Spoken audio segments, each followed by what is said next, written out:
Unmute test. Mute.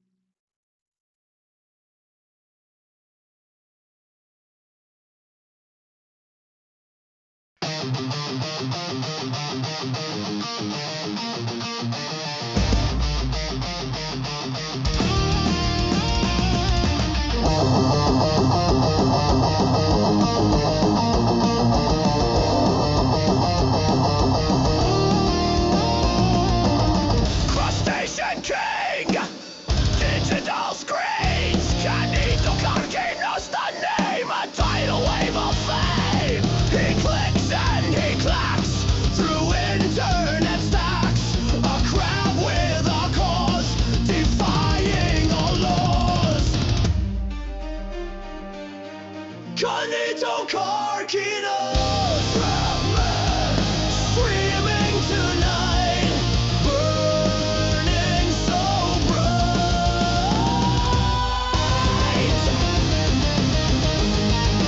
burning so bright.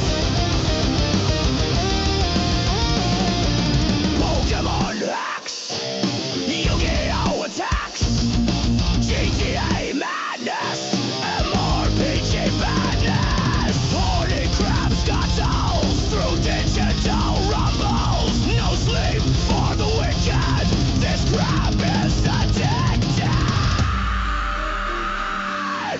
Canito Carquino's Crabman, streaming tonight, burning so bright.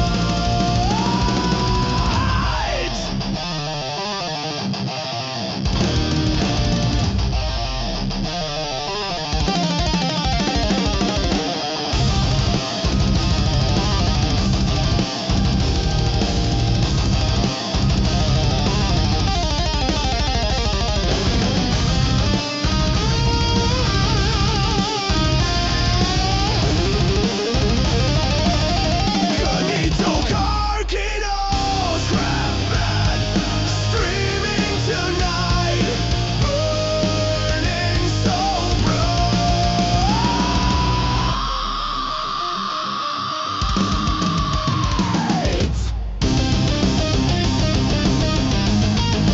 Burning so bright.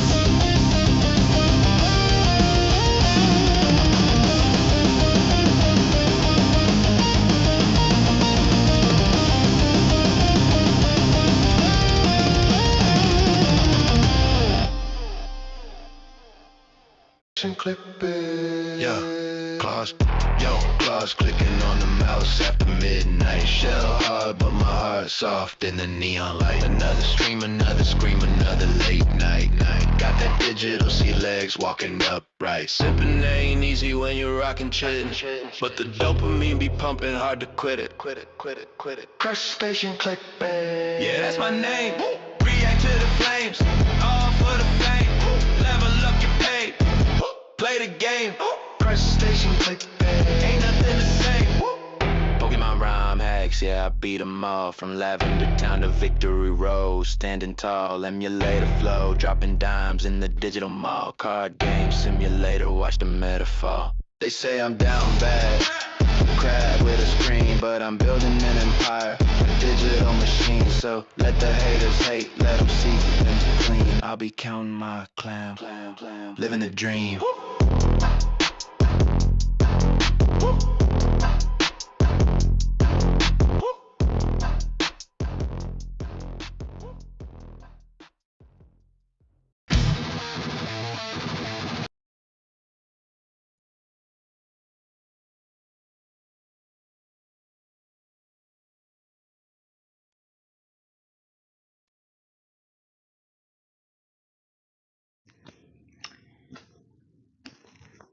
Good evening, ladies and gentlemen.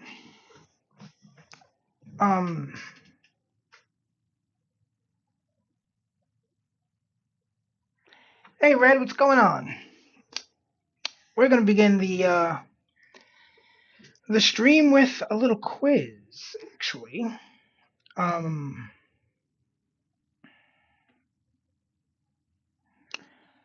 We are going to do the Chud Woke Values quiz.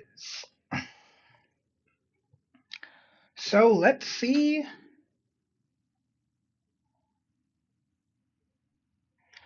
Let's see if I'm a chud, if I'm woke, and if so, how much? It's going all right. Actually, yeah, before we begin this, let's go. Wait. Oh, okay. Well, yeah, we'll do a little thing. Today was actually kind of, well, it started off kind of rough, but ended kind of okay.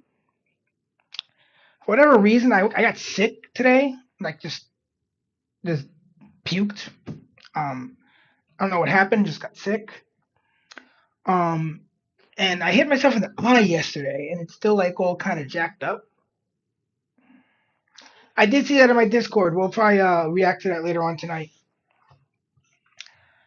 And I just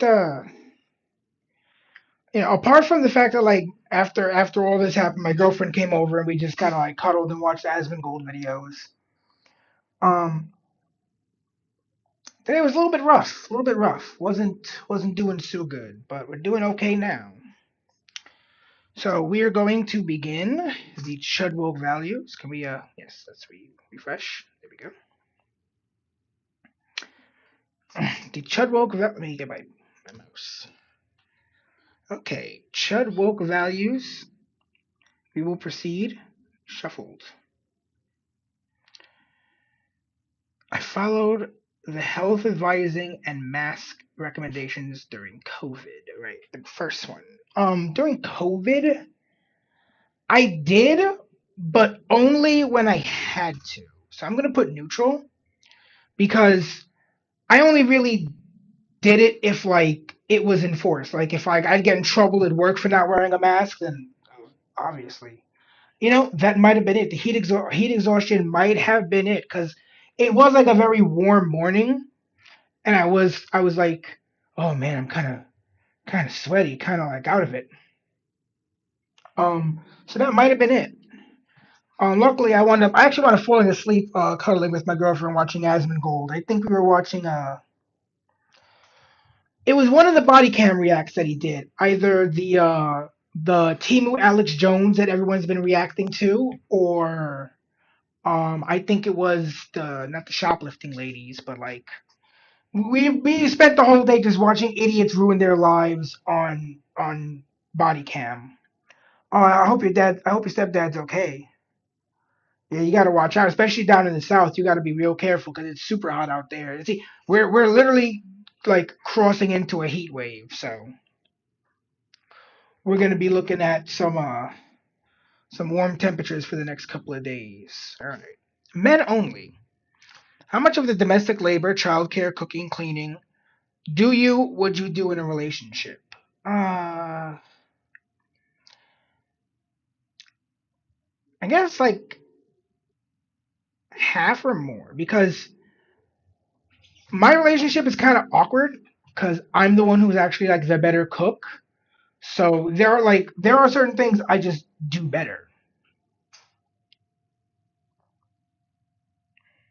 Yeah, every year tons of people die in Europe from the heat because they refuse to use air conditioners, and that's fucking stupid.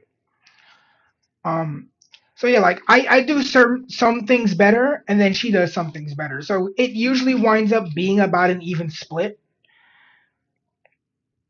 It is acceptable to make fun of someone based on their identity. I'm gonna go neutral with this because it kind of depends. Like, yeah, there are some groups that I think just don't deserve. Like, if you're like, oh, I identify as a pedophile, the at the very least, I'm gonna make fucking fun of you. Homosexuality is against my values. Strongly disagree. The family should be abolished. Strongly disagree. Men should hold a position of power over women in society. Now, what the fuck do you mean by that? You see, these quizzes tend to give you a lot of like, exactly. There you go. Like if you have if your beliefs are stupid and that's your identity, then yeah, I'm gonna make fun of you if you have stupid beliefs. If you're a flat earther and that's like your identity, yeah, I'm gonna make fucking fun of you. Um, you know what? Agree. I am atheist.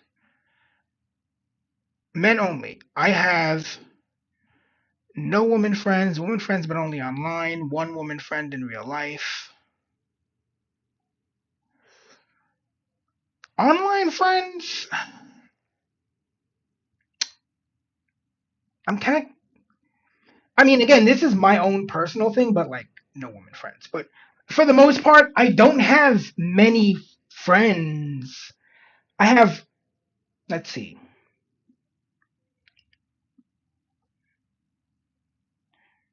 including my girlfriend, maybe a close circle of 7 people, including my girlfriend.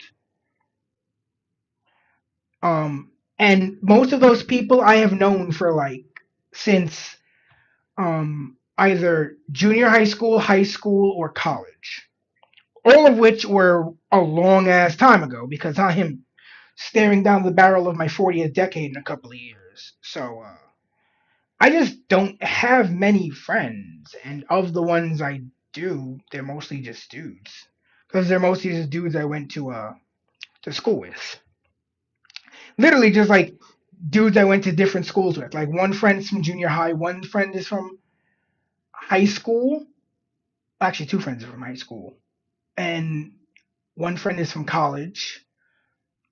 And then one dude is just someone who like I've just also known for a while. Like we didn't necessarily go to school together or anything. I've just known him for a long ass time. Gender is a social construct. Strongly disagree. I respect the nope. Disagree. Uh I mean, not at the moment, but I mean, realistically enough, the man bun is the hairstyle I wear my hair in when I'm streaming because I use one of those it's like one of those headsets that loops around the back of your head, and so the man bun tends to keep my hair out of the way. So yeah, I actually do on occasion rock the man bun. We should keep all sovereignty at the national level rather than granting powers to organizations like the strongly agree. Abortion should be legal in all circumstances. Neutral. I put nope. I do not put pronouns in my bio. It is acceptable to make fun of generalized groups. Again, I will regularly agree because that is it's subjective, right? And again, it says make fun of. Like in all honesty, as someone who grew up watching Family Guy and South Park, even though those two shows kind of don't like one another, um, they even have to admit they kind of do serve the same audience of like people like me. Um, Basically, everyone is an acceptable target to poke at least a little bit of fun of. Ah, you're lucky. I did shave my head once for reasons, but I've since grown my hair back out and decided that that's the look I'm gonna keep. My hair is dyed, not anymore. It mm, no, because you can't even see it anymore. It was bleached several years ago, but like all the bleached hair has since grown out, and it's almost impossible to tell. But there were times when I did the bottle blonde days of summer. We should end programs that support diversity, equity, and inclusion in business and government. Regularly agree. Disagree. The family is the most important unit in society. Strongly agree. If entertainment, media, or commercials have a certain identity makeup, whether that be a lack of diversity or forced diversity, that upsets me. I mean, neutral. Is it entertaining? I don't care if it's a bunch of fucking white guys, a bunch of fucking black guys, or a mixed fucking race. Am I entertained? People describe me as, I would probably say, abrasive. I think it's particularly offensive for people to say slurs. If you've seen my streams, you'll know that that is not something I believe in.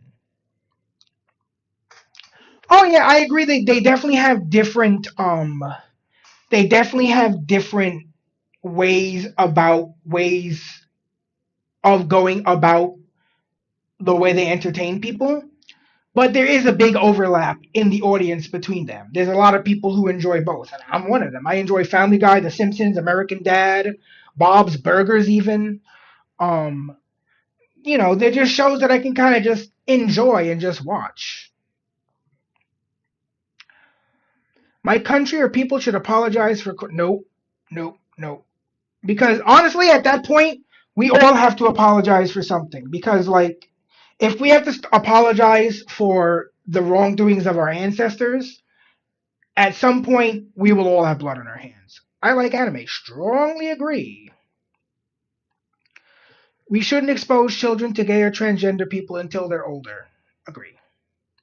It is acceptable to make fun of someone based on their appearance. I mean, again, agree. Up to a point. Vinny was better than Brian, and Brian, I mean, if you like look at the way the cast was at the beginning of the series and how they are now, you can sort of tell that like the cast has decayed. There's still some things there that are kind of good, like the occasional chemistry with Stewie and Brian, but I mean, it still gets a laugh out of me, but that's not saying much. But I will openly admit I liked a lot of the older episodes better.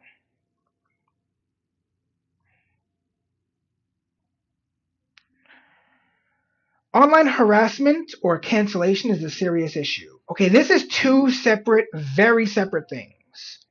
So I kind of want to click neutral because like online harassment can be an issue.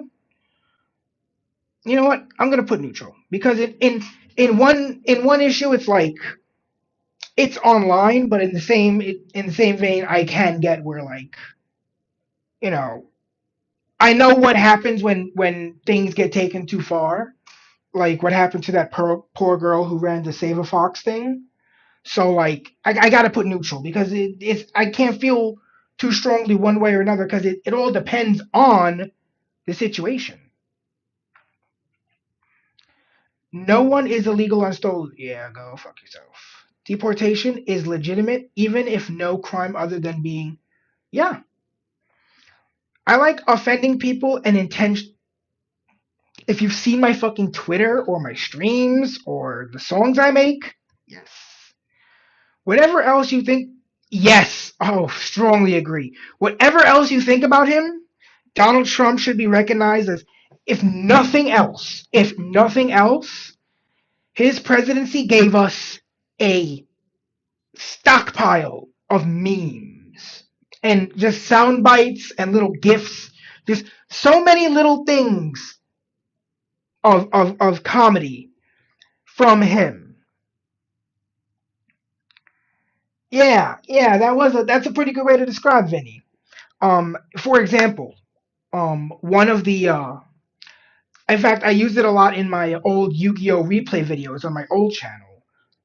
But if you remember during the debate with Hillary Clinton, when Donald Trump said that classic wrong line, I use that soundbite all the time. I even would use it occasionally on my Yu-Gi-Oh playthroughs, along with a couple other sound bites. So I have to strongly agree with this. Regardless of what you think, he's hilarious.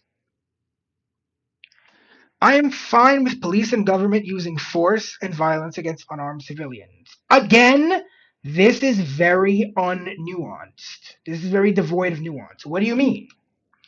Um, First of all, what do you mean by violence? Because some people might consider getting fucking pepper sprayed violence, right? And again, just because it's an unarmed civilian doesn't mean they're not resisting arrest, doesn't mean they're not posing a threat, doesn't mean that violence isn't necessary in that situation. So I'm going to do the soft degree. Gender should be abolished. That's a retarded. How many genders are there? Only two. I am strongly disagree. Uh, Not a woman, none of these. I prefer, okay. There's a big part of me that wants to click the suburbs because, in all honesty, that's where I've had the best times of my life. And in fact, I would go as far as to say that a lot of the places I've been in have been the suburbs rather than like the true countryside. But that's not to say that I don't think I would also be very much at home in the countryside. Yes. And even just like the way he talks, I have the best memes, right? I have the best words. Just he's hilarious. So I'm gonna click the suburbs on this one. A strong hierarchy is desirable in society. Again, what do you mean by this? A strong hierarchy. I'm gonna only regularly agree because this one is a bit ambiguous as to like what they mean by hierarchy. Because if you mean like, oh, like a king and all that shit, well, I'm gonna have to strongly disagree with you. But if you mean like, well, there should be people in charge and people who are, not in charge, I mean, that's the way every everything that functions well works. See, I would like to say countryside, but in all honesty, I don't have as much experience living in the countryside as I do living in the suburbs. I work in the suburbs, and I have family that has lived in the suburbs for a long time. And so like I would always enjoy my time when I stayed out with them. And I do like the convenience of the way the suburbs is planned out, where everything is still very big and open, but you can drive to the 7-Eleven in like fucking 5 minutes and grab a big gulp or a fucking soda or something. But again, that's not to say that I also wouldn't be at home in the countryside because I do happen to like the country. All right. Countries such as the US and Australia should give a portion of land, particularly important sites and lands agreed in treaties back to indigenous people. I'm going to go neutral on this only because they put lands agreed in treaties. Like, if you agreed and you made a treaty, well, I mean, you should stick to your word. Um, but I don't think we should be giving back the entire ass nation. I am attending or have attended a. I have attended a trade school. That is definitely something I did previously. My romantic partner is, I guess, yeah, we are kind of the same race. Uh, I mean, what do you mean by this? If you mean biologically, mentally, I'm gonna go neutral. Many have many of the colonized have benefited from colonialism. Strongly agree. Um, European powers coming and bringing their medicine, their what do you call it? Their science has drastically improved people's lives.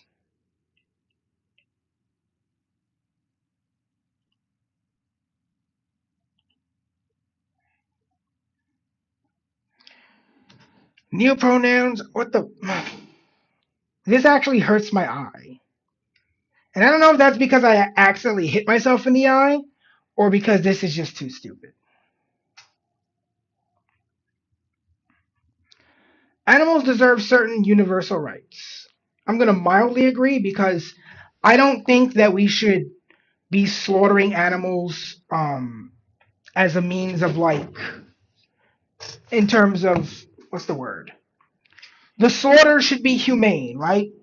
I don't have a problem with using animals as food, but we shouldn't make that process any more distressing to the animal than it has to be, right? We should consider ourselves a civilized society that has been advanced enough to where we can at least, you know, slaughter the animals we eat in a humane fashion. Borders and nation states should be that. It's retarded. People should be tweeted. People should be treated equally regardless of race, gender, or creed. Strongly agree. It's good when companies publicly support progressive social causes. Neutral. It's good when companies support what's good for their fucking bottom line. Like, if your company, if promoting a progressive cause is gonna absolutely wreck your business, then it's not fucking good. I nope. To eat meat is morally wrong. Strongly disagree. There are some words or phrases that should nope. Because once this is a very slippery slope, right? The moment we begin socially what is socially punishing? Does that mean oh oh you can't fucking like how the Amish do it where they shun you? So again, you have ambiguous language, so I'm gonna go neutral. Because I mean, like, what is social punishment? Like, is it quote unquote social punishment to not want to affiliate with someone who is an open Klan member or a neo-Nazi, like an actual neo-Nazi, like black suspenders, swastikas, Doc Martens, and all the fucking, a copy of Mein Kampf in his back pocket at all times, an actual anti-Semitic person. I wouldn't want to associate with someone like that. So is that social punishment? If so, I guess yeah. But I don't think there should be any kind of rule. You should associate with whoever you want to associate with. I just wouldn't associate with certain people because I don't associate with people who don't share my values. Races are a scientific reality. Yeah, yeah. If my Asian friend has sex with another Asian woman, that kid ain't gonna come out fucking black because there's no black genes to be passed down. So, yeah, it is a state's right to enforce unity of culture and language. I'm going to agree on this. Parents should hold absolute power over their children as they are older and more experienced. I'm going to go neutral on this because what do you mean, absolute power? Does that mean I get to, I don't know, beat my kid? Does that mean I get to turn my kid into a transgender? Does that mean I get to? No. In that case, I would have to say no. But I do think parents should be, obviously they have to be an authority over their kid, but that doesn't mean that they're they hold absolute power because what do you mean by that? Does that mean that I can tattoo a Mike Tyson style tattoo on my kid's face because I think that'll be cool when he's older? No, that's retarded, right? So I'm gonna have to go neutral. The death penalty should exist for certain crimes. 100% agree. Telling somebody to kill themselves crosses a line.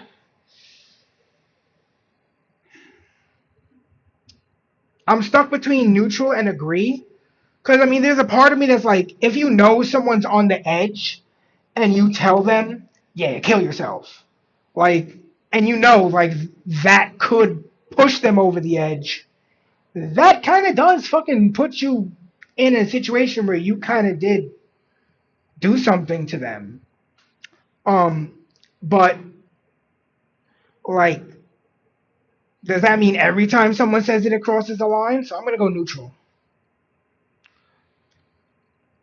Within my political movement, company, or social group, we should elevate voices from minority identity groups. Strongly disagree. Identity groups such as race, gender, and disability are more significant divisions than economic class. I'm going to disagree with that. Not non-binary. I am very much a dude. There is racial inequality in society that disadvantages certain groups, and we should address it. Disagree. I am publicly out as LGBT. Strongly agree. I put the bacon in that particular sandwich. The presence of another culture is no threat to my own. What do you mean by that? What precisely do you mean by that? Because not all cultures are equal, right? If a dude moves from Italy or from let's see, I was gonna say Yugoslavia, but I don't think that country actually technically exists anymore. So let's come up with a place that like is actually still on the map. Or someone from Ukraine, right? That culture I don't think is a threat to my own. But on the other hand, like a dude from Afghanistan who wants to have Islam enter every home is. So the presence of another culture, I'm gonna have to disagree on that because it can be a threat. I read contemporary philosophers. Occasionally, it is immoral for a country to invade and or claim another land for resources. I'm gonna go neutral on this because, like, are we talking about just an unoccupied land? And again, like, this is literally what's been going on for longer than human history. So, not a woman. I have compared real life political events to mainstream, such as disagree. Wait, actually, I actually kind of got to say yes because I have used the orcs are in the Shire, the orcs are in the Shire, phrase before. So I actually, shit, I have to agree on that because that is it says such as, not only including. So while Lord of the Rings might not necessarily be exclusively mentioned here, I most certainly have made that point of the orcs being in the Shire. So I gotta agree. Fundamentally, our society is sexist and patriarchal, and that is a bad thing. Strongly disagree. Our society is not patriarchal, and it while it is sexist, it is not against women. Not non-binary. So I'm fairly chud. Okay.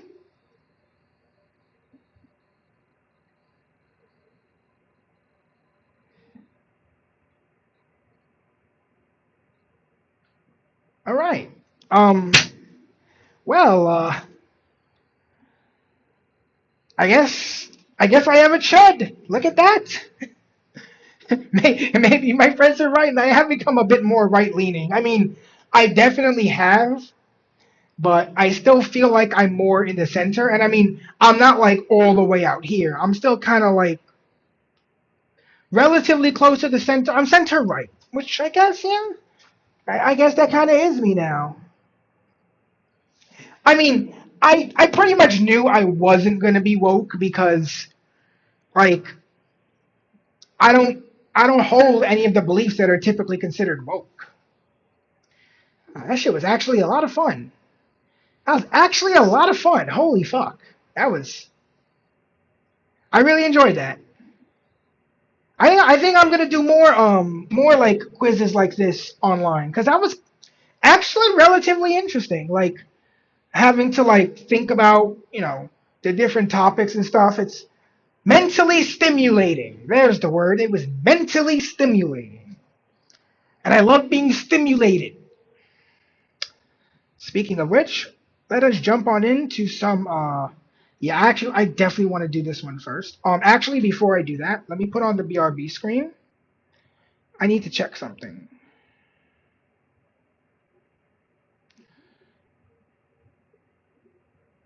Bloop, bloop, bloop.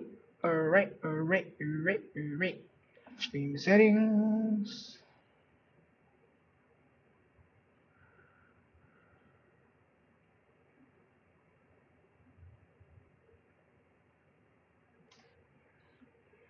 Oh,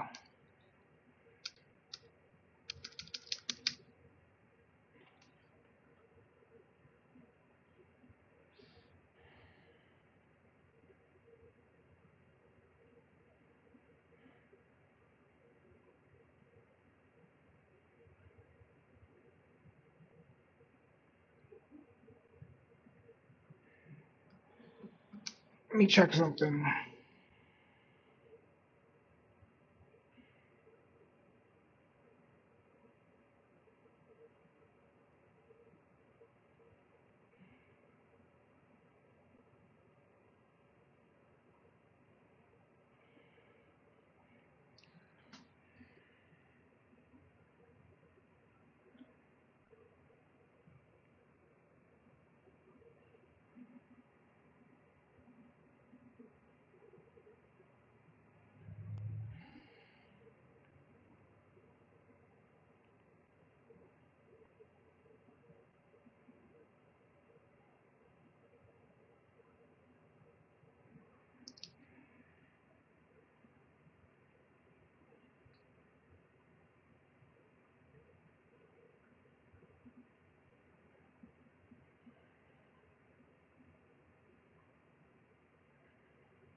right, let's see if that fixed it.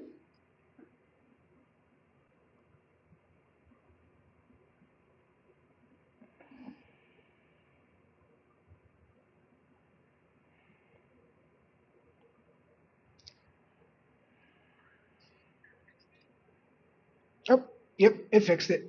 All right, cool. Still getting the scuff ironed out on Rumble.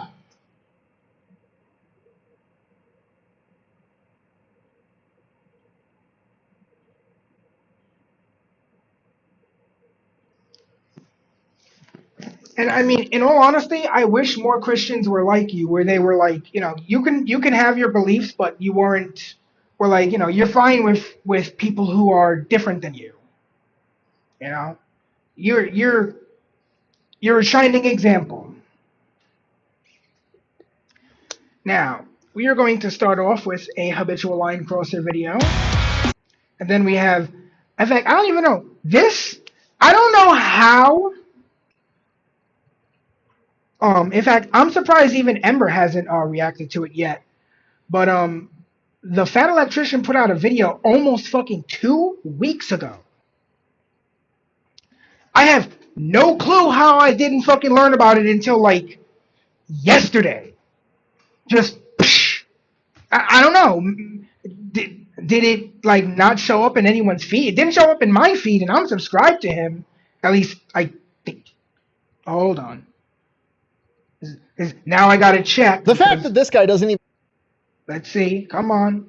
Okay, I am still subscribed to him.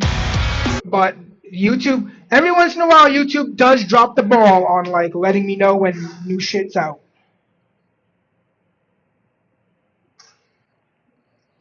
Yeah, but she never skips Fat Electrician. Like that's like where that's like where all the views are at, you know. And all right, I'll hold off on this until you get back.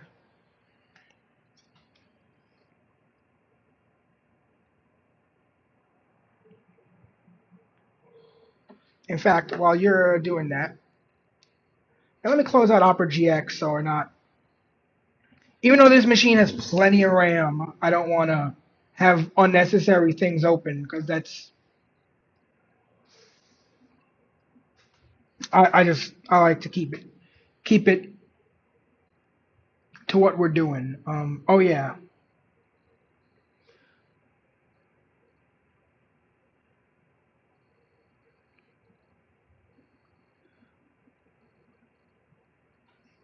All right.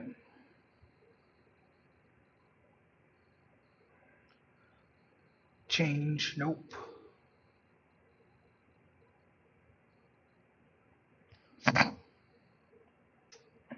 Oh wow. Okay. We will not be able to watch this tonight for sure. Um, but we can watch it later. I mean, it makes sense that there's a new Kentucky Ballistics video out today.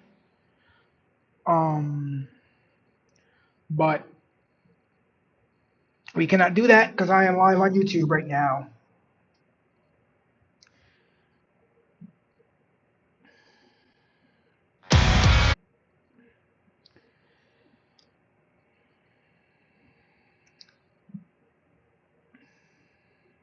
All right.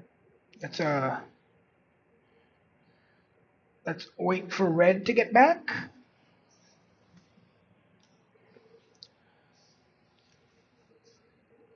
You get mad when I tell you, ride in the street, don't ride on the sidewalk. You get mad when I tell you, it's your own fault when you get run over. I made a song about cyclists on Suno, and like for whatever reason, when I was getting dressed, I played it for my girlfriend. She was like, "Is this what you do with your time? Make songs about people you don't like?" And I was like, "Yep." Like I guess you do have a lot of Suno credits, don't you? Oh, you have no idea. Um. All right. Who texted me? Oh, I'll check that out later.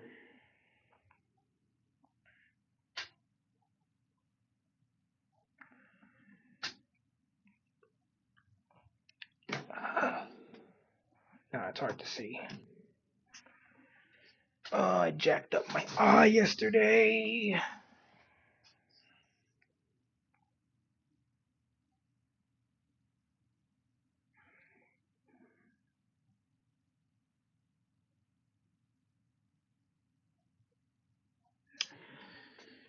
Alright, we got a new and oh, actually should make I should cut that into a shorter video. That gym battle from Sunday nights.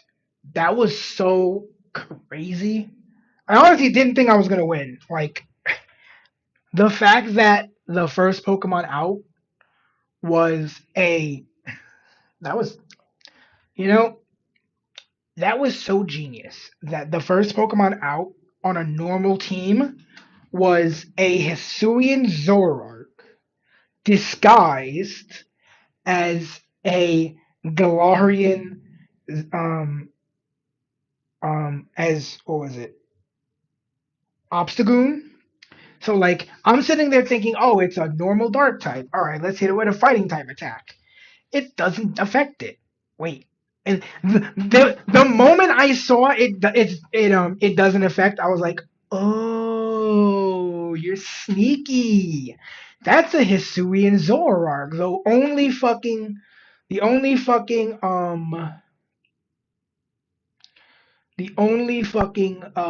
normal ghost type in existence. So I was like, okay, I see what you're playing at here. You're gonna you're gonna and so that had the tempo all fucked up because then I had to like I don't remember if I switched out my party member or just like used a different tactic, but getting that free quote unquote miss definitely fucked up the tempo. And for a while I was like, oh yeah, I'm definitely gonna lose this. I was like, all right, I can definitely beat this. I just have to remember that the Pokemon in front does not take double damage from fighting types like it looks like it does.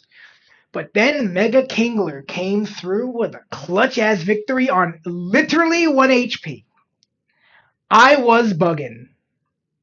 Because I was like, okay, he knocked out the one Pokemon. I was like, okay, that's cool. But there's no way he can knock out the other two. And then he does it on like 1 HP. And I'm like, oh. Well, that's a great way to end the fucking stream. That's probably why I'm going to be playing Emerald Imperium um, a little bit after my reacts because I'm gonna not gonna lie, that is a challenging game. They really did ramp up the difficulty, especially if you're monotyping it.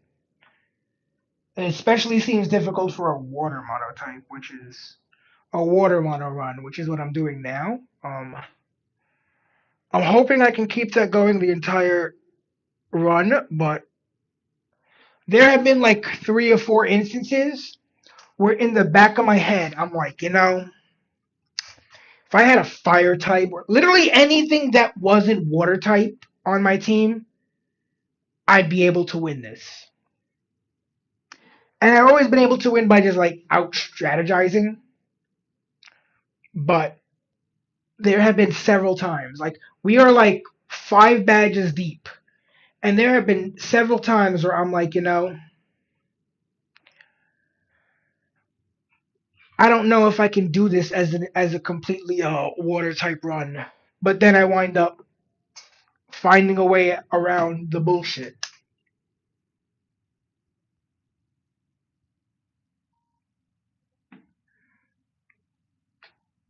I don't think that's scabbed up yet, but there's definitely a wound on my eye. That shit hurts like a motherfucker.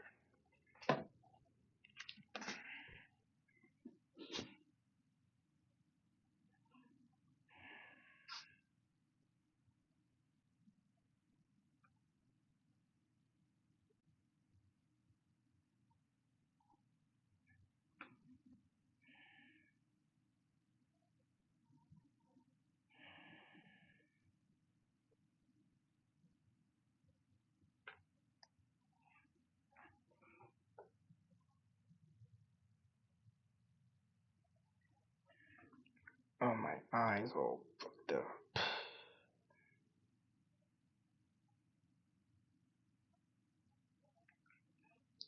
let's see. What else do we have on the agenda tonight? Because we're doing some of this stuff. Definitely doing this. Damn, these are kind of long. This one's 14 minutes. This one's gonna eat up a lot of stream time. And I just got a bunch of dash cam ones to do. We'll figure it out. We'll figure it out.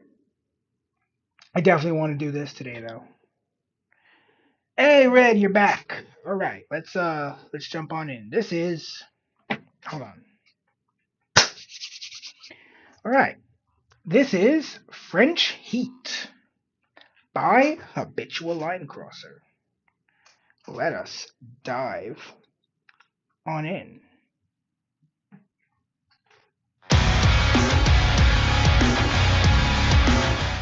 Venezuela, how you doing down there? It's not good, man. July, it's not good, but we will rebuild.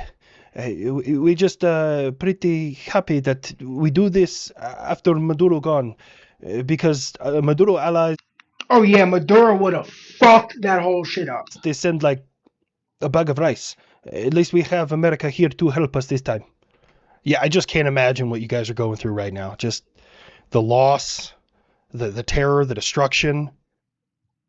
The amount of oil that's not being pumped out of the ground at this second. Buff! What? Don't get mad at me. Everyone's thinking it. I just fucking said it. I don't run on hopes and dreams here. He's not wrong. All jokes aside, we feel for you guys. And yeah. It is tragic that happened, and I send my best wishes to the Venezuelan people, and I'm very happy that this happened after your dictator got removed. So hopefully you'll have somebody competent in charge to help you out of this situation. And now America's got your back, so just know that. And we hope that you're able to be reunited with as many members of your family as you possibly can. And to those that are lost, you're in our prayers. What's crazy is at the time of me recording this, like 1,400 people are confirmed dead, and 68,000 are still missing there. The craziest part of it is France just had 1,000 people die from heat over the weekend.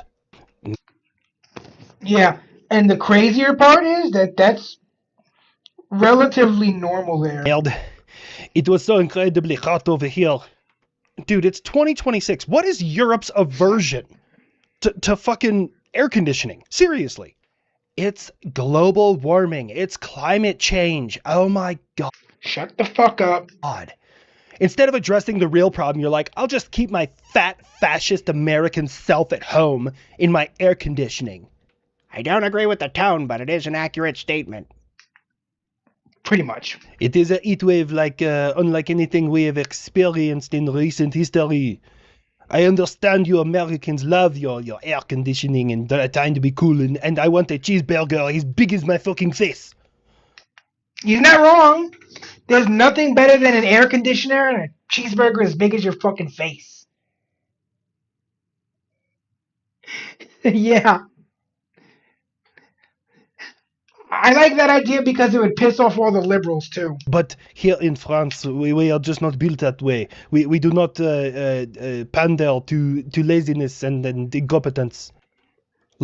Your performance in World War II begs to differ. Laziness. So let me get this straight. Instead of using non-renewable resources like coal or oil to have energy to run air conditioners, your idea of a disposable asset is your population. Pretty much. That's kind of what it sounds like, isn't it? Make that make fucking sense. Oh, it's quite elementary there, my dear Watson. You guys might hear my clock in the background going bing, bing, bing, bong. Anyways, it's quite elementary there. The heat showed up. It was unbearable. They surrendered to it. Died.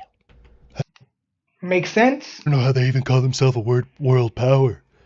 They shouldn't. Defeated by a sunny day. Ah, yes. Stand up on your soapbox and lecture the rest of the world of how we're underdeveloped because we don't have air conditioning. You know... Yes. What's crazy? If you get a splinter in your country, how much does it cost to get it fixed? About 3 or 4 million? Don't throw stones when you're sucking on my tit. You know how you can afford that stuff? Because I was responsible for your defense for like the last 80 fucking years. Also not wrong. And I would also like to counter with, well, yeah, getting a splinter might put us into a tremendous amount of debt, but we'll be able to at least get a chance to see a specialist before whatever we're supposed to see the specialist for kills us. Not to mention, every doctor that is good and competitive ends up in my country because they can actually make fucking money.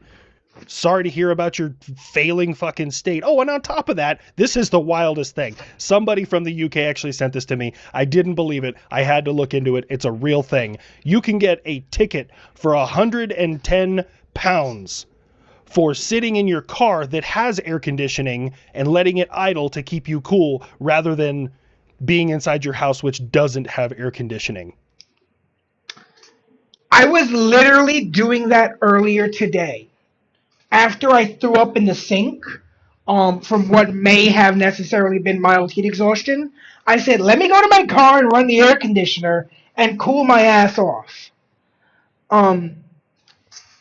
So that is absolutely insane that you can only use the air conditioner in your car when you're driving it. That is... Y'all motherfuckers need an Independence Day. I don't even know if I need to make a joke about that. Let me see. Terrible food, rampant fucking crime, people stabbing each other, Middle Eastern men doing God knows what, no air conditioning. Holy shit, it's like GWAT 2.0 when we go on over there. The only thing you're missing is electing someone named fucking Saddam.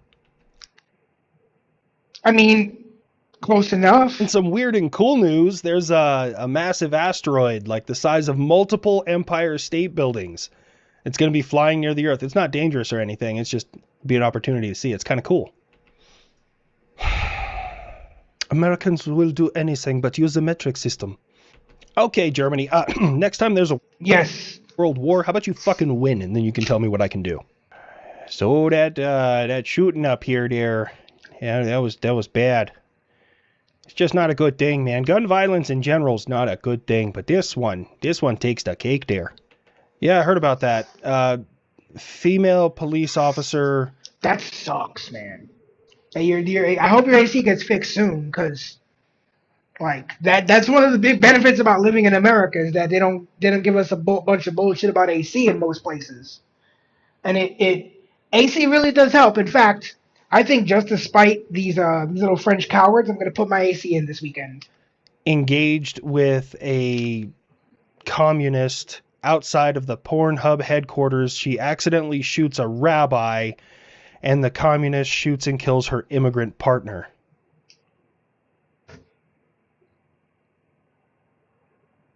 We're going to have to rewind that back because I need to hear that again.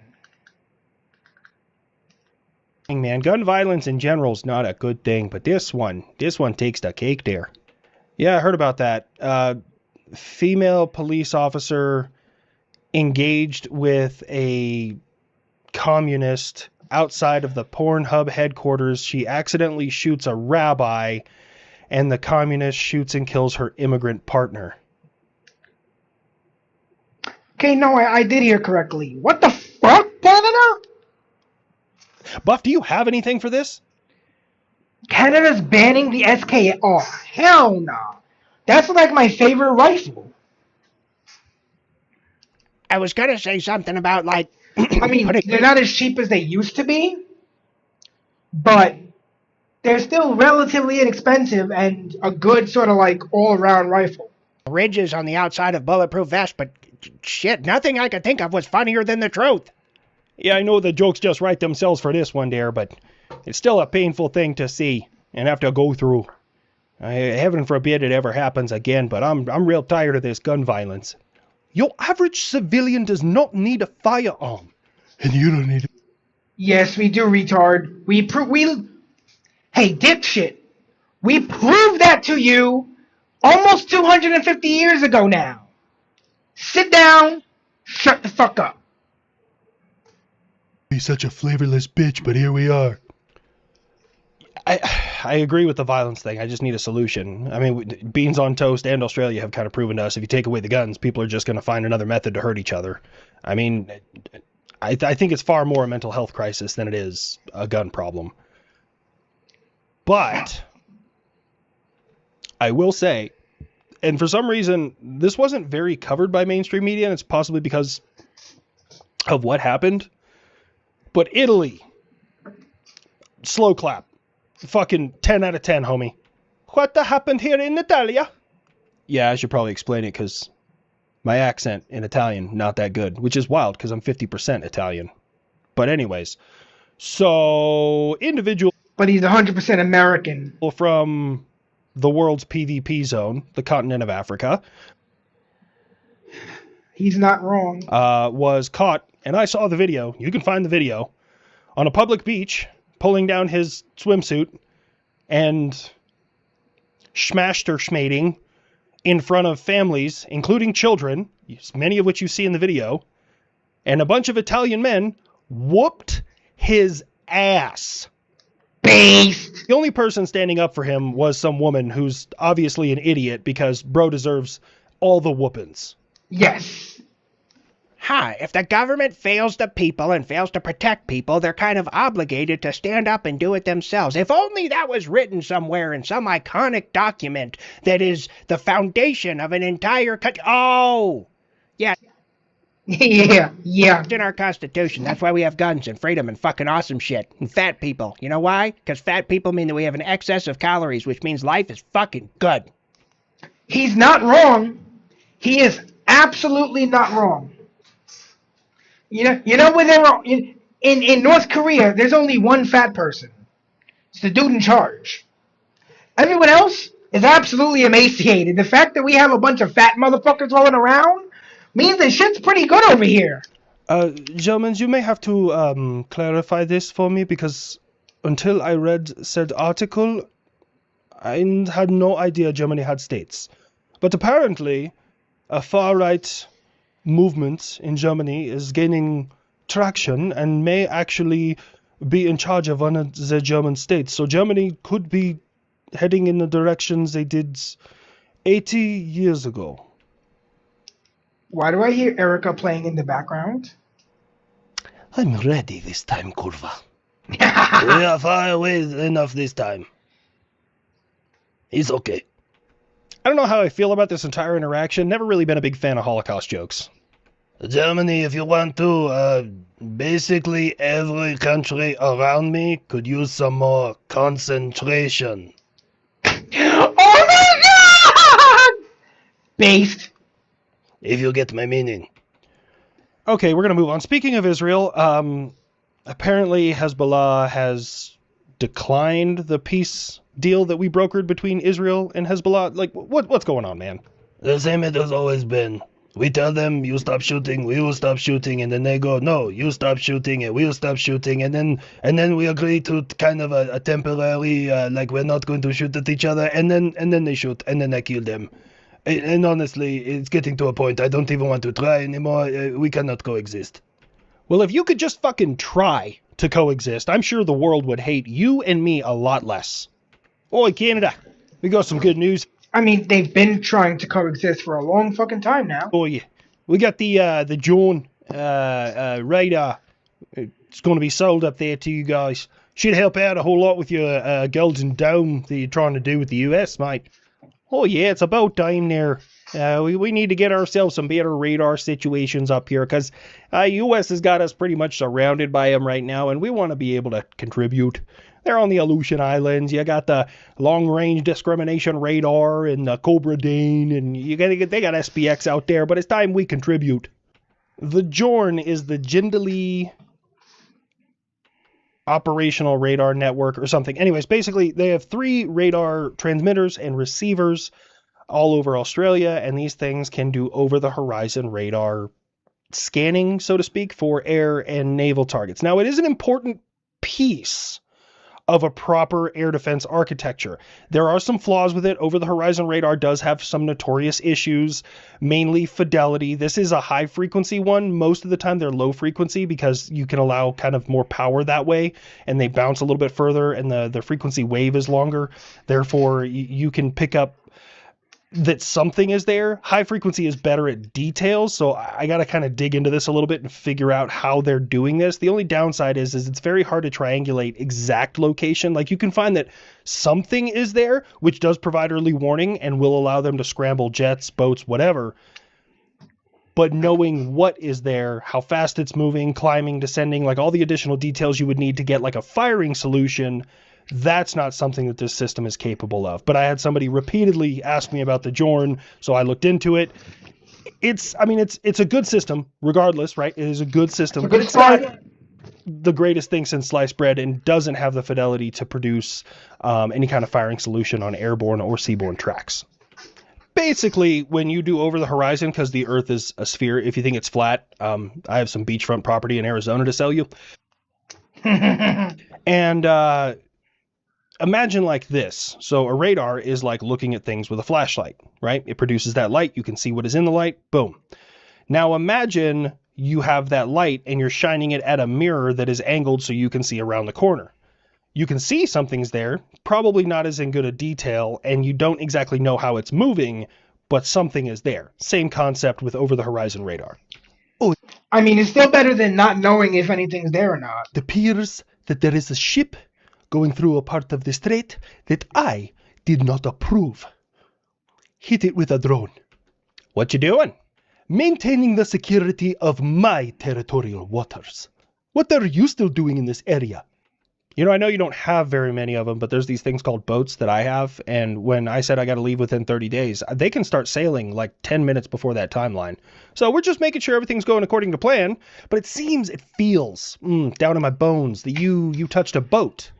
Oh shit, we know what this means. Ladies and gentlemen, go ahead and fucking, I don't know, kick the tires, light the fires, put on your big boy pants. We're gonna fuck up some towel heads. And the rocket. Hell yeah! It's red glare. Can I get a hell yeah? Hell yeah, brother! Yeah, you guys need some air cover? No, you're not going.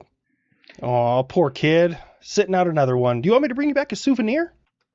Yeah, how about a cactus, so I can sodomize you with it? So graphic.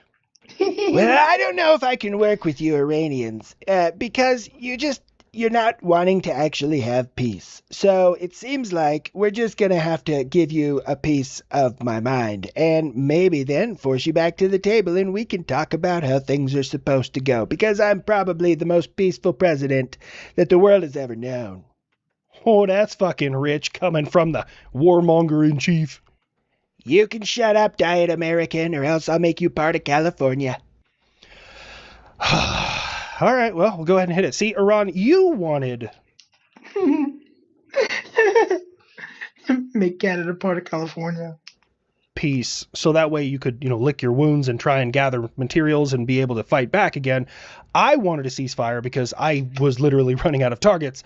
So I just, had my spooky boys go ahead and look up some of those. And yeah, you got some drone and missile sites right there along the strait. Hit them.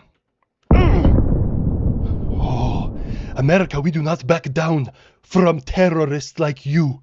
Oh, God, the terrorist Pot meat kettle. thing back and forth. God, can we just pick a race that terrorists is supposed You're not wrong about that. to be Although I also think there's a way to artificially create gasoline. I heard something about that, so we could be burning gas for a long time. associated with? Because it's so confusing at this point. You call us terrorists, we call you terrorists, we call you goat fuckers, you call us, I don't know, women sleeper with her guys. Anyways. Strike back at American forces in Bahrain and Kuwait. Oh no, he's aimed at my 5th Fleet headquarters that was evacuated prior to his first strike over a month ago and has not been rebuilt. The enemy can target a building that he has hit previously because buildings don't move. Whatever shall I do? Look, I got it. You're trying to downplay the whole thing and be sarcastic, but I don't like it because that is American soil. Even if it belongs to that country, anywhere my wheels touch, that's American fucking soil. Can we just glass them now? Look, I'm gonna be real with you. We can't fucking coexist. We've tried this shit for 40 years. So as long as they exist or we exist, this shit's not gonna be peaceful. I'm saying what we're all thinking. He's not wrong. Buff, we're not glassing Iran. Yet. Not the whole thing. I'm sure there's some villages of ethnic Persians. I mean, really, we just got to get the IRGC. We got to snuff them out like a fire or a candle or a baby. I'm just kidding. I don't kill babies. Actually, I do. Everyone's somebody's baby. And the amount of ordnance I've dropped in my life, I've killed a lot of them. Based.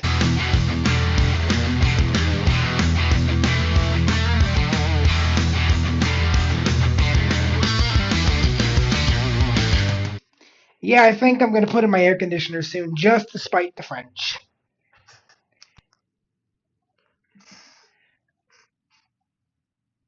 The fact that this guy doesn't... No.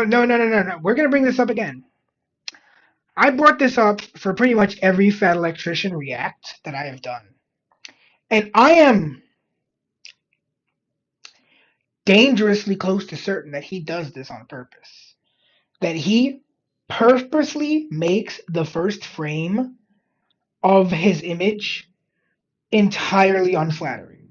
Because every time his recording begins, it is on like his eyes are closed. It's like the school picture your mom would have you take back, you know? It's just I have a feeling that this is just something he always does. But anyway, this is The Fighting Preacher, Logan Weston, by the Fat Electrician. I guess he's making people meet God in a different way. The fact that this guy doesn't even have a Wikipedia page about him is absolutely criminal. Well, to be honest, Wikipedia is a bit hit and miss. It's usually a source of decent like source material, but every once in a while you get some absolutely fucking zany shit.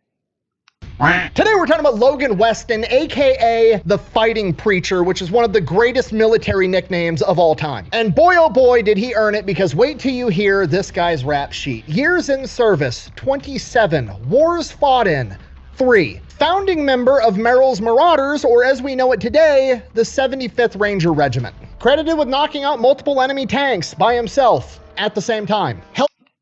Well, shit. Lead the last bayonet charge in U.S. military history. Okay, that's super based. That's super based.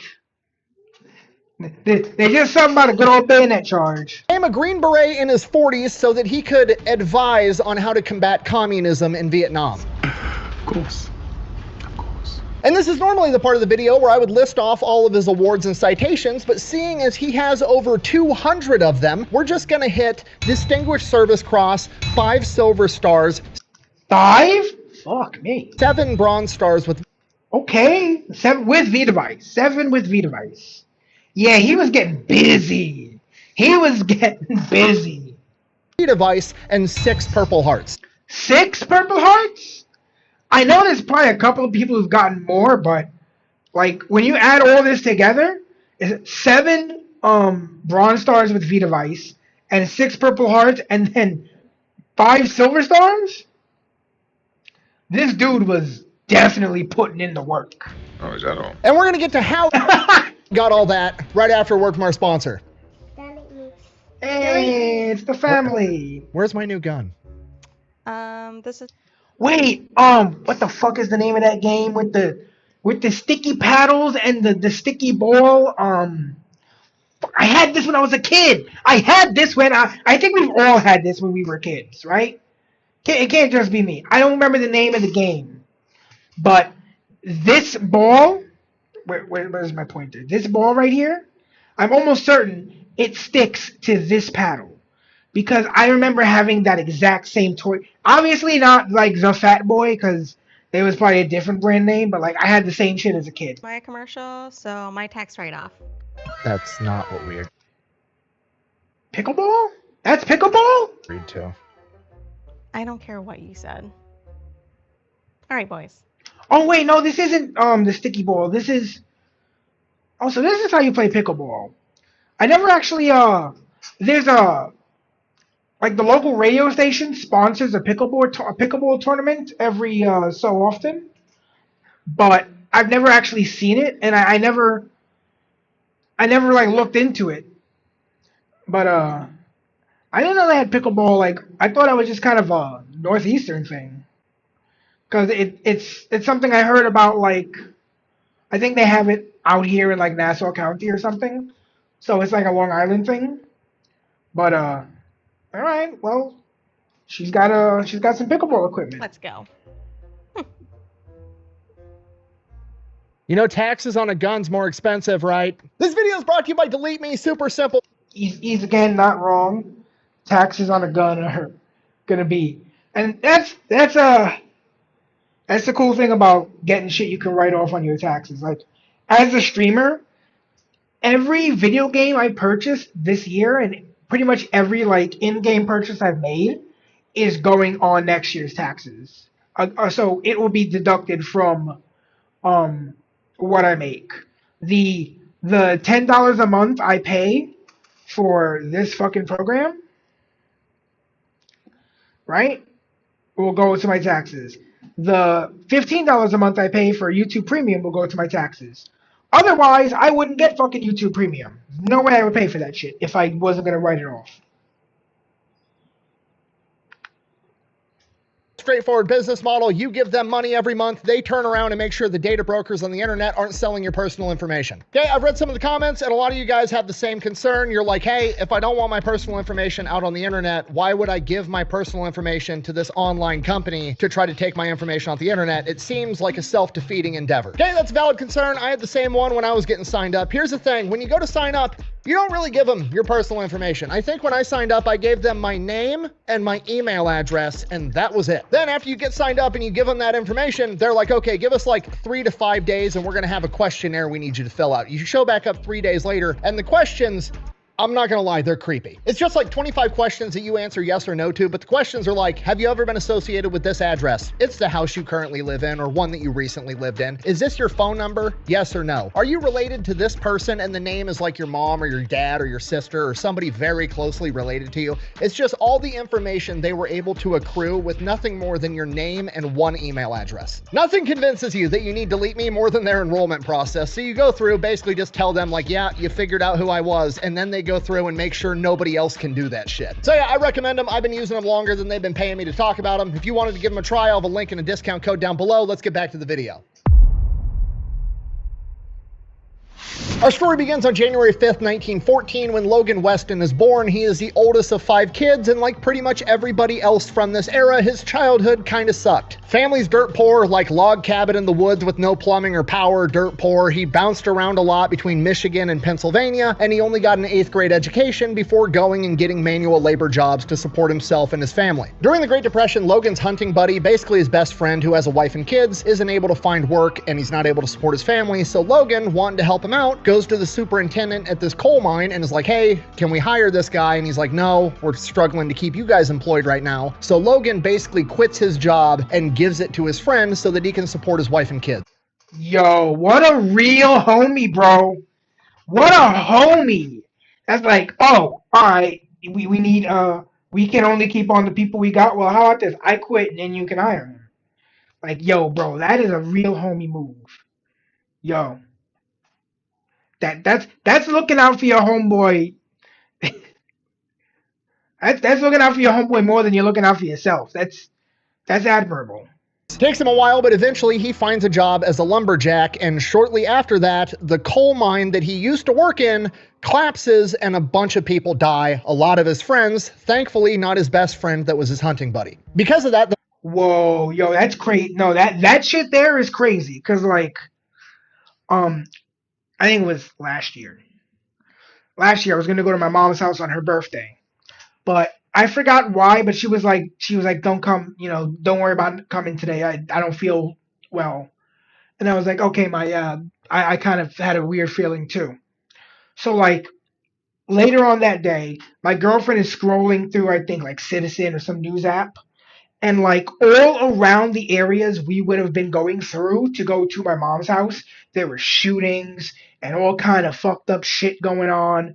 And I was like, yo, we would have been smack in the middle of all that shit if we would have went to mom's house today. And she's like, yeah, we would have definitely been at least tangentially affected. So he probably feels a much more intense version of that when like the place he was working at just collapsed and killed a bunch of people. That totally could have been him. 100% could have been him. Mine ends up getting shut down, and his friend is now out of a job again, so Logan does the same thing. He goes to his lumberjack boss and is like, hey, I'll quit, give this guy my job. He then goes, finds a job as an appliance repair guy, and then a couple months after that... The fact that he did that again, that he quit his job that he just found after quitting his job to get his friend a job so his friend could take that job, this is a guy you want as a friend. This is a guy who will literally give you the shirt off his back. This is the type of friend you keep and hold forever, because this is a friend who's a true friend, who's like, nah, I'll sacrifice for you because you need it more.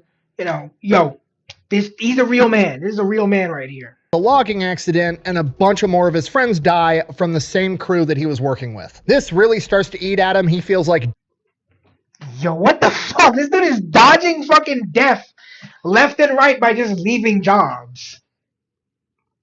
death is following him everywhere he goes. A bunch of his friends have died. He's super depressed about it. And one day he gets home from work at his appliance repair job and decides that he's going to get a gun out of his dresser and put it to his head. He slowly squeezes the trigger as the hammer's pulling back. Let me guess, dud bullet? Pulling back. And then he says that he hears a voice saying, wait, and he goes to let off the trigger, but before his brain can send that signal, the hammer drops and the gun should have fired, but it doesn't. Not believing what just happened, he thanks God for a second chance, walks outside of his house. More like a third chance here. Like, I think the second chance was when he dodged dying in the coal mine, and then like the third chance was like when he dodged the lumberjack. So this is like his fourth chance. Like he's definitely here for a reason. And then shoots a tree with the exact same gun, and the gun goes off perfectly fine.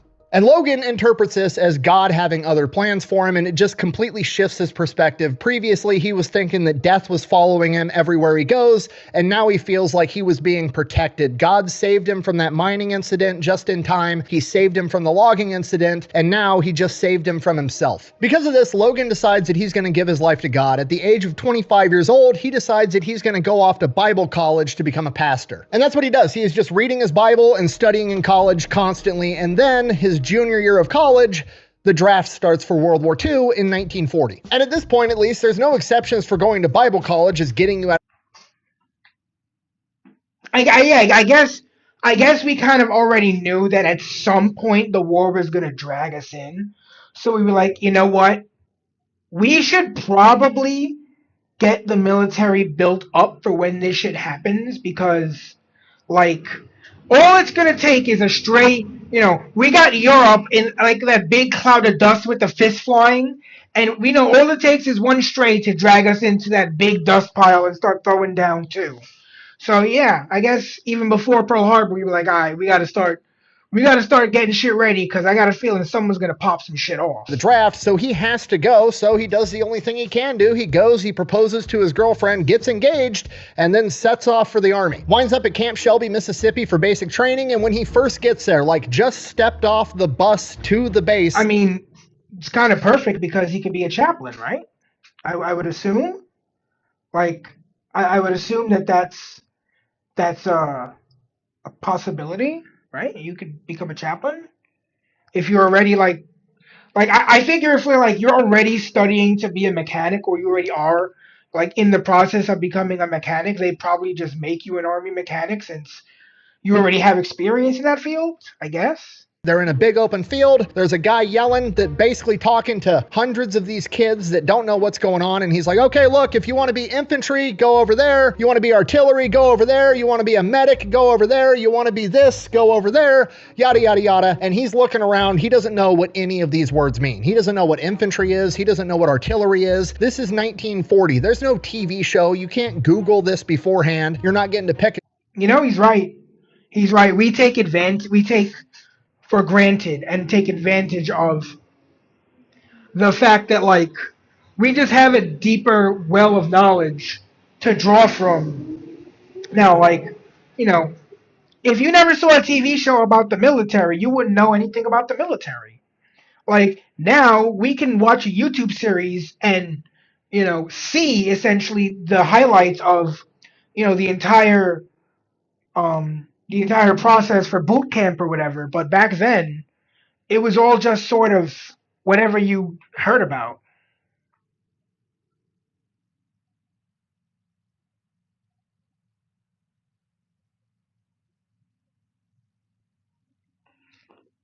Job, so he's like, I don't know what to pick. So for some reason, he picks infantry, thinking that sounds easy. Infants don't do a lot. I could probably. Oh no. Oh no. No. It's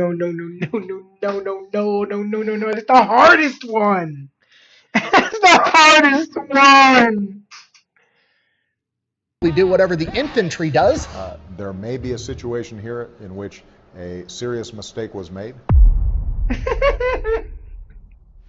From here, he goes to basic training, then he goes to infantry school, then he's just stationed at Camp Shelby, and the entire time he's also functioning as like a pseudo chaplain. Again, got to remember, he's like 27 years old at this point. A lot of the other people coming up are young 18-year-old kids. There's a huge deficit or like lack of religious services available because of how quickly the U.S. military is growing. So he's leading prayer groups, he's, you know, consulting and talking to guys that are having personal problems, much like a chaplain does. And then December 7th, 1941, Pearl Harbor gets attacked, and then within a matter of hours, he is ordered to move out, and he is somewhere along the Mississippi River at a choke point, basically pulling security on the Mississippi River in case the Japanese invade. You gotta remember, this is Pearl Harbor. It's complete chaos. Nobody knows what's gonna happen. There could be a land invasion at any minute. People have no idea. So he was just mobilized somewhere that the Japanese might show up on the Mississippi River. And again, Yeah, I presume because of the chaos. I mean, at this point, it was like, you know, all hands on deck. We don't know what's the threat. We don't know what's going on. All we know is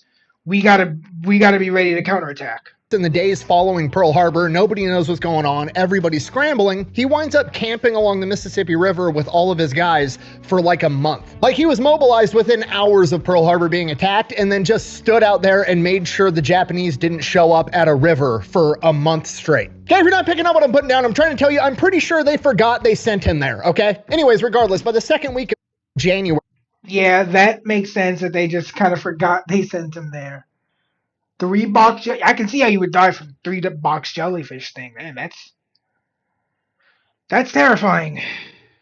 He finally gets orders to head back to Camp Shelby, so he packs up all of his stuff, heads back to Camp Shelby, and when he gets there, he is immediately promoted to sergeant. And again, this is obviously because of Pearl Harbor. We're going to war, we're going to need millions of new troops, millions of new draftees, millions of new volunteers. Pretty much anybody with any military experience at that moment was going to get put in a leadership position, so they were promoting everybody. He then gets pulled into his CO's office, and CO tells him that he thinks that Logan would be a good fit for officer candidate school. Logan says he's interested. He goes off, he goes through like a board, like an interview type process, and when he gets kicked back, he gets rejected. Now, I don't know what happened in this interview, but apparently the promotion board's official reason for not promoting him was his religious convictions were too staunch, and they recommended him for a psychological evaluation. The commanding officer that had recommended him for officer candidate school finds out about this. He's pretty pissed off, feels bad for Logan, brings him back into his office, he apologizes, and then immediately promotes him to staff sergeant. A couple days after that, he gets orders, grab your shit, get on the train. He gets on the train. Next thing he knows, he's in San Francisco. Then they tell him get on the boat. He gets on the boat. Next thing he knows, he's in some tropical paradise called Fiji. And he's training with the local islanders in jungle combat, these Fijian scouts. Apparently they're all 6 foot tall. They're all 200 plus pounds, which in 1941 was a massive dude. And apparently they are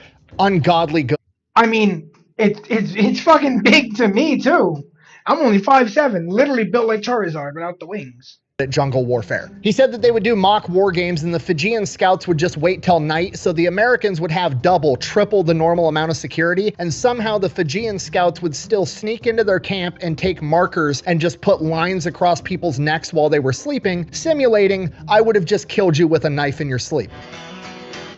I have a dick on my face, don't I? And this is initially who's teaching him and all the rest of his guys how to operate in a jungle environment. And then when he's not training, he's still doing his pseudo chaplain thing. He's leading little prayer groups, religious services. He's counseling guys that are having trouble with stuff back home or just trouble in general. And that's what he does. And this goes on for months. And then one day they tell him, all right, get on the boats. From here, his ship kind of goes around the Pacific on these search and destroy missions. Basically, Navy intelligence is triangulating where Japanese radio signals are coming from on these little tiny itty bitty islands out in the ocean where the Japanese have left small contingencies of men that are basically just trying to track American ship and airplane movements and radioing it back to their intelligence. So they're triangulating where these guys are, they go in and destroy their outpost. Logan winds up going out on a couple of these missions, but all the outposts that he finds have already been abandoned, so they just destroy the equipment and head back to the ship. While that's going on, they celebrate Christmas of 1942 on the ship. They don't get any special food because the supply ship was sunk by an enemy submarine.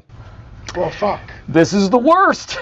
Shortly after that, his convoy gets attacked by an enemy submarine, and he's on the deck watching the entire thing as the American Navy sinks this Japanese submarine, and this is like his defining, oh shit, this is for real moment. In his words, and I quote, "For the first time I realized that I was on my way to kill or be killed." Shortly after this, they are informed they're going to be partaking in the first major Allied offensive against the Japanese by making an amphibious landing on an island known as Guadalcanal. Logan is then individually notified / congratulated because he is receiving a battlefield commission and he is now going to become a lieutenant. He's an officer now. He is then immediately informed that the platoon that he's taking charge of is going to be the first ones to land at Guadalcanal. Okay, just so we're all on the same page, from his perspective, you have to appreciate this. He's basically just been told he's going to lead the first 30 men into combat on offense against the Japanese, and he got promoted to do it. So in the back of his head, he's got to be thinking like, okay, either A, they think I'm awesome.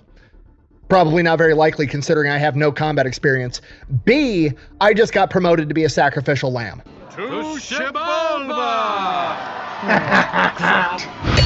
But if he celebrated Christmas on a ship in 1942, he couldn't have. Shut up. I know what you're going to say. Just shut up. You're going to ruin the story. I'm going to address it. All right? Buh. I love the keyboard warrior. Buh. That's going to be awesome. The Spinosaurus is one of the coolest things to ever exist. All right, they make it to Guadalcanal. They board the amphibious landing ships. Logan and his platoon are the first ones in the first ship. They're making their way towards the island. They're getting closer and closer and closer. And then the door on the Higgins boat drops. And like, this is it. This is the moment. Adrenaline's high. This is the moment he's supposed to run out of that Higgins boat onto the beach, engage the enemy in combat, and get revenge for Pearl Harbor. And that's exactly what he goes to do. He's the first one off that Higgins boat. As he runs, jumps off that door into the water, immediately sinks up to his neck in the ocean. Okay, wind, he the boat was too far away. Taken out of his sails, cool guy moment, gone forever, and it has now turned into an oh shit moment as he desperately tries to run through the ocean to get to this beach as fast as he can. Which obviously isn't very fast, but luckily they're not taking enemy gunfire or artillery or anything, so they all make it to the beach. He establishes a beachhead, gets all of his men accounted for, and then they kind of wait for some more people to make the landing on the beach, and then they push further inland. At this point, Logan and probably everybody else is thinking in their head like, okay, well, this was supposed to be a major battle. We're the first Americans to land to engage the enemy. Where are these guys? We know they're here. We're about to walk face first into an ambush. That's what's about to happen. Anxiety is very high. But hey, somebody's got to do it. So they go. They push further inland, waiting for this ambush to come. And after a couple hundred yards, they find the enemy, or what's left of the enemy.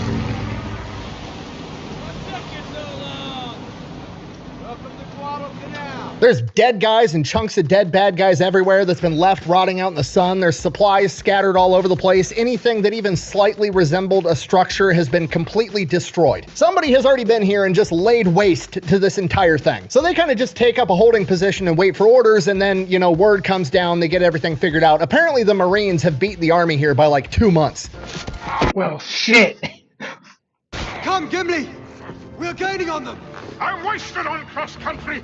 We dwarves are natural sprinters! Sidebar, I love this part of the story because all I can think about is the TV show The Pacific, when the army shows up after the Marines have already been there, and the Marines show up and raid all the army supplies because they're starving. Also worth mentioning, his army unit was not the first army unit to make it to the island either, okay? The Marine Corps made it there on August 7th, 1942. The Army got there in October of 1942. He celebrated Christmas on his ship in 1942, then went out on some more search and destroy missions on different islands. His unit doesn't even get there till like April of 1943. The Guadalcanal campaign is declared a victory in February. Missed it by that much. Ken, I know what you're thinking. Why? Why would you tell the story that way if you knew this all along? Okay? Couple of reasons. Reason number one, it pisses off the keyboard warriors, and I love doing that. It's like my second favorite pastime after shitting on communism. And two, you have to realize this is a story from the first person perspective, which is an incredible way to learn history. Could I have just used the internet and the hindsight being... I mean, yeah.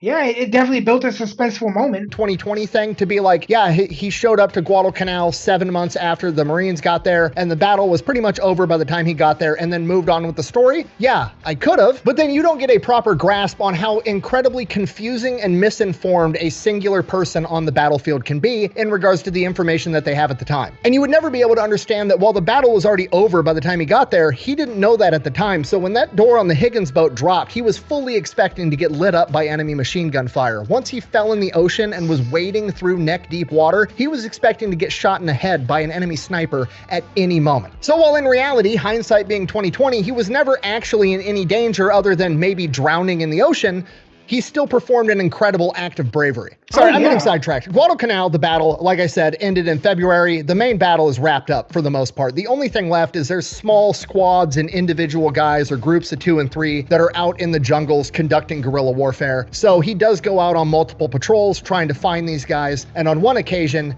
he does. He takes his men out, they're patrolling through this really dense jungle. They're in a single file line on this narrow path through the jungle. He rounds a bend and literally bumps into 3 Japanese soldiers, and immediately, before he even knows what happens, shoots all 3 of them. After inspecting their bodies inside of the helmets of one of the dead Japanese soldiers, he finds a family picture of him, his wife, and his child, and it eats him alive. He prays about it a ton. He didn't want to kill anybody. He knows that, but ultimately he just comes to accept what he already knew the moment he saw that submarine go down. It was kill or be killed.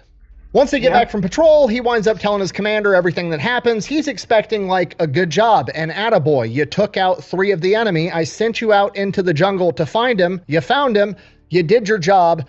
Good job. That's not what he gets. He gets a tremendous ass chewing from his commanding officer because there's no reason that an officer should have been out in front. He should have had, you know, his lower enlisted men leading the way, and his life should have never even been at risk. He should have let somebody else do that for him. And Logan pushes back against the commanding officer. He's like, I'm sorry, I thought I was commissioned to lead my troops, not drive them. And this pretty much solidifies his leadership style of, he basically made a vow to himself that he's never going to ask one of the men under his command to do something that he wasn't willing to do himself. From here, the next 2.5 to fucking based. Based. 3 months that he spends on Guadalcanal, he's still going out on patrols. He does get involved in some more skirmishes, but they don't need everybody patrolling the jungle, so they end up doing a ton more jungle warfare training. And when he's not doing that, in his free time, he pretty much gives all of his time to being a pseudo-chaplain to all the men, because obviously not a lot of religious leaders on Guadalcanal at the time. And unfortunately, this is that point in the war where a lot of soldiers start getting Dear John letters from back home where their wives or fiancés or girlfriends are leaving them for somebody else. And he's doing everything he can to help those guys through it. And this is where he really starts to pick up his nickname, the Fighting Preacher, or Preacher for short. Then after about 3 months, they get the orders, get on the boats, we're gonna go invade another island, and this time, it's for real. Allegedly. All right, July 3rd, 1943, they board the ship. Once they get on the ship, they start telling everybody the plan. We're going over to a nearby island called New Georgia. There's an airstrip on the island. We got to take the airstrip. The obvious spot of attack is going to be the south side of the island. So under the cover of night, we're going to sail right past the south side of the island, and we're going to land on the north side of the island to catch the enemy by surprise. Once we get there, we'll open up with a naval bombardment to soften up the landings. You'll board the Higgins boats, and then you'll go take the island. That's the plan. Fast forward 3 o'clock in the morning, July 4th, 1943, they're here. It's time to go. We're going to make the landings. The Allied forces open up with this gigantic naval bombardment, and it has the opposite of the desired effect. It does not silence the enemy. It's more like stirring up a hornet's nest. Within a matter of minutes, enemy airplanes are in the air. They're dropping flares over the ships, so now it's basically broad daylight, even though it's 3 o'clock in the morning. And Preacher and the rest of the guys can now see that the Japanese are shooting artillery back at them as well. Then the destroyer that they're on starts zigzagging because there's enemy submarines in the area, and within a matter of a couple of minutes, the entire ship gets rocked, presumably by an enemy torpedo, and within minutes, they're calling to abandon ship. Okay, now we got a big problem because the Higgins boats aren't here yet. Okay, now typically the Higgins boats are stored inside of another ship or on top of another ship, and then they're craned off, lowered into the water, and somebody drives the Higgins boat up next to the destroyer or the troop transport. They drop that cargo netting down the side, and the guys climb down the cargo netting and get in the Higgins boats. We don't have time for all that shit. They didn't give us a timeline. They said, get off the ship. So Logan and pretty much everybody else just start jumping overboard with their full kit, backpack, gun, ammunition, everything they need to take on a mission. They're just jumping into the ocean at 3 o'clock in the morning. Luckily, the Higgins boats were already on their way, so they wind up meeting up with a Higgins boat in the ocean, and the guys in the Higgins boat pull him up top. Logan gets himself and all of his platoon into a Higgins boat, and last he knew, the order was to take New Georgia, so that's where they head. They make it to the beach. It is enemy machine gun fire everywhere. There's enemy planes overhead trying to drop bombs on them, and it's like this coral ground that they can't even dig into, so all the guys are just finding any tiny little depression they can and trying to hide in it. As this battle rages on, Logan gets all of his platoon accounted for. Everybody made it to the beach, which is great. Then he moves on to,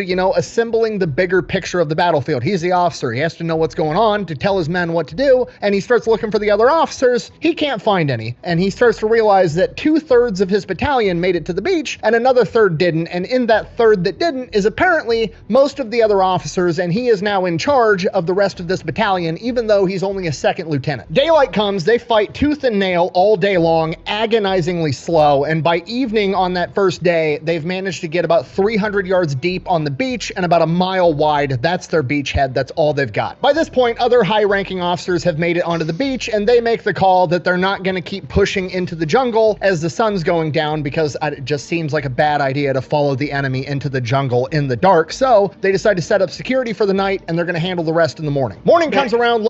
That definitely sounds like a bad idea. Logan gets the order that he's supposed to reestablish contact with the enemy, aka go fucking get them. From here, they basically use this beachhead as a base and conduct patrols into the jungle looking for the enemy. Logan doesn't go into great detail of like play-by-play of what happens every single patrol, but he does say during this period of time, all of his men picked up the habit of shooting and or bayoneting every dead Japanese guy they saw, because they figured out pretty quick that the Japanese like to pretend to be dead and then try to shoot you in the back after you walk by. He also said during this period of time, he and his men became experts in clearing out Japanese machine gun nests. As soon as that Japanese machine gun would open fire, everybody would hit the deck. They'd return so much suppressing fire that the Japanese couldn't look up to man the gun, and while they were keeping their heads down, somebody would run up there with grenades and clear them out. This goes on every day for about 2 weeks straight, and then his platoon gets relieved by a Marine unit, and they get sent back to the beach to get some R&R and then wait for new orders. After a couple of days of hanging out on the beach, new orders come down, and here's basically what's going on the island at this point. The Japanese have brought in reinforcements to defend this airfield, and the Marine and the Army units that are trying to take the airfield are basically stuck in a stalemate. So Logan and his battalion are being sent in, okay? Battalion, not company, not platoon, battalion. Like 900 guys are being sent in, and their job is going to be to block the main supply road leading to this airport to cut off Japanese supplies, so it weakens them so they can take over this airfield. The problem, it's like 17 miles away, and there are no roads. They're going to have to traverse 17 miles of this jungle island terrain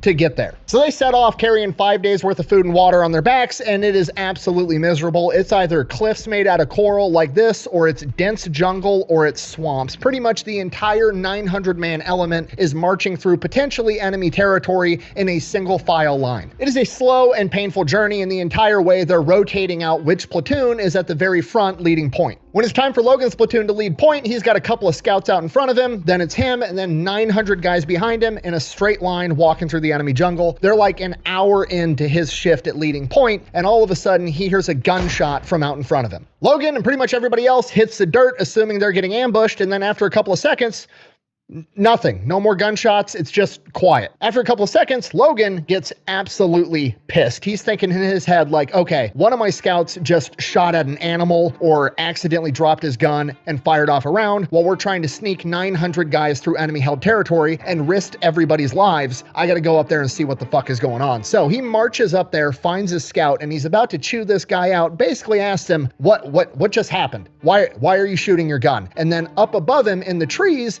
he hears something falling and rustling around in the trees, and it's making its way down, and then a Japanese rifle falls right at his feet in front of him and the scouts. And then something even bigger starts rustling in the trees, making its way...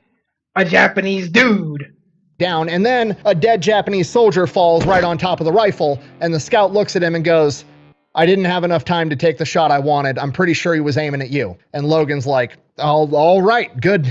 Good work. Good shit. Carry on. After that, the formation keeps making this arduous journey towards the objective, and it takes them 4 days straight to cover 17 miles. But eventually, they make it to the objective, they identify the trail, then they backtrack, they find a small knoll, they dig trenches, they set up a defensive fighting position in case they get attacked, and then they're going to be able to launch ambushes on this trail to shut down the Japanese supply lines. And pretty much as soon as they get their trenches dug, they get attacked instead. They repel multiple attacks all day and all night, and then it starts raining. And they repel multiple attacks the next day, and it keeps raining. And by the time they realize how dire their situation actually is, the rain and the tropical humidity has destroyed the batteries in the radio, and they have no contact with the outside world. By this point, they have been attacked from every direction and know that they are completely surrounded and totally outnumbered. And if that wasn't bad enough, they only brought 5 days worth of food with them, and it took them 4 days to get here.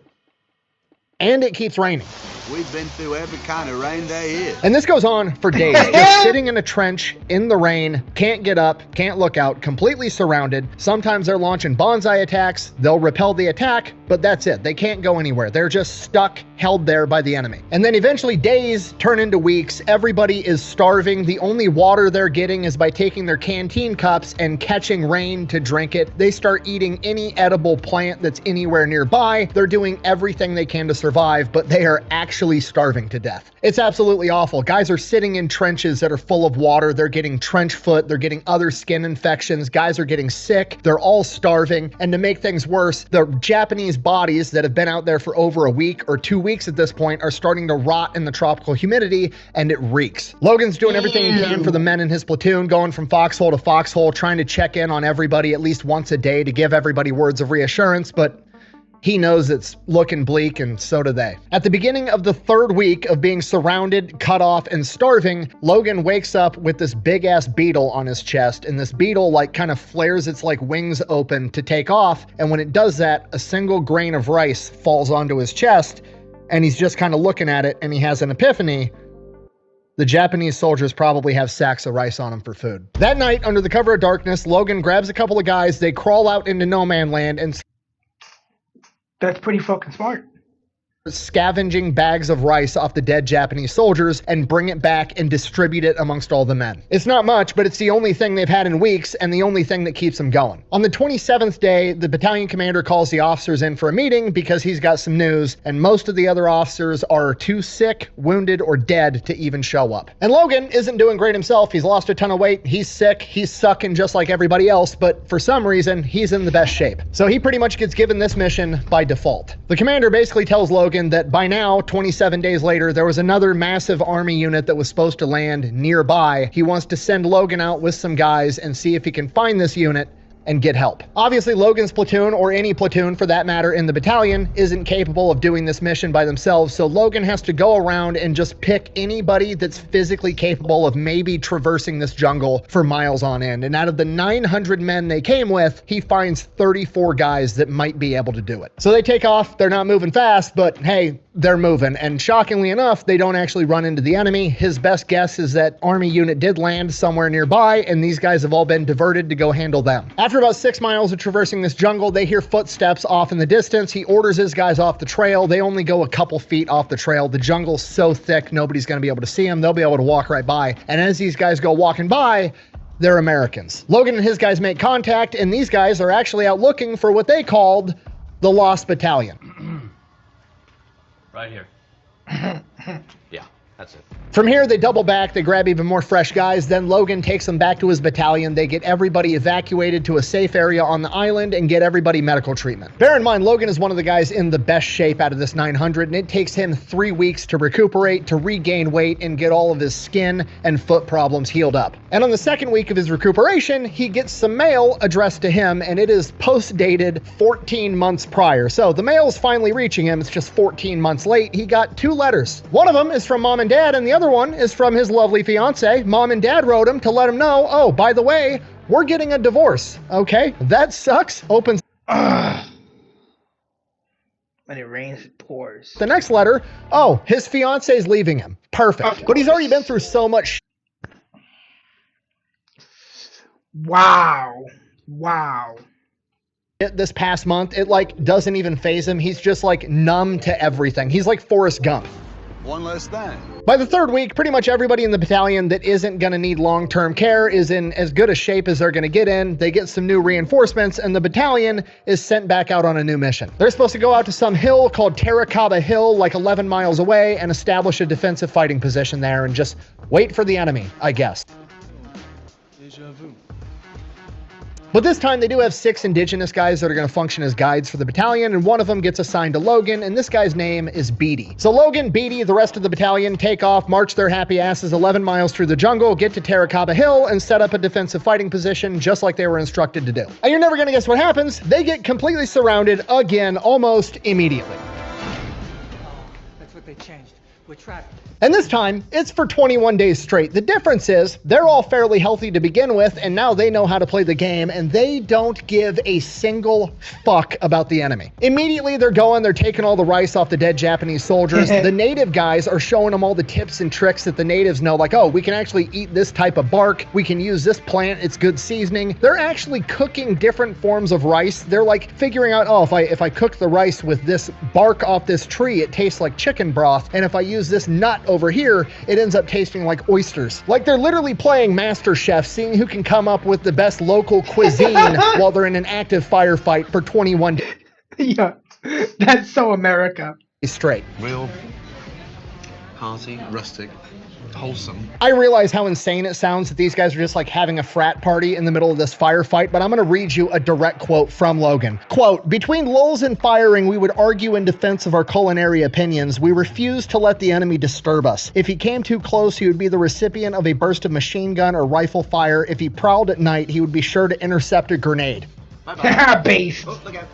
Thank you for coming by. Have a good day. I'm going to go enjoy my wad. He then goes on to say, and I quote, we were surrounded, but it just didn't bother us anymore. By the 19th day, apparently the battalion commander decides that the party needs to come to an end. He needs somebody to go penetrate behind enemy lines, make contact with an allied unit, and, come in and clean this situation up. Logan Weston basically gets assigned the task because he is the most experienced patrol officer in the battalion. He gets given 33 of the best in shape guys, and he takes his local guide, Beatty, with him. From here, Logan and Beatty and the other 30 guys with him all get together in an area, and then a bunch of the other guys in the battalion get ready, and they've identified the weakest spot in the enemy line. The battalion lays down a bunch of covering fire. They punch through this weak spot in the enemy line, and these 30 guys plus Beatty and Logan disappear into the jungle. Once they really get moving, Beatty is absolutely incredible. This guy is having them ducking and dodging and avoiding the Japanese left and right. They're like invisible ghosts in the jungle under this guy's guidance. After about 4 miles, they get to a spot where they need to exercise a little bit more caution. And remember, Logan's the kind of commander where he's not going to ask anybody to do anything he wouldn't do himself. So he grabs Beatty, and those two take off to scout everything beforehand to make sure it's not an enemy ambush. They're making their way down this trail. Logan turns a corner, and off in the distance, he sees a Japanese soldier, and the Japanese soldier is raising his rifle and pointing it at Logan. Logan, realizing that he's about to lose a quick draw contest, immediately drops to his knees and hip fires towards the guy. Doesn't hit him, but it scares the guy enough that he jumps into the brush. And from here, all hell breaks loose. There's rifle fire and machine gun fire coming from the left, the right, down the trail, absolutely everywhere. They turn and start running. They dive off the trail. They wind up making their way into this swamp and swim through and hide in this swamp. After they're convinced that they lost him, they climb out of the swamp. Immediately, he realizes, like, I've had so much adrenaline pumping, I'm not sure if I've been shot or if Beatty's been shot, so they wipe the mud off Beatty, check him out.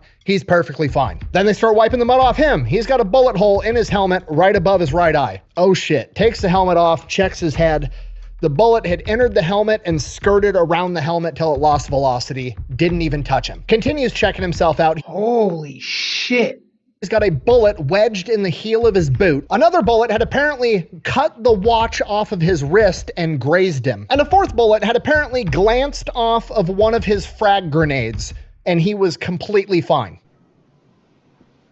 Yeah! You should be fucking dead, man. So they start making their way back to their platoon, and Beatty is just like blown away talking to Logan like, wow, your God must be really powerful to be able to protect you like that. I need to know more about this guy. Like, can I worship this God? Can I be part of the club? What do I got to do? And Logan, AKA Preacher, is like, yeah, man, of course you can. Just, accept God as your, Lord and Savior and love him. He'll love you back. Bada bing, bada boom. You're a Christian. Hearing that, Beatty's in. So like him and Logan stop for a minute. They say a prayer together. And in Beatty's mind, he is now like a complete reborn again Christian. And from his perspective, he now thinks that he's basically immune to bullets. So he's so excited and pumped that he like starts singing and dancing loudly as they're walking back to the guys through enemy territory. And Logan is trying to get this guy to shut the fuck up, but he can't because now he thinks that bullets don't affect him. And then, as fate would have it, apparently him singing scares a group of parrots or some kind of fucking bird, and they take off and start squawking, and the birds apparently scared a bunch of monkeys, and then the monkeys start running around screeching, and the next thing you know, all of the wildlife in the area is running around making a shit ton of noise, and apparently this convinces the Japanese that a much larger element of guys is headed their direction, so they're able to make it back to his platoon without a single shot being fired, and then the platoon is able to make it back to the battalion under the cover of all this noise. So I guess if you're gonna be noisy, be very noisy. The food. Oh my God. I love you, God. They're back at the hill with the battalion for 2 days before the battalion commander decides, fuck this, we gotta punch through and reconvene with this bigger army unit so we can get out of here. They march the entire battalion into the jungle with Logan leading point the entire time, and for 4 days they launch multiple attacks on different spots on the enemy line, trying to punch through. And again, as fate would have it, on the 4th day, other army units and Marines launched their attack on the airfield on the island, which caused all the Japanese in the area to fall back to defend the airfield, and they were finally able to punch through. They're able to reconnect with the 25th Infantry Division. Those other units were able to take the airfield, and the New Georgia campaign is essentially over. Logan's battalion gets put on R&R for the next 2 weeks, where his main goal is to try to regain some weight, because over the course of this campaign, he's gone from 185 pounds to 119 pounds. After that, his unit gets sent back to Guadalcanal, where they're going to get new reinforcements, new equipment, everything they need to accept their new mission. And after 3 days on being in Guadalcanal, Logan hears about a call going out requesting guys with extensive jungle warfare experience to go on a super dangerous secret mission. They're not even going to tell you what it is unless you accept it. Logan hears this and is like, I mean, my fiance just left me, my parents are getting a divorce, and I just had a party in the jungle for the past 21 days. Fuck it, why not? I'll go. Fuck it, we ball.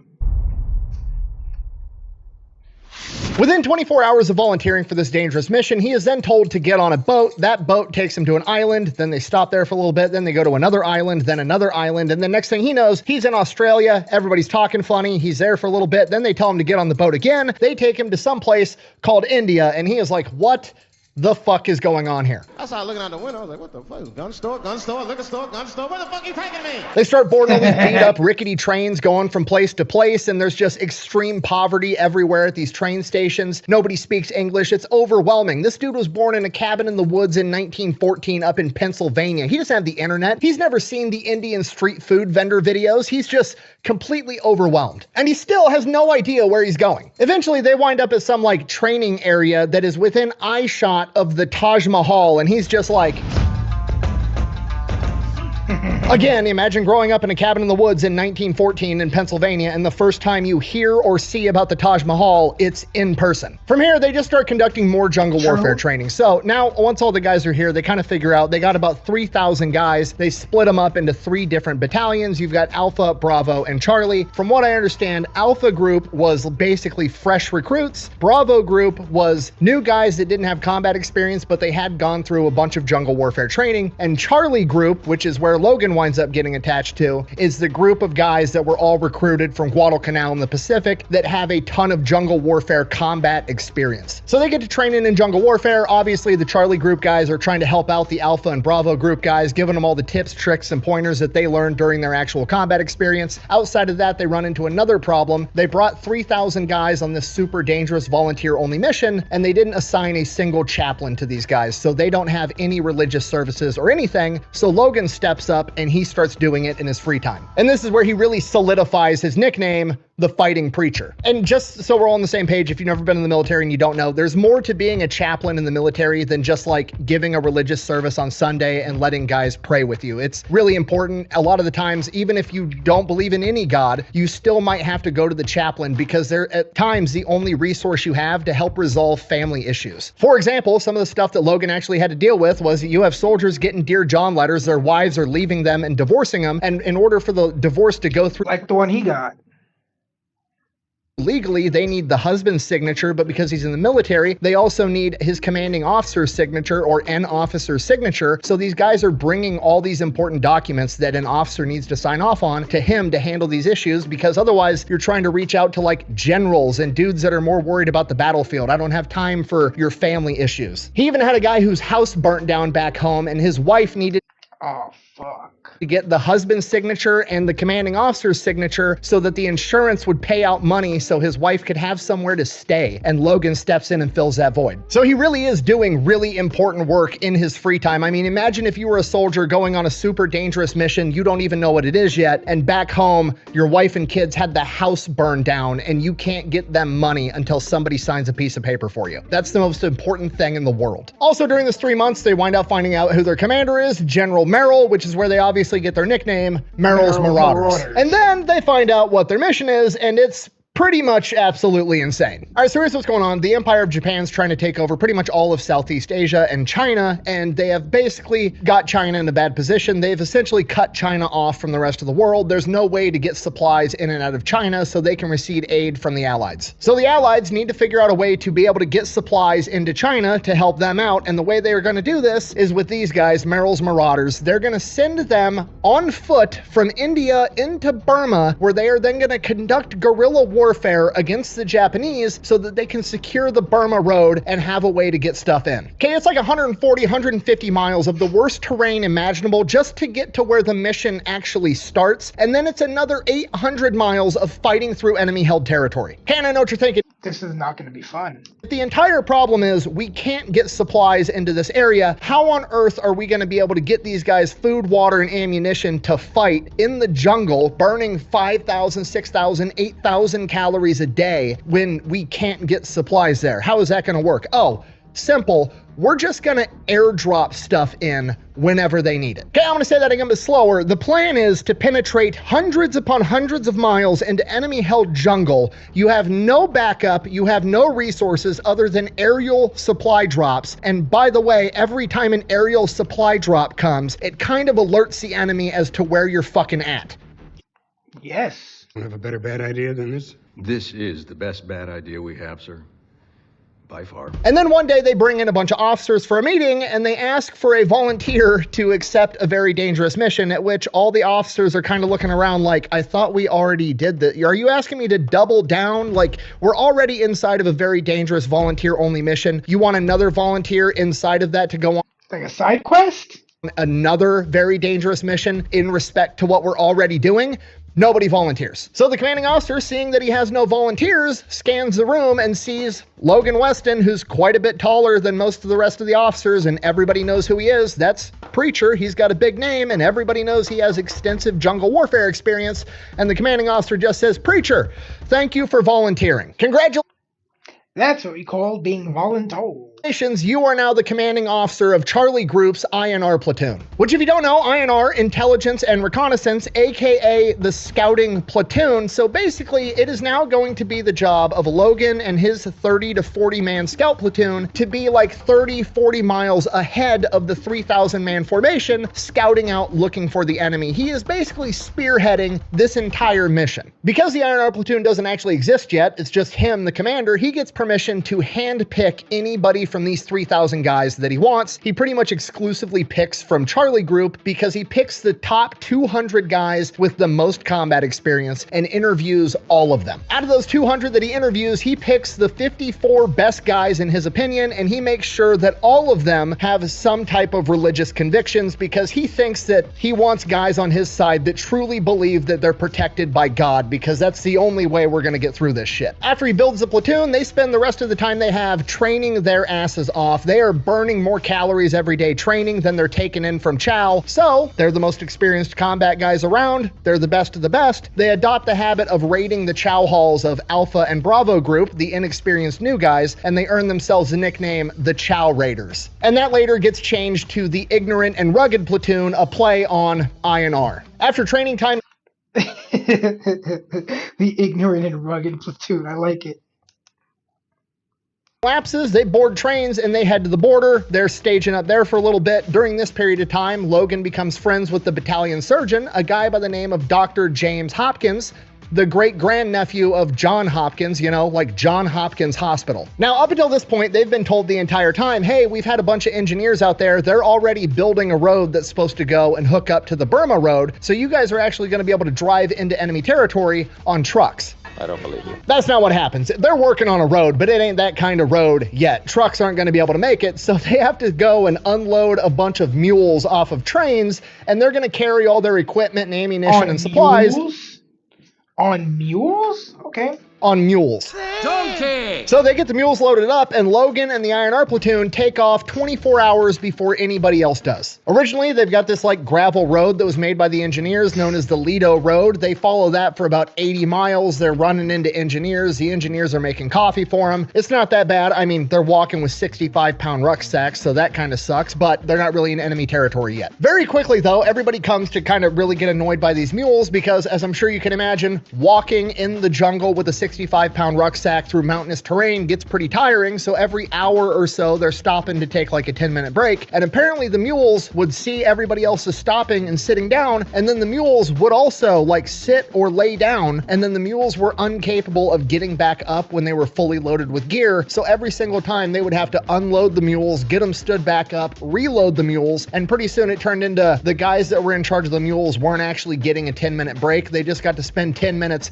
unloading and reloading the mules. Stubborn jackass! After they get to the end of the Lido Road, they just kind of take off into the jungle, headed the general direction of where the enemy is, and by January of 1944, they've traveled about 125 miles. Around this point in time, Logan gets orders that he needs to head east from where he's at because the Chinese are engaging Japanese forces. He needs to try to link up with the Chinese forces, and remember, Logan is about a day ahead of everybody else. So they start making their way there, and then eventually the lead scout notifies Logan that there's somebody up ahead on this trail. They see somebody, so they go, they check it out. It's some Asian guy in some type of uniform. So they kind of like make themselves known, not knowing if it's the Japanese or the Chinese. And then the Asian guy just kind of raises his hand and they think he's waving. They're like, oh shit, we found the Chinese guys. This is awesome.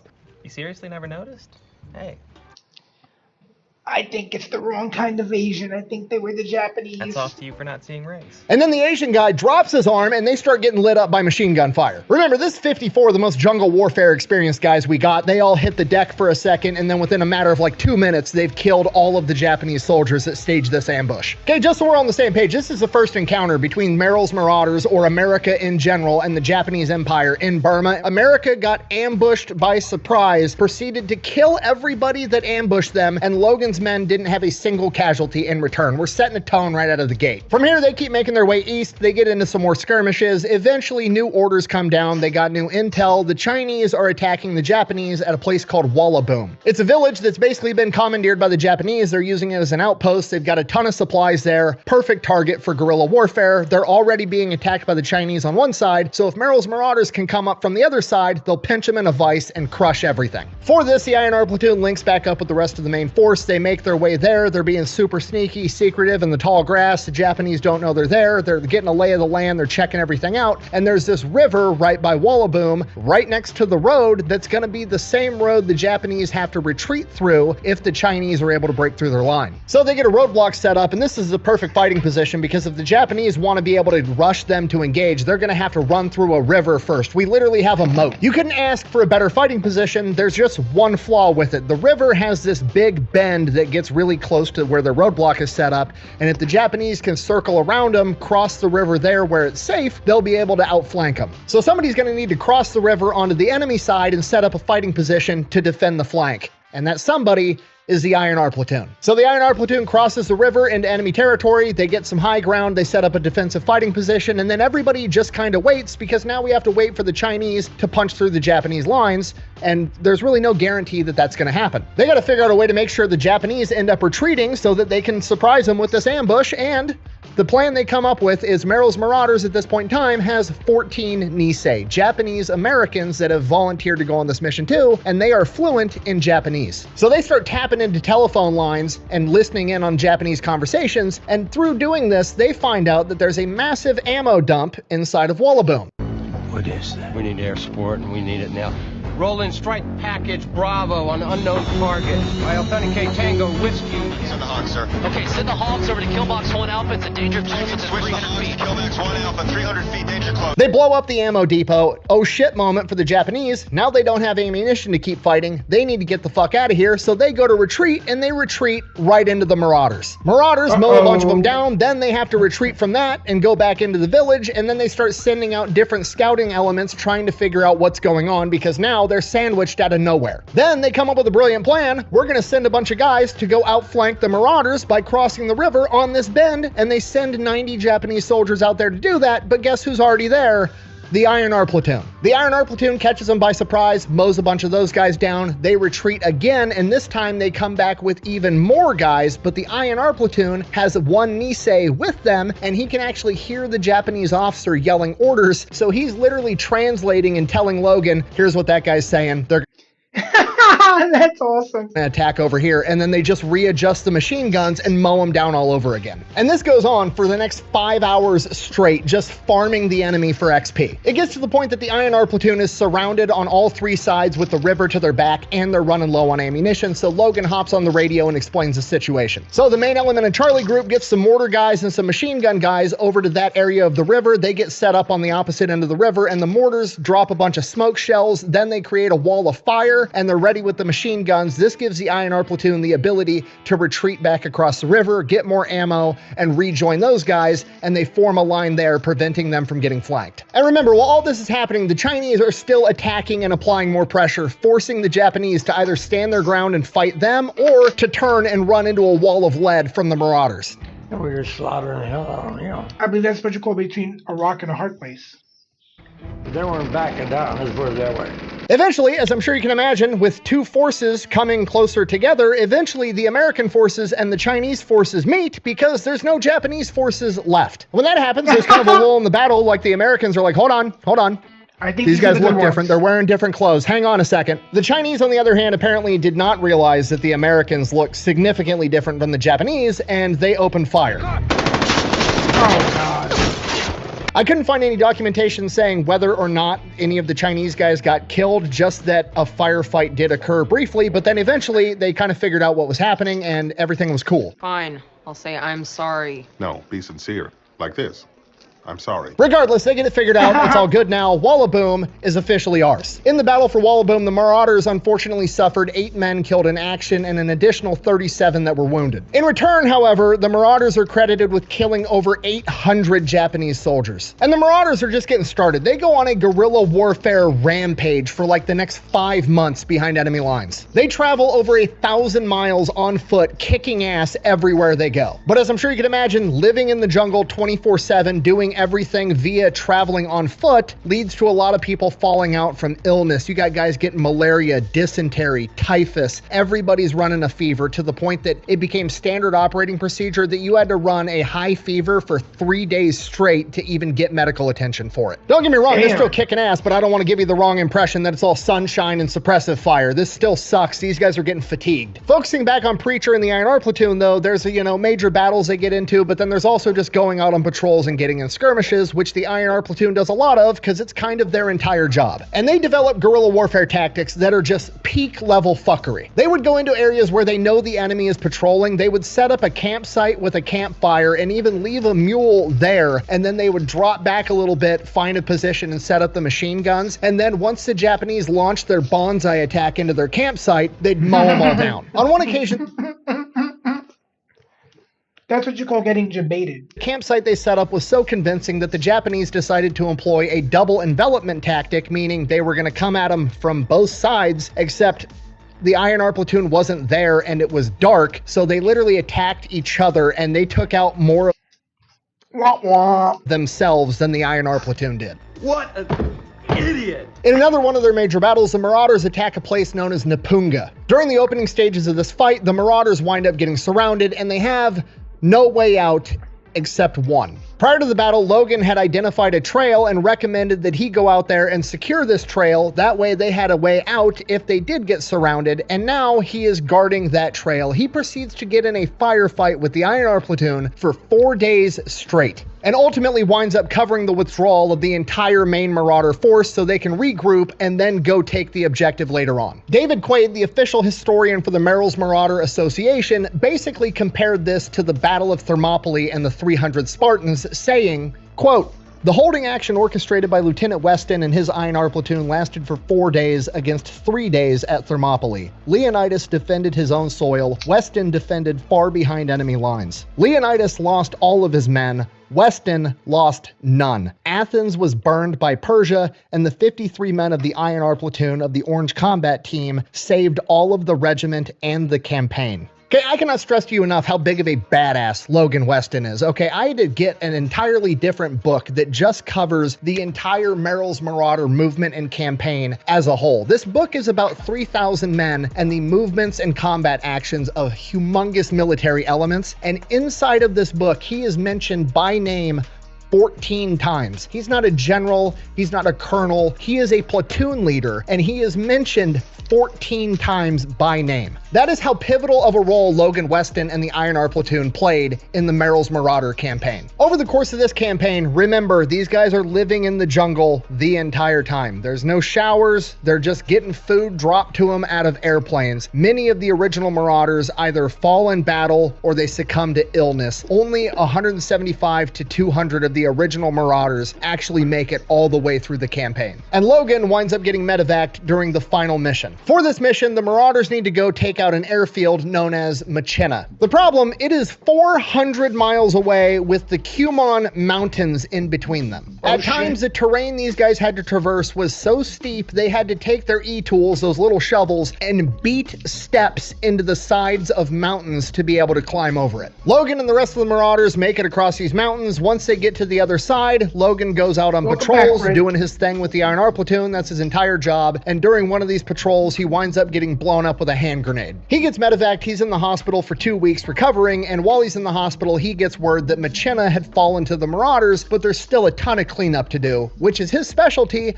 so he volunteers to go back out, which he does. I could do this all day. Oh, you thought he was done when I said he got medevaced during the final mission. Nah. Nope. He goes back into combat for 6 more weeks, leading the INR platoon in patrols, cleaning out the area. After 6 weeks, he gets medevaced a second time, and the official thing written on his medical documentation is AOE, accumulation of everything. Like the medics took one look at this guy and said, "What's wrong with you?" "Oh shit, what isn't wrong with you?" Once he gets to the hospital, he is told that he has 6 months left to live and rushed back home to America. Okay, spoiler alert, obviously he survives. Oh, I'm so happy! I'm so happy! This is the best day of my life! The Marauder campaign ends shortly after this. Machina was their last major battle. Under the leadership of Logan, okay, spoiler alert, obviously he survives. Oh, I'm so happy! That have seen stories like Richard Bong, Butch O'Hare. Yeah. I'm so happy! Yeah. This is the best day of my life! It is. The Marauder campaign. It's always good when one of his stories has a happier ending. Campaign ends shortly after this. Machina was their last major battle. Under the leadership of Logan Weston, the INR platoon is officially credited with scouting 1,250 miles of jungle, participating in 18 battles. They suffered 4 men killed in action, 5 wounded, and in return, the battalion credited this singular platoon with killing 1,260 enemy soldiers. Bro, fuck. So Logan winds up getting medevac. They ship him back to America, and this journey takes weeks. And during the course of that journey, he is placed under the care of a doctor that's traveling with him and a bunch of other wounded soldiers. And that doctor is his buddy, Dr. James Hopkins. Once making it back to America, he remains under the care of Dr. James Hopkins. Despite being only given 6 months to live, he makes a full recovery. Which, I mean, obviously, A, he's under the care of a Hopkins, which is basically American medical royalty, and B, it's Logan Weston, the fighting preacher. He's gonna do whatever he wants at this point. After getting discharged from the hospital, him and Dr. Hopkins get debriefed, and they're basically told, hey, here's the deal. We haven't told the American people an awful lot about what you guys were doing over in Burma. It's kind of hush-hush. Don't ever talk about this again, like for the rest of your life. Now, obviously, they're not the only ones getting debriefed. This is like one officer telling an auditorium of Merrill's Marauders this, and all the enlisted guys, for the most part, are like, okay, sounds good. I'm going back home to the farm. They all leave. James Hopkins and Logan Weston stay in the room, and they're like, that's bullshit. I should be allowed to talk about my life experiences. I'm gonna do it. They are then promptly taken to the office of another high-level commander where they get into an argument, and then they wind up getting basically placed on house arrest in a local hotel and held there until they figure out what to do with them. After a couple of days of being locked in this hotel room and having different conversations with the chain of command, they come to the agreement that, okay, here's the deal. You can talk about it, but you can only talk about the stuff that's already been put out in the newspapers and in the press. And they're like, okay, hear me out. I've been in the jungles of Burma. I have no idea what's been in the newspapers the past 3 years. So they go and get like 3 years worth of newspapers and press and bring it to the hotel room and tell them, read all you want. That's what you're allowed to talk about. If it's not in there, please don't talk about it. Logan and James agree to these terms, and they spend the next couple of days reading through all these newspaper articles and magazines and everything else. Okay, and if you were in the military, I know what you're thinking. This story is completely BS because there's no way the chain of command is going through all this effort to appease 2 random guys that aren't willing to follow orders. And you know what? You're probably right 99.9% of the time. We gotta realize this isn't 2 random guys. This is 1 random guy who happens to be friends with the heir to Johns Hopkins Hospital, probably the most famous medical institution in America. And if that guy gets thrown in Leavenworth because he wants to talk about his military experience overseas, it's going to be a PR nightmare. So I'm assuming that's why they got this much leeway. Anyways, they get all that sorted out. Then they get given 30 days of leave. James Hopkins is going to go back home to his family, and Logan Weston is kind of like, I don't really have any family to go home back to. My parents separated. I don't even know where they're living. My last home was my college, and I'm not really enrolled there, so I don't have anywhere to go. So James invites him to come with, and he goes and spends 30 days with the Hopkins family. After that, he gets orders to report to Fort Benning, Georgia to help with infantry school. While there, he writes a report on some recommendations on jungle warfare tactics and how to utilize them. This report gets read, immediately gets implemented, and he spends the rest of his military contract basically rewriting the book on jungle warfare and infantry tactics, as well as scouting tactics, and then teaching it to all the other instructors. Well, that's cool as hell. After that, his active duty contract is up. He's free to go. He signs up for the inactive reserves and goes back to Bible school as a junior. Back to school.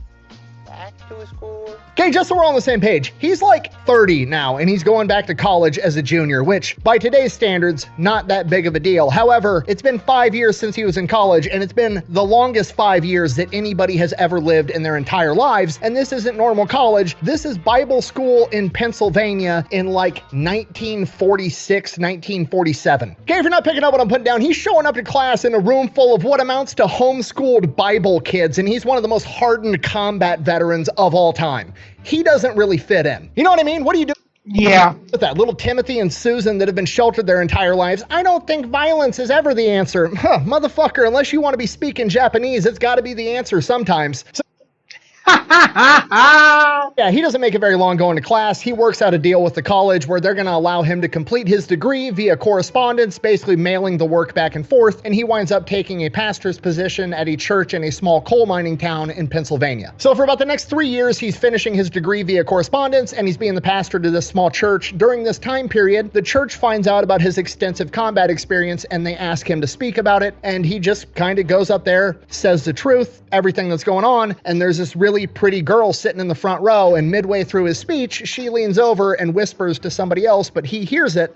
I hope we never invite this long-winded pastor here ever again. I think she likes you. So yeah, 3 months later, they wind up getting married. Then like a couple of weeks after they get married, he gets recalled into active duty. He goes into Fort Meade, is like, hey, here's the deal. I finished my pastorate degree. I want to become a pastor. Right now, I'm a lieutenant in the infantry. I want to switch over. I want to become a chaplain. To his surprise, he pretty much immediately gets denied died, but he's stationed at Fort Meade now, and Fort Meade is like 20 miles away from Washington, D.C. So he literally just goes to the Pentagon and goes into the head chaplain of the entire U.S. Army's office and takes a meeting. He goes in and explains to the guy the situation, like, I got pulled out of Bible school so I could go fight in World War II. I was basically a chaplain for that entire 5 years, and I definitely was a chaplain when I was over in Burma because I was the only guy there doing that job. Why can't I be a chaplain? He then gets told, according to Army regulations, you're 1 year too old to become a chaplain. No exceptions under any circumstances.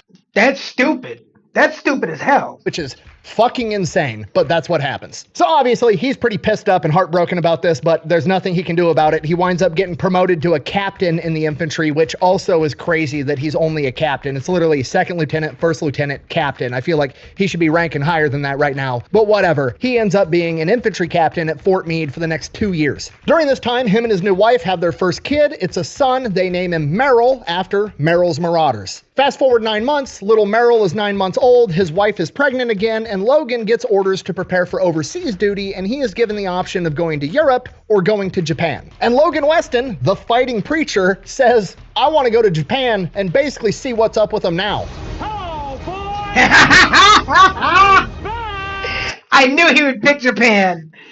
Now I want to see. I got some questions for them. Logan packs up his shit, says goodbye to his pregnant wife and his 9-month son Merrill, and then gets shipped over to Japan for occupation duty. Once he gets there, he's kind of shocked at the lack of animosity the Japanese people have towards the Americans, and because of that, he realizes he doesn't have any animosity towards these people either. And I mean, yeah, like at the end of the day,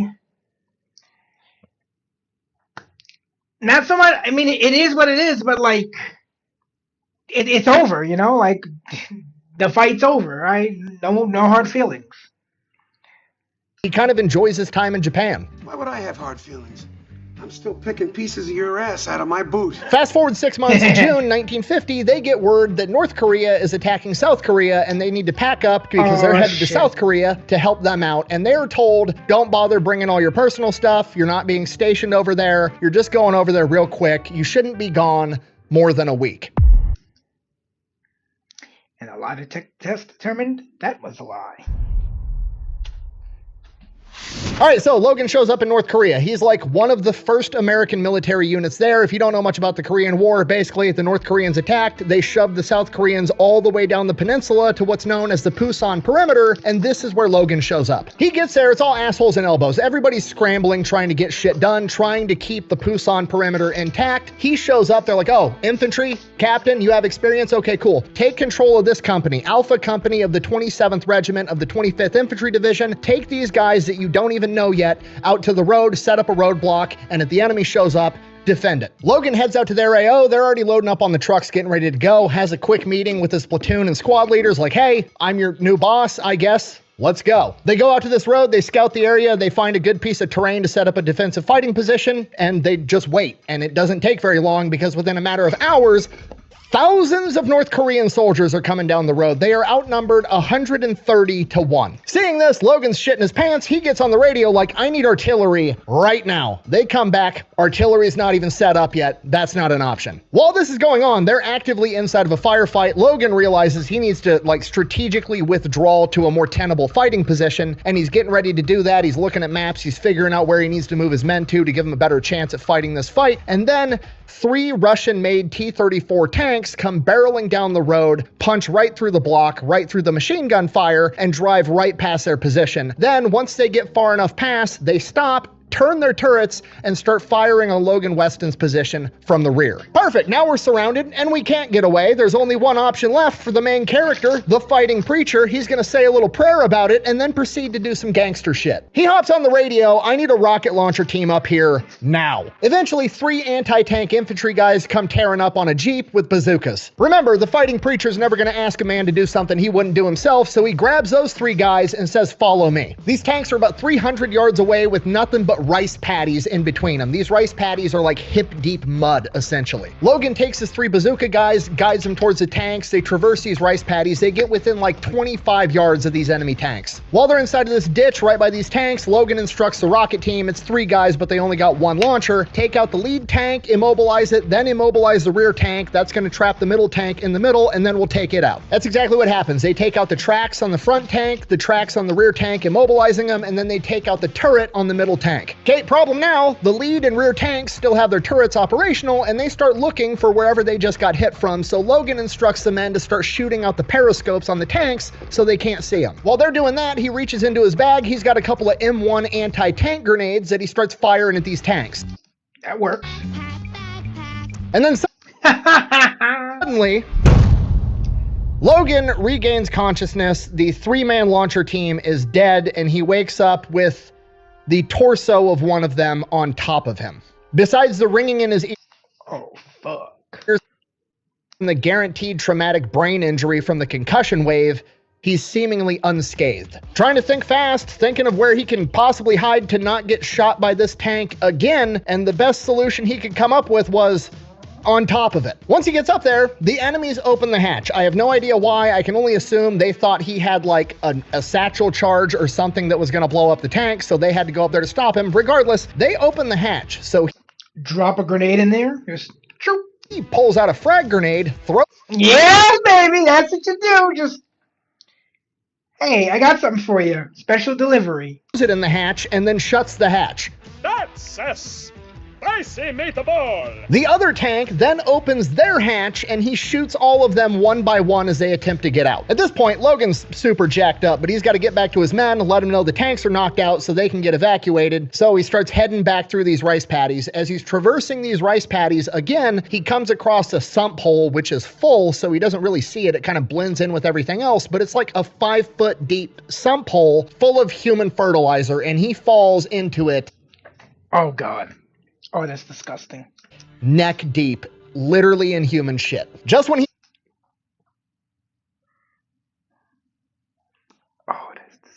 thought his day couldn't get any shittier, so he crawls out of this hole, makes his way back to his men. They're looking at him and smelling him like, what the fuck? And he's like, the tanks are gone. Let's get the fuck out of here. Speaks like Zeus. Smells like poops. He gets his men evacuated back to a further fighting position, linking up with the rest of the regiment, and there they're able to hold the line for the Pusan perimeter. Logan then finally gets sent to a hospital because he got blown up by a fucking tank. For this battle, his platoon is credited with killing over 200 enemy soldiers. Logan Weston receives a Silver Star for taking out the tanks, and the battalion headquarters had this to say, quote, "The real significance of the heroic actions by Captain Weston and his men under inspired leadership must be viewed as probably averting disaster. The actions of Captain Weston and his men truly turned a potentially tragic defeat into a significant victory, certainly contributing to stabilizing his sector." Then the newspapers back home find out about this, and of course they're gonna run with the story that a guy nicknamed the Fighting Preacher is taking out communist tanks, and they portray it like he did it with a bazooka, but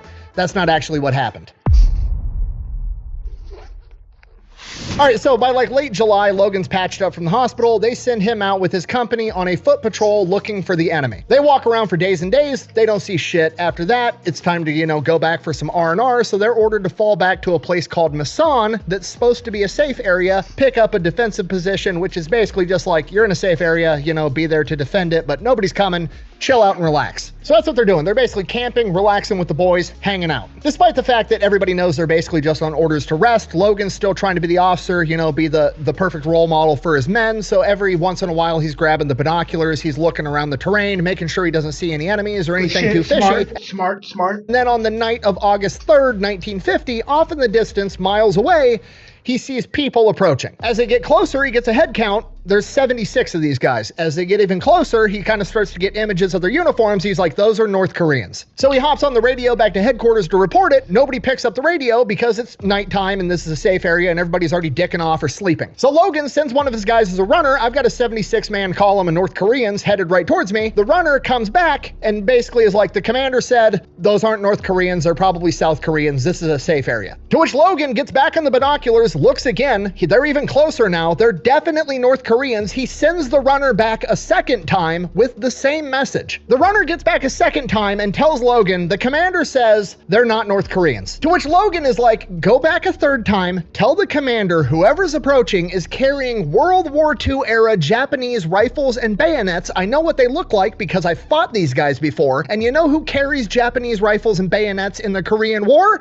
The North Koreans. So the runner takes off a third time, probably shit out of breath at this Today I learned. point. Meanwhile, these 76 guys are just getting closer and closer and closer. By the time the runner gets back, these guys are like approaching the hill that Logan and his men are posted up on, and the runner delivers the same message over again. The commander says that this is a safe area and that there's no way that those are North Koreans. They must be South Koreans, and you just don't know how to tell the difference. He's Laotian.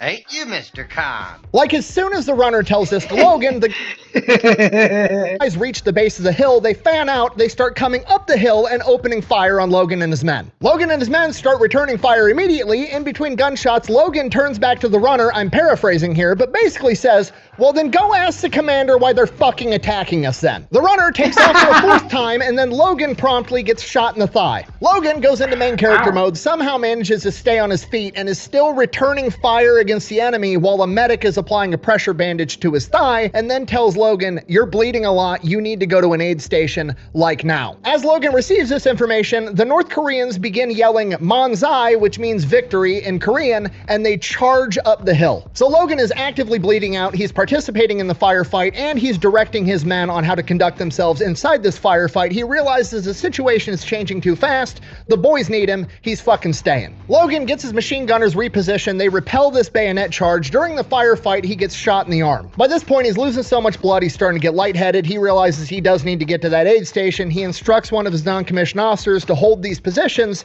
He'll be right back. Logan then proceeds to take himself to the aid station, and it is like a NASCAR pit stop. He walks in the tent like, all right, pressure bandages and tourniquets, let's fucking go. He gets turned around and heads back up the hill. As he's headed there, he grabs a box of frag grenades that he can't carry because his arm's messed up, so he drags it with his good arm back up the hill. Once he gets back to his original foxhole, things are deteriorating. Hundreds of more enemy soldiers have shown up seemingly out of nowhere from his perspective, and now he basically has riflemen fighting men in close quarters combat, like with bayonets, trying to keep them off the machine gunners, while the machine gunners are mowing down the waves of guys that are trying to make their way up the hill. So Logan hops in on the action. Now he's defending the machine gunners too. He's throwing grenades down the hill. He's returning fire. When the charges actually make it close enough, he's bayoneting guys. At one point, he loses his trench knife inside some dude's rib cage. It's deteriorating fast. As all this is going on, Logan is still trying to pay attention to the overall big picture of this battlefield, and he sees that on the other end of this hill, up on the crest, an enemy machine gun team has made their way around the other side of the hill, gotten the high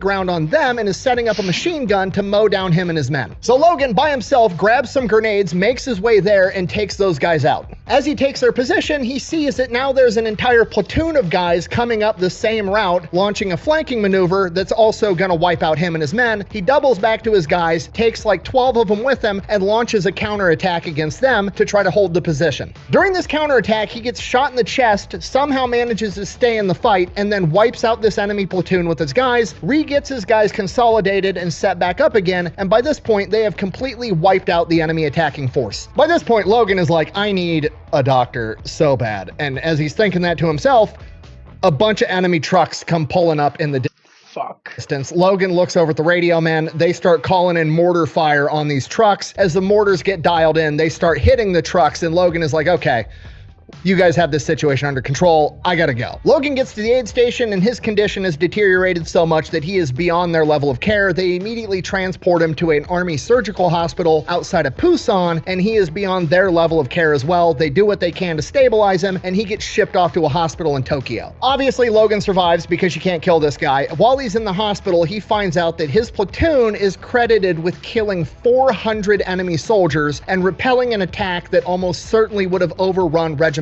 headquarters. Nice. Good shit. Good shit. Good shit. Let's get those salutes.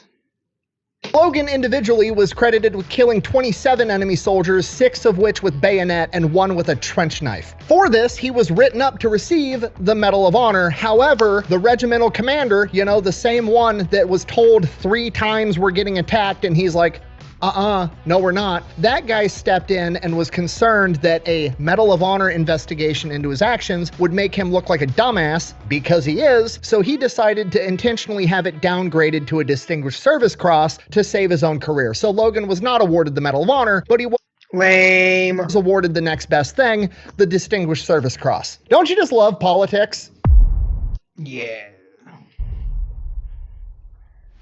From here, it's probably looking like Logan's going back home to America. He's got a long road to recovery ahead of him, and the policy at this point in time is if you are out of action for 60 days, you're sent back home to America, okay? Fast forward to day 59. Logan is still in the hospital, and he receives orders to report back to South Korea. Fuck me, right? So he shows back up to on in October of 1950 to his same unit, the Wolfhounds, the 27th Regiment of the 25th Infantry Division. He is not given command of his old platoon. Instead, he is promoted to major and made the Battalion Plans and Training Officer. Okay, a lot has changed in the Korean War since he's been gone for 2 months. Basically, when he left, they were pushed all the way down to the southern tip of the peninsula at the Pusan perimeter. Since then, they've made the amphibious landing at Incheon behind enemy lines, and then UN forces and American forces have managed to push basically all the way back up to the 38th parallel. And this is right around the time where the goalposts get shifted from we're going to fight to preserve South Korea to we're going to try to take all of North Korea as well and just end the problem out of the gate. So basically, as soon as he gets back, it's basically like, hey, here, you're promoted. We're charging into North Korea. From here, they rapidly advance up the peninsula, and it's basically cleanup and guerrilla warfare. He actually writes in his memoirs how much nicer it is fighting in Korea than the Pacific. He's like, the weather's way better. They're not hiding in bushes. There's not much stuff for them to hide behind. They're just kind of like out in the open. When he was later interviewed about it, he said, and I quote, "The commies aren't nearly as good as the Japanese at guerrilla warfare fighting. They make their strikes, then they stand around and wait to get cut down." Within like a month, they've traveled all the way up to the peninsula, and him and the rest of his guys and the rest of the US forces in general are all at the Yalu River, basically the Chinese border. Okay, we all know what happens next. China gets involved. They attack with hundreds of thousands of men, catching us off guard, and then push the UN and American forces back down the peninsula. Logan's unit is ordered to basically go down to Seoul and then on to Suwon, and they basically fight a tactical retreat all the way down the peninsula. They fight, then they retreat a little bit, they fight some more, retreat a little bit, fight some more, retreat a little bit, all the way down to Seoul and Suwon. The Chinese forces chase them all the way down the peninsula to Suwon, and outside of Suwon on February 7th, one of the platoons gets pinned down by an enemy stronghold up on a hill. And the commander of this company is this crazy guy by the name of Louis Millet, a World War II veteran that had already led a bayonet charge previously because he heard a rumor that the communists were talking shit that Americans were scared to fight with bayonets. So Louis Millet orders the tanks off the road so they don't get hit with anti-tank fire, then grabs another platoon, joins it together with his platoon, and then proceeds to bayonet charge an enemy stronghold uphill into enemy machine gun fire and grenades. And Logan Weston, remember, he's like the big picture guy. He's in charge of basically all the platoons and their bigger movements on the battlefield, and he's watching this unfold, and it becomes apparent to him that this bayonet charge is going very well because they make it to the top of the hill and start killing the enemies in their trenches. So Logan takes command of the tanks that have pulled off the road and orders them around the crest of the hill because he realizes the enemy's going to be forced to retreat. Louis Millet and his platoon kill over That is so smart, you cut him off. 100 guys, 30 of which with bayonet. The rest are forced to retreat down the hill and then run into tank fire directed by Logan. Okay, pause the story. Sidebar. All right, I've already done an entire video on Louis Millet. Awesome story. This dude's a tremendous badass. He winds up earning the Medal of Honor for this action. But when I was doing the research for this video, when I read that he had oversaw Louis Millet's bayonet charge, which is like extremely famous in military history, I threw the book down and I was like, there's no fucking way this guy has done this much shit. Nobody is... He's like the Forrest Gump of military history. This big of a main character. It's not possible. Okay, and it's not that I don't want to believe him, but extraordinary claims require extraordinary evidence, and it's just he's done so much shit, it's starting to seem impossible. And that's by my standards, and my standards on what's impossible are well above the average person. So I dig into it, thinking there's no fucking way. But it's okay, we can double check this super easy. So I pull up all my notes from my Louis Millet video years ago. Easiest thing I could look at. What unit was he in? Would they have been even in the same area at the same time? Sure enough, right there in my notes, Louis Millet, leader of the Wolfhounds, 25th Infantry Division, 27th Regiment, Easy Company. What did I say earlier? Fuck me, right? So he shows back up to Musan in October of 1950 to his same unit, the Wolfhounds, the 27th Regiment of the 25th Infantry Division. Okay, I don't understand. I don't understand how one dude does this much shit. He was at Guadalcanal. Granted, he wasn't there for the main fighting, but still, he was at Guadalcanal. He was at New Georgia. He became one of Merrill's marauders. He arguably saved the entire Korean War by preserving the Pusan perimeter. He then is at the Yalu River when the Chinese attack, and then he just super casually oversees the last bayonet charge in American history. Oh, but don't worry, it gets even crazier because you want to know how his 1 week little excursion ends? Oh, he gets hit with enemy sniper fire in the chest, and the bullet gets stopped by the Bible in his breast pocket, and 2 days later, he gets orders to rotate back home. If it's not divine intervention, I don't know what it is. It's statistically not possible. The man is the main character. I don't know what else to say. So from here, look. Wait, he's not done? He's gonna go back after more? Okay. Weston goes back home to America, goes on leave for a little while. Then he gets orders to report to Fort Benning, doing some officer stuff. He's in charge of like an infantry regiment, whatever. And while he's there, he's like, you know, I'm in my 40s, but I'm sick of walking everywhere all the time. I want to become a paratrooper. So he goes, gets his jump wings, becomes airborne in his 40s. Okay, I need you to appreciate how truly insane this is. This man is 40 years old, and when you jump out of a plane, your knees take a hit. The Army on a static line jump, you're hitting the ground at like 18 miles an hour, okay? Airborne troops end up literally getting 1 to 2 inches shorter from the compression of their spine and hips. Oh, I did not know that. Today I learned. Glad I didn't do that shit. Doing jumps, and he's doing this shit at 40. I'm 32, and when I watch my 3-year-old jump off the couch in my living room, I'm like, that seems like risky behavior. And he's out here jumping out of fucking planes. He finishes up his rotation at Fort Benning, then he gets sent to the Pentagon doing like high-level officer shit, you know, admin stuff, policy, training tactics, yada, yada, yada. Hates it the entire time. While he's there, he hits 20 years in service, and they're like, hey, you can either retire or take a new assignment. He's like, I'll take a new assignment. So he goes and becomes a battle group commander overseeing 3,000 men at the 82nd Airborne Division. He's there for 4 months, and they're like, hey, did you want to become a Green Beret at the age of 46? And he's like, sure, why not? Which he manages to accomplish because obviously at this point, so he becomes a Green Beret. I mean, at this point, it would be like light work for him. He's already done so much that like, that's just like a Tuesday. He gets put in charge of teaching all the other Green Berets anti-guerrilla counterinsurgency tactics. Then the Vietnam War pops off. He gets sent overseas for a year or two, and I quote, train Laotian fighters. Right. You know, because Laos and Cambodia definitely aren't the two neutral nations bordering Vietnam that Mac V. Sog was waging a shadow war in under the guise of training local militants.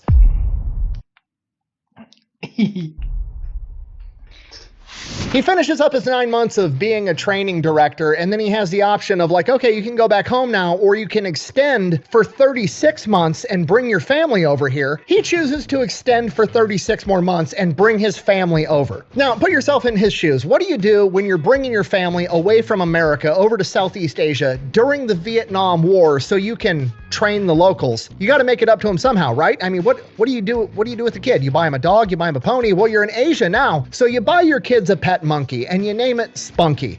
Spunky the monkey, because that's the one thing this story was missing, apparently. Okay, I don't even know what's happening anymore. This story started in 1914 in a cabin in the woods in Pennsylvania, and now we're in Southeast Asia buying monkeys. Sorry, I'm getting sidetracked. Anyways, the family's living there for a while dad's doing whatever dad's doing.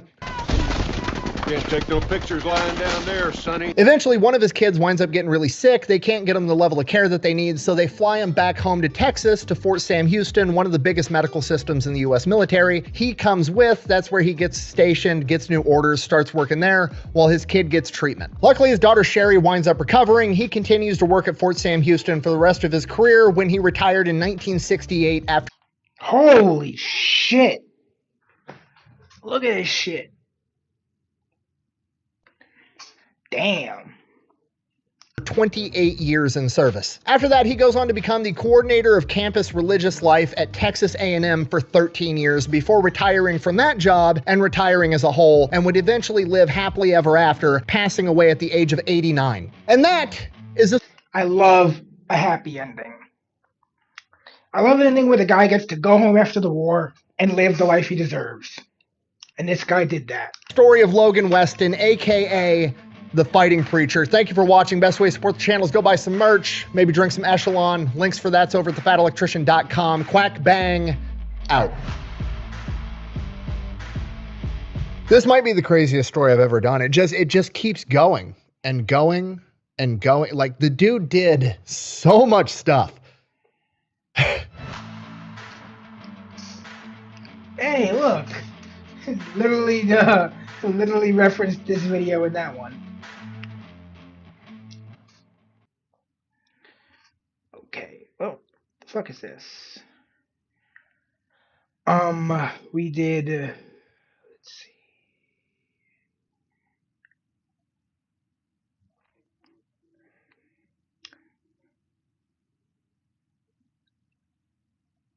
Let's do that again. I hope I did. I'm pretty sure I did, but then again, I do tend to forget things. Okay. We gotta... Damn it.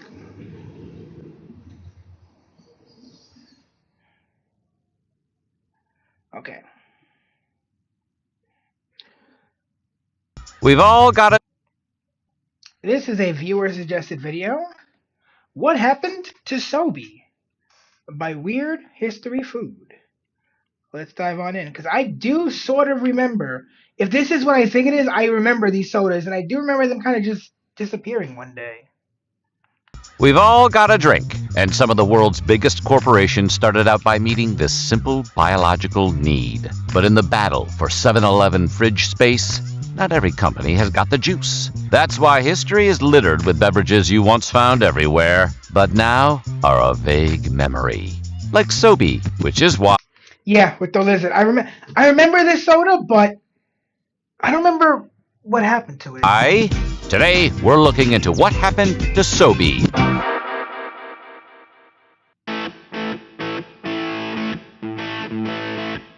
The year is 1995, and here's the tea. A new beverage company has hit the scene, and it's seeing exponential growth and massive success. In the 3 years since their founding, they've made $300 million worth of sales, and they did it all with so-called New Age drinks, like uncarbonated juices and iced teas. This, of course, refers to the Arizona Beverage Company, whose cheap tall boys of teas and juices grace store shelves across the nation to this day. But for our purposes, Arizona is important not for its triumph, but for what it inspired. In January of 1995, far away from the Arizona sun, in the somewhat less southwestern town of Norwalk, Connecticut, two men met for lunch. Their names were John Bello and Tom Schwalm, two veterans of the beverage wars. Bello, sporting an MBA from Dartmouth, had spent 15 years working for the marketing arm of the NFL, with 5 of them as its president, before brief stints at PepsiCo and Arizona. Schwalm was largely from the beer world, working for the Stroh Brewery Company, Drybeck Importers, and Barton Beers, and then heading a consulting firm called the Greenwich Beverage Company. Needless to say, these guys knew the beverage biz. They were meeting to discuss the previously mentioned success of Arizona and the opportunities the burgeoning New Age drink market might hold. Keying in on Arizona's regional identity as an important part of the brand, the two Connecticutians locked onto their own local regional identity, the South Beach area of Miami, Florida. The new venture would be christened the South Beach Beverage Company, and for a mascot, they Sobe. Oh, okay. created a lizard design from the Abbey Hotel in Miami. Yep. The first glass bottles of their drinks, emblazoned with said lizard, would begin appearing in Connecticut and Florida by December of 1995. I remember the glass bottle and the lizard. I remember that. Early varieties included juice flavors like Boca Berry Grape and Palm Peach Mango, various iced teas, non-alcoholic mocktails like Pina Colada Nightcap, and a health-focused blend of orange and carrot juice labeled the Orange Elixir. Taking yet another page from the Book of Snapple, the caps had some pithy phrases written on the underside, including "Shake well, grab a lizard," and the appropriately edgy for the mid-90s, "Drain the lizard." In these early days, the company's own executives traveled around to beverage trade shows and outdoor festivals to hand out samples. You may want to imagine them walking around yelling, "Hey, dehydrated hippies, try this lizard juice." In its first year of operation, the South Beach Beverage Company shipped about 200,000 cases of their new products, and it took in a cool $2.1 million. Nice, right? Well, not really. Unfortunately, they spent $2 million. So, not nice. Turns out the beverage industry was too oversaturated for them to capture the market share they were hoping for. Something would have to change. And that started with the name. The company shortened its moniker to the easier-to-remember Sobe, an already popular local nickname for South Beach. But it would take more than a shortened name to turn things around. They'd also need a gimmick. Meanwhile, the company had noticed their orange elixir, with its health beverage angle, had been their best seller. Noting this, Bello began looking for more product ideas to expand on this success. Ultimately, it would be Billy Bishop Jr., son of the company's executive vice president, Bill Bishop Sr., who came up with the idea that would change everything. He would suggest trying to combine iced teas with traditional Chinese medicinal herbs. And from this insight, Sobe's 3G black tea was born. The 3G stood for ginseng, ginkgo, and guarana, herbal remedies said to improve concentration, endurance, and energy, respectively. Now, the actual amounts of these herbs included in each bottle were negligible, and none of the health benefits were scientifically proven. But none of that stopped the product from flying off the shelves after its introduction in December of 1996. Seeing this success, Sobe moved to capitalize by offering more flavors like green, red, and oolong teas, with more exotic ingredients like echinacea, selenium, and bee pollen. You have to remember, this was before the era when the average American got their supplement advice from podcast advertisers. Unfortunately, True. The tepid financial success of the early business left Sobe without the capital they needed for this new chapter. Convinced of the potential, Bello put his house up as collateral to secure $1 million loan, then used that money to persuade the shareholders to invest an additional $4.5 million. Gotta respect that hustle. Add to that, renegotiated deals with the company's flavor supplier, glassmaker, and bottler, and Sobe was ready to fully embrace their new direction. Their new line would consist of a variety of teas and fruit-flavored and herbally enhanced drinks with designations like 3G, 3C, and simply Energy. Only the orange elixir and cranberry grapefruit elixir flavors remained from the original lineup. Sorry, Boca Berry Grape, your name just wasn't cool enough to make the cut. The logo would see evolution too, going from the single lizard to two reptiles entwined to form a yin-yang. Ancient Chinese secret, huh? The rebranding would be unveiled in 1997, and with it, a new era of success for Sobe. Their updated lineup even created a new niche in the beverage market, the so-called functional or wellness drink. This allowed them to differentiate themselves from their competitors, and sales soared. Furthermore, they had timed their relaunch perfectly, as chief competitor Arizona was going through their own strategic changes, and this had made openings in the market. Sobe swooped in and was soon being distributed to 30 states and Bermuda. Even that creepy triangle could not stop their rise. But success demands innovation. So in 1998, Sobe began introducing even more flavors with even more promised medicinal benefits. Take, for example, Sobe Eros, cheekily sold with the tagline, "Who needs Viagra?" And it was probably at least as reliable as the pills on convenience store counters. As other companies began offering their own wellness beverages, Sobe responded by introducing the Sobe Essentials line in the fall of 1998. These drinks contained even higher amounts of supplemental herbs. Twice the placebo. What a deal. They had once again guessed correctly at what the public wanted, and sales for the year soared from $3 million to $67 million. Oh, wow. That caused the biggest player in the industry, Snapple, to take notice, and they attempted to buy Sobe. When they were rebuffed, they introduced their own line of Snapple Elements, a pretty obvious knockoff of the Essentials line. Well, they do say imitation is the sincerest form of flattery. Anyway, by 1999, Sobe had gotten big enough that they could afford the most sacred of food and beverage company traditions, getting professional athletes to shill your products. But this was the late 90s, so not just any old boring athlete would do. Sobe was gonna keep it extreme. They started by tapping multi-sport athlete and Olympian Bodie Miller to be the company's spokesperson. If you haven't heard of him, Bodie's not that big of a deal. He's just widely considered to be the most successful downhill skier of all time. They also linked up with mountain bike manufacturer Cannondale Corporation to sponsor their Head Shock racing team. Downhill bike racing is, you've got to admit, pretty extreme. This was all part of a larger $5 million advertising blitz, which also included the creation of street teams and a branded clothing line. And it was money well spent, because at the end of 1999, Sobe was looking at almost 15 million cases sold, with $166.4 million in revenue and distribution in all 50 states. This actually put them ahead. That was a pretty big growth considering how early it was into their career, I guess. Like, they'd only been around for a few years and they'd already actually done a pretty good expansion. Inspiration and rival Arizona, with only juggernaut Snapple controlling more of the market.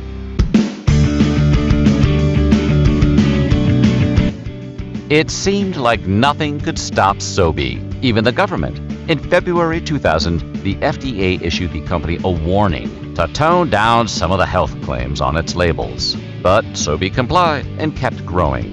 Then they added more beverages, like the fruit and dairy flavored Tsunami, as well as more athletes to promote them, like top surfer Laird Hamilton. They raised their marketing budget to $9 million a year and poured that into sponsoring things like Major League Lacrosse and the Warped Tour. Again, it cannot be stressed enough, extreme. I remember when Warped Tour was big. I don't know if it's still as followed and stuff, but I remember Warped Tour was a big deal. It seemed like Sobe would become as ubiquitous as its now chief competitor, Snapple, but they were about to make a change that would ultimately lead to their downfall. See, back in 1999, Bello decided he had taken the company as far as it could go without the backing of a bigger player. He began looking to sell a major portion of the company, so their early investors could cash out without leaving the company lacking resources for further expansion. The negotiations got dragged out to the fall of 2000 when, in an unanticipated move, PepsiCo swooped in and bought a 90% stake in the company for $370 million. See, sales of carbonated beverages were down around the turn of the century, so Pepsi wanted a piece of the new age market, and Sobe was one of a number of brands they bought in that pursuit. But Sobe would still be run internally, with Bello still at its head, so things were still good. 2000 would then be Sobe's biggest year yet, with 19 million cases sold for a cool $203 million in revenue. But there was trouble brewing. Sobe was continuing to expand its offerings with plastic bottled sports drinks to compete with Gatorade, and they started making an energy drink line called Adrenaline Rush to compete with Red Bull. But in a sign of things to come, Sobe was not receiving the kind of support from their new corporate overlords that they had desired. In fact, sales were hurt by Pepsi itself, also introducing a line of new sports and energy drinks in direct competition with Sobe's offerings. Bello was so chapped about the situation, he wrote a strongly worded memo to his remaining non-Pepsi distributors, explaining the situation. Despite these rumblings on the horizon, things would continue as they had been. 2002 then saw the introduction of new products like a line of carbonated drinks and some non-beverage options like chocolate bars and chewing gum. See, the chocolate and gum had liquid cores with Sobe flavors in them, so they were basically health beverages too, from a certain point of view. A certain point of view? Luke, That's good. you're going to find that many of the truths we cling to depend greatly on our own point of view. December 2002 would be a rough month for Sobe. To begin with, they would have to recall thousands of cases of their green tea and energy drinks because they had been contaminated with a substance called dextromethorphan. DXM, as it's commonly known among reprobates, is an ingredient in cough syrup used for its cough suppressant properties. It is also, in high enough doses, a powerful dissociative. In other words, take too much of it and you'll trip like a hippie at Woodstock. Not exactly the kind of herbal remedy Sobe built their business on. In that same month, they also settled a $1.5 million sexual harassment lawsuit made by... Oh, oof. Yeah, I missed the female Choco Taco employees. too. Definitely I missed the toasted almond bar. I love those. not the kind of extreme the company wanted to be known for. The month would be capped off by the departure of founder and longtime CEO John Bello. He had created the company himself and led it from nothing to the height of its success. But now, it seems Why'd he leave? he could see something no one else could. For you see, the death of Sobe does not come with a bang, but a whimper. Despite the controversies of late 2002, Sobe moved onward. It released new products. It hired new spokespeople. If you were in a convenience store between 2003 and 2012, it almost certainly had Sobe on its shelves. But between then and now, something changed. Details here get hazy. As far as 2012, Sobe was still doing big marketing promotions, like the Sobe LifeWater Skin Suits campaign, which featured photographs of famous models and painted-on swimwear. But according to internet sleuths and ride-or-die Sobe fans, around 2017, Sobe products began selling out at stores and never getting restocked. That same year, people took to Twitter looking for answers. For a while, they were met with diplomatic reassurances that the availability of Sobe products simply varied. In the end, there was a single, cryptic post from the official No plans for a return at this time, but we'll share your interest with the right teams. Oh, well. Sobe account. No plans for a return at this time, but we'll share your interest with the right teams. Yet Sobe has never officially been shut down. PepsiCo even still lists it as one of their brands, but their quiet neglect has killed it as effectively as a public execution. No one seems to be able to find a bottle anywhere, and a logo on a webpage isn't quenching anyone's thirst. Mourning fans will still occasionally hit up Sobe's long-abandoned socials pleading for a return, but thus far, crickets. And in all fairness to Pepsi, is there even still a market there? Arizona is bigger than ever. The health drink market is full of cold-pressed juices and kombuchas, and the energy drink section at 7-Eleven often takes up multiple fridges. Yes. What identity would Sobe even have? So, is there a lesson here? Unlike many of the fallen brands Weird History Food talks about, Sobe didn't make some big, costly mistake that brought them down.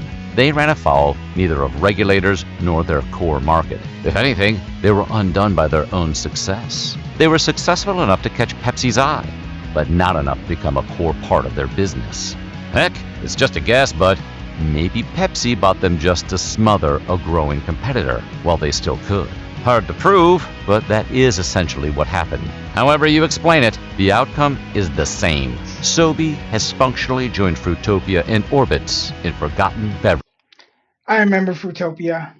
Valhalla. At the same time, hope remains. Pepsi could, at any time, choose to bring the brand back. Maybe when enough time has passed, they will. After all, if there's one thing you can count on in the modern zeitgeist, it's a thirst for nostalgia. Very true. Very true. You're watching this video, aren't you? So what do you think? I mean, shit, 90s nostalgia is like all the rage now. Were you a fan of Sobe? Let us know in the comments below. And while you're at it, don't forget to like and subscribe. And then check out some of these other videos from Weird History Food. That was enjoyable. All right, one moment.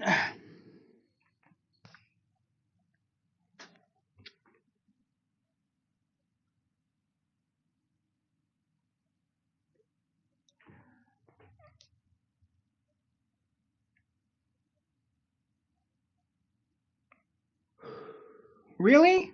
Aww. All right. Well, so much for that. Give me one moment.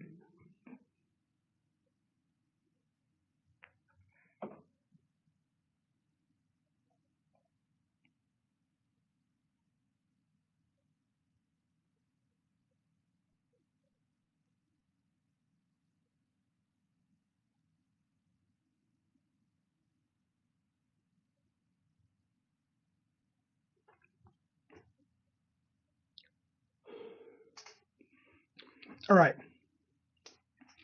Hold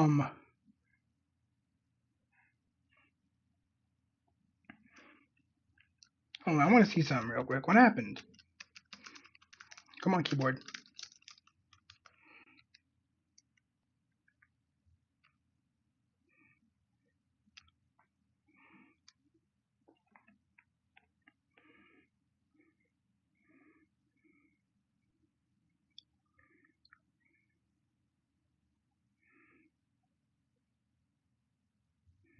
Oh.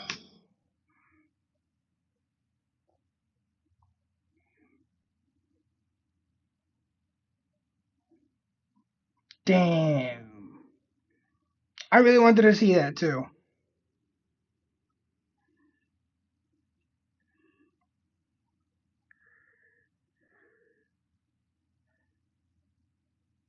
Damn, that sucks.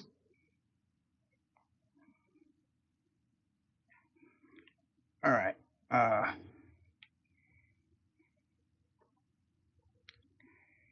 Let me bring up the BRB screen then. Let me see, cause that's sad. It's sad. That is there anything else I want to check out today?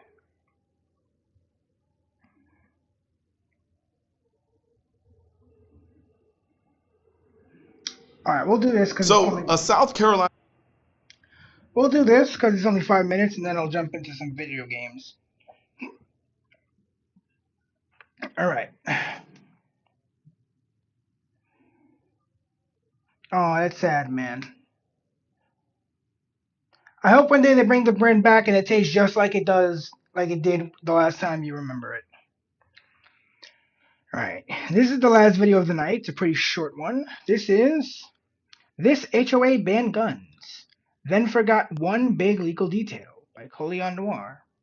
So a South Carolina HOA decided your gun is fine in your living room, fine in your car, but the sidewalk in between, the one place somebody might actually be waiting on you, that's where you gotta be empty-handed. For your safety, of course. In Sydney, an Horry County HOA just set a new rule banning firearms from all shared property, and there are questions on if this rule is going against gun owners' rights. Our Catherine Schreiner it is. Looks at the new rule and tells us if it's legal for an HOA to implement. Forest Pines condo residents received an email Monday stating that firearms are not allowed in shared spaces on the property, which leaves some residents concerned. The new rule set by CAM's management states neither carried nor concealed firearms are allowed in the condo's pool, clubhouse, mail kiosks, sidewalks, and parking areas. Firearms are still allowed in residents' homes and to and from the residents' cars. The geography is the whole story. Guns fine at home, fine to and from the car, but the strip of sidewalk and the parking lot in between, alone, hands full, walking back from the mailbox at 9 at night, that's the dead zone. That's where they want you naked. And South Carolina is a constitutional carry state. So the state said you don't even need a permit. And then a management company sent an email on a Monday deciding it knew better than the legislature for the 40 feet between your front door and your Honda. Yeah, that sounds stupid. Not in an apartment building where you have a lobby that you have to walk through. No, it's my house. I don't rent it. I own it. And that's the part they're hoping nobody thinks too hard about, because she's not renting a hallway the landlord lets her pass through. In a condo, she owns a piece of that common area. That sidewalk and that lot are part of what she bought, which makes this a very different animal than a mall telling you to leave it in the car. What if I go out at night and I'm like walking? So if I get mugged, are they now financially responsible? Because they should be. Was not permitted to protect myself in the middle of the street? And the answer is no. They're not cutting her a check. They're not showing up to the hospital. And the same company bold enough to email her that rule will be nowhere to be found the night she actually needs it. They get the comfort of the policy. She gets the bill. Attorney Brad Richardson tells us private businesses and property owners are allowed to ban carried and concealed weapons on their property. Richardson said as long as the HOA follows the law, they're allowed to place restrictions. If you choose to live in a HOA, you're going to have to live within their rules and regulations. That's why I would never live in an HOA area.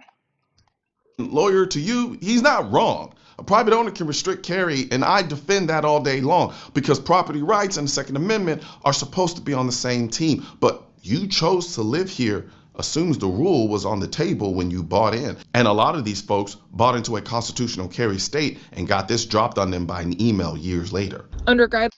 Yes, and that's the point. From the South Carolina Law Enforcement Division, business owners must post no concealable weapons allowed for carrying to be considered banned on the premises. Currently, no signs are posted around the condo's shared spaces. So they wrote the rule, emailed the rule, defended the rule on TV, and never posted the sign South Carolina law actually requires to make it stick. Right now, for criminal trespass, that ban is a strongly worded suggestion. They still might come at you civilly with fines depending on the covenants, but the criminal hammer they think they're holding, they forgot to load it. And here's what you take from it.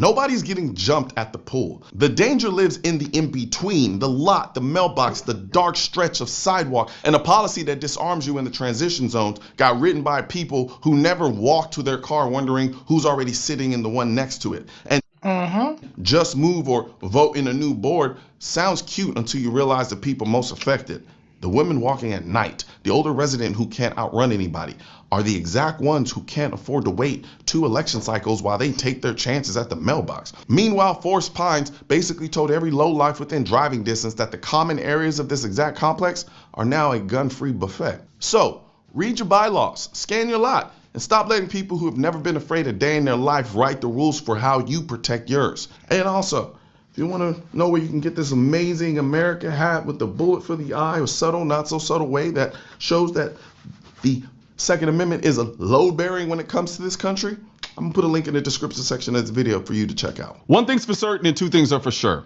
Politicians and tech giants don't want gun content to be recommended to you. And we're all fighting this culture war together. Now you can help do your part. I mean, shit. There's a reason I cannot react to the new Kentucky Ballistics video tonight. I am right now live on YouTube as well as Twitch, Twitter, Kick, and Rumble. By liking.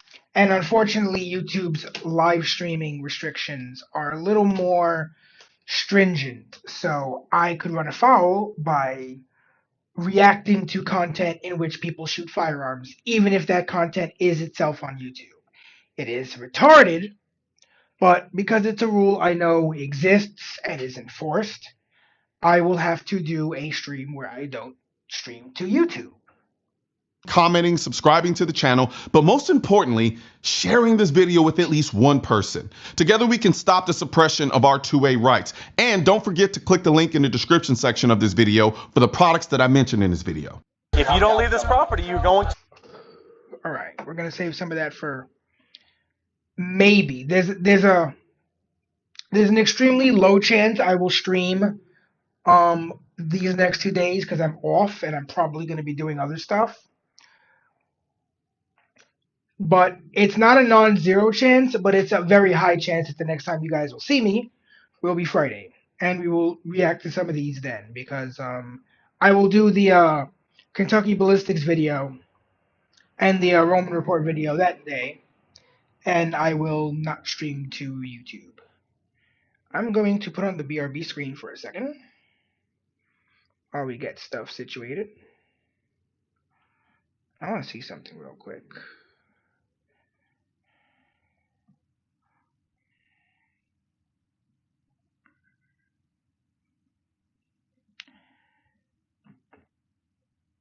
Okay, I didn't think so, but I was wondering if there was maybe a way to, like, cut the stream to YouTube early, but there is not. Alright. We are taking an ad break. We like money! This one.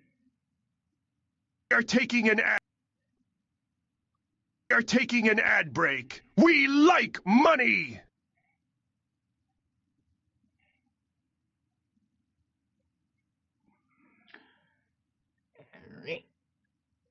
Because after last night, it was actually Sunday, but after Sunday's performance where we absolutely dominated Norman's gym, I'm actually eager to play this a little bit more.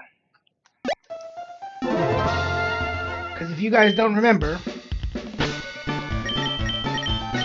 last time we got our 5th gym badge from our in-game farm. And we did it with 1 Pokemon left at 1 HP. And we now have Surf, which means we can now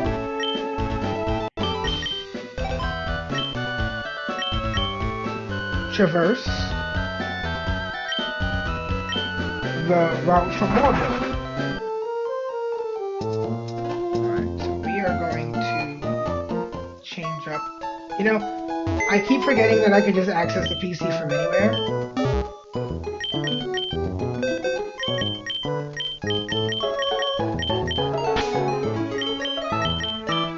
Alright, thank you, Intellion. You can actually keep that scope lens, because it was super helpful.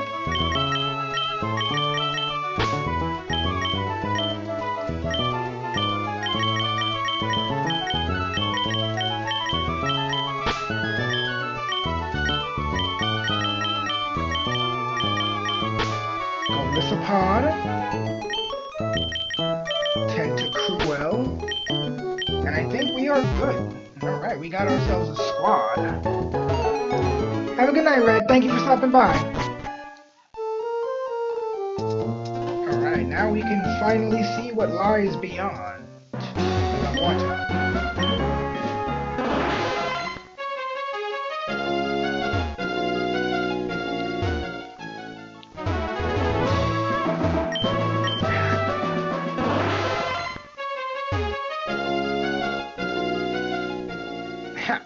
What the fuck, Steven? What up?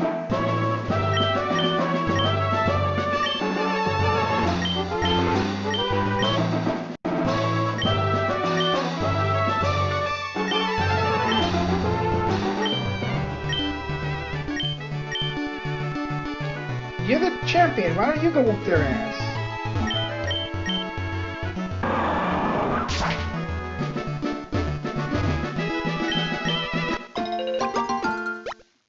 Alright, Citrus Berry. Let's go.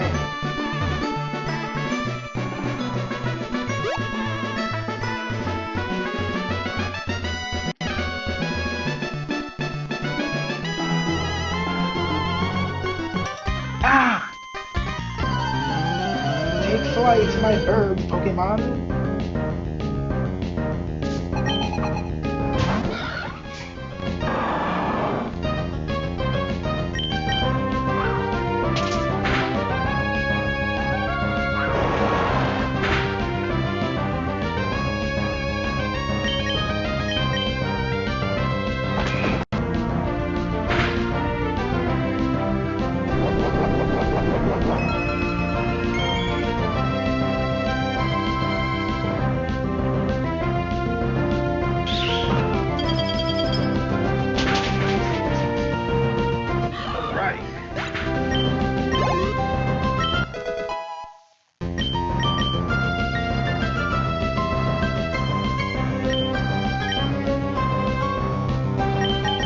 Stormy!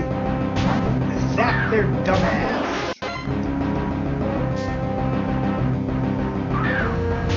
Play this for a little while.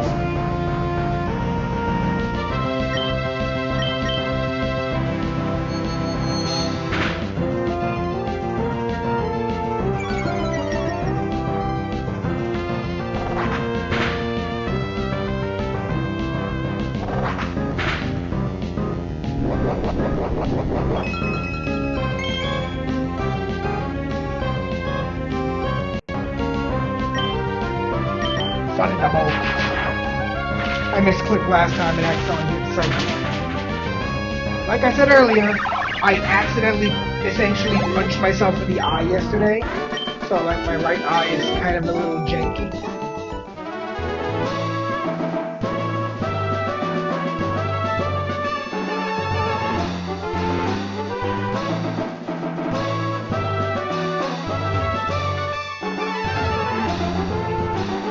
I really just don't want to deal with any of these, any wild trainers yet.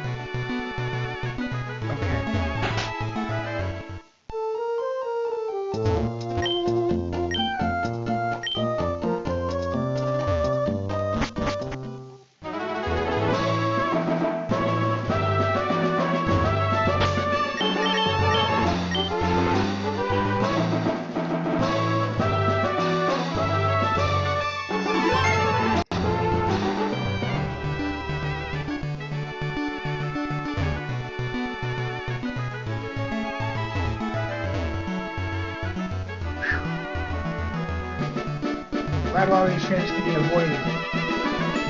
I'll battle them later. Oh, fuck.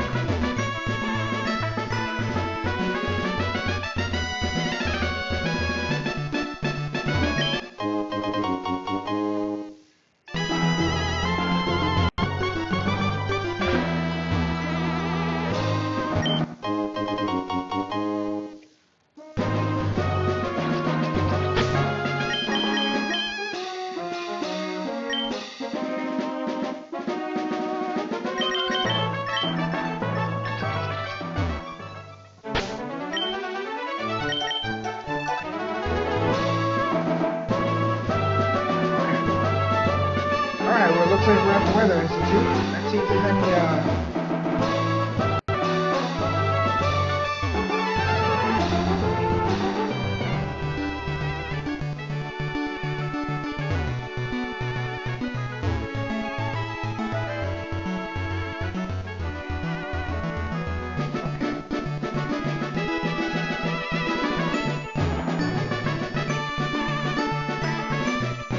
Oh, wait. Can we get down there to that, to the water, to get to that? Maybe not yet. Okay.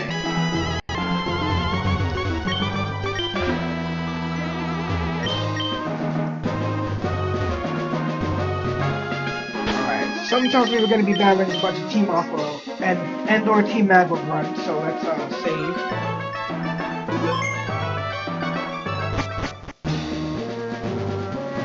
I want to see something real quick.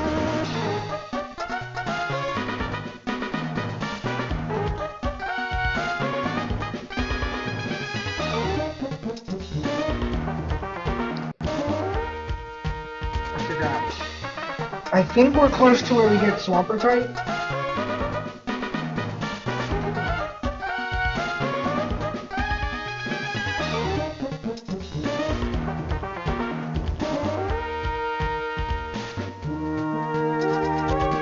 Swampertite, 4 tree save. Okay, so yeah, we're damn near close to getting Mega Swampert, which is gonna be awesome. Okay, so we got a healing spot, and it looks like yo.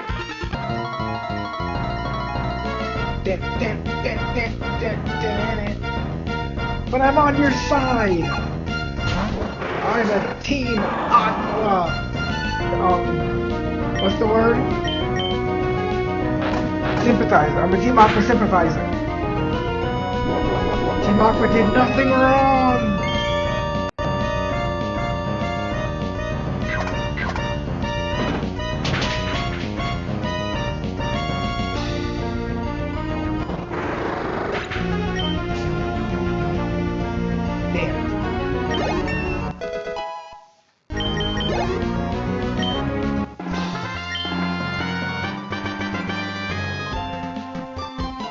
I lost?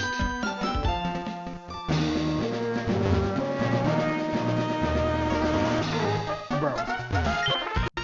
You suck at guarding. Bro, you suck at guarding. Berserker. What is it?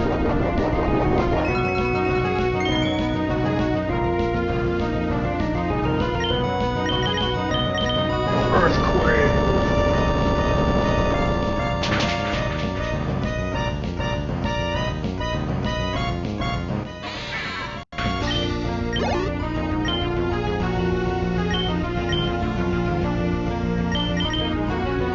I start flexing on food.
Word.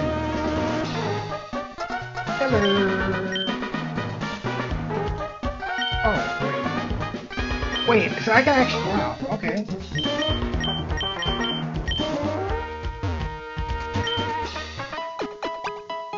Or ironically enough, we could just do this anyway because we have the Pokemon, but whatever. Whatever.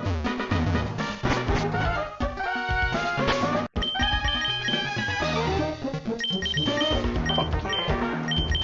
Can't wait till we have Swampert type. So we can have Mega Swampert and Drizzle Pelipper. Let's go!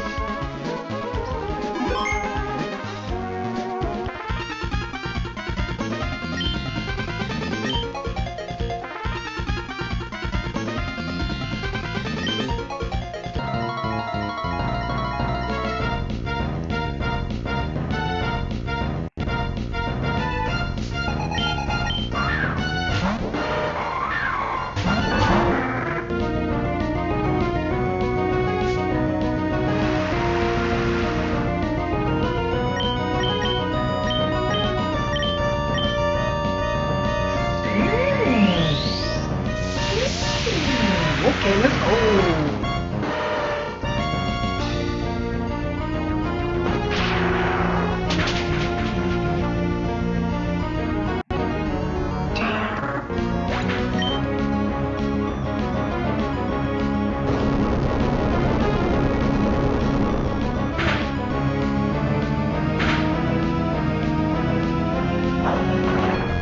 It's not very effective.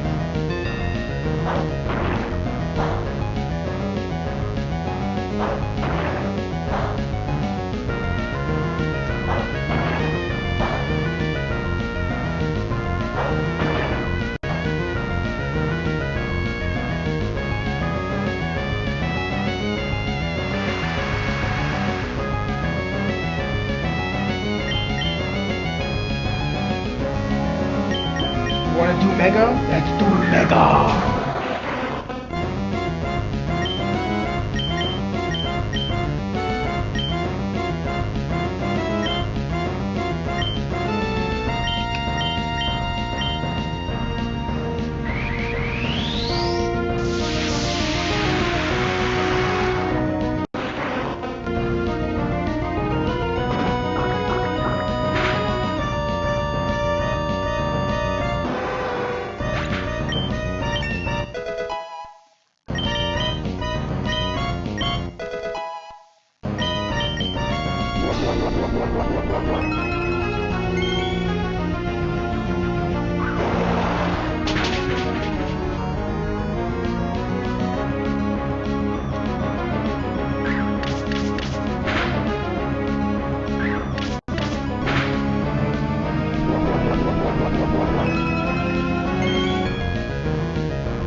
Oh dear. I did not realize they had an entire ass fucking team. Okay. Time to lock the fuck in.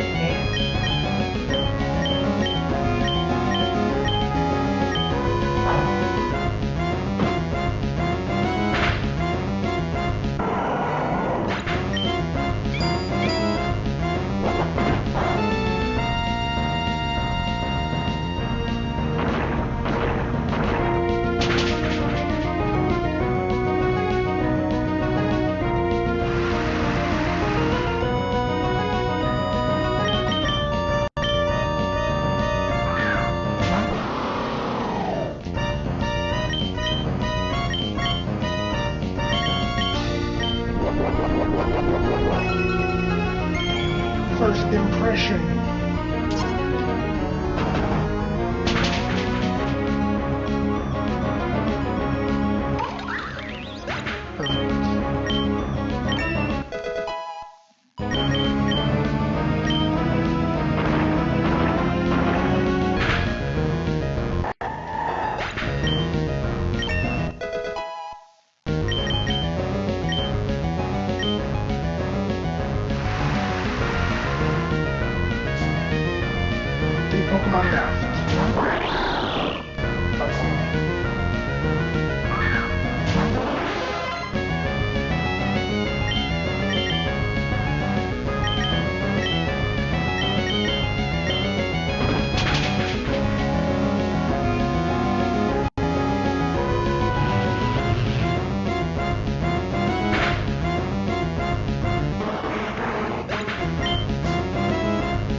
this was a... Oh, okay.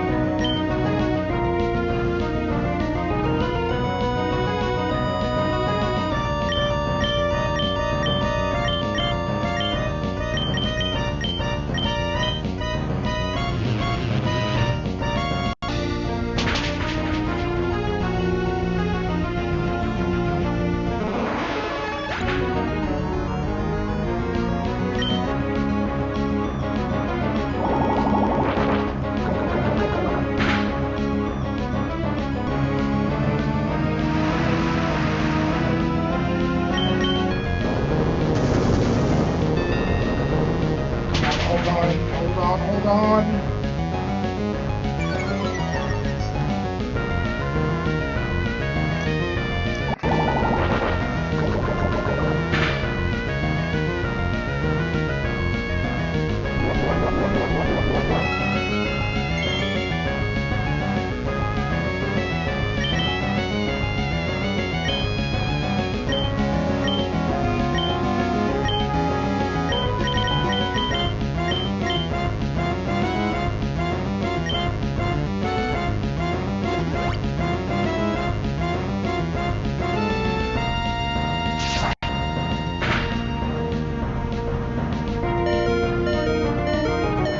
Ah!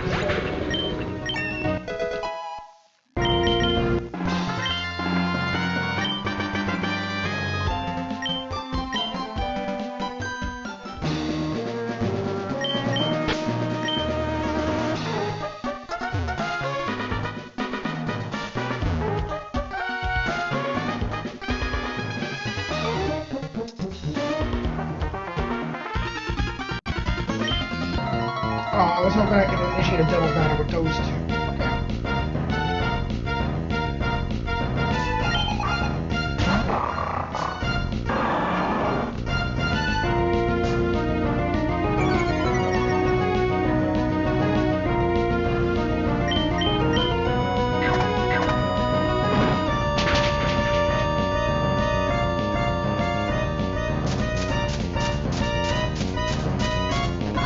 Can't use items, okay.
Is that the best you can do?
will be easy.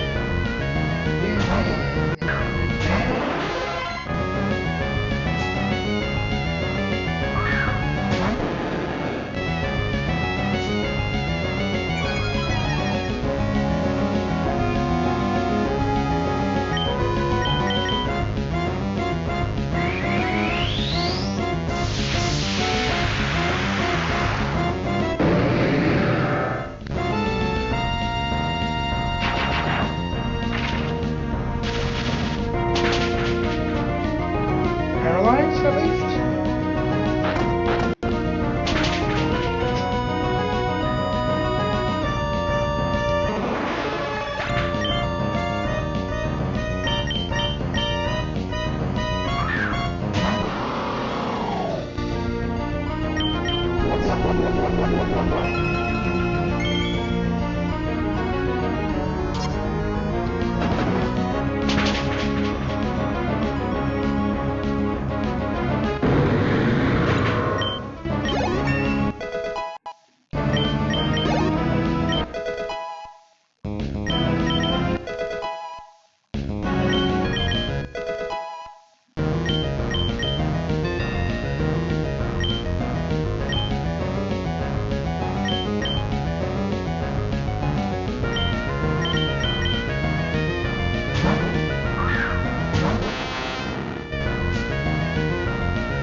Almost dead.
Oh, I gotta go all the way through that shit again?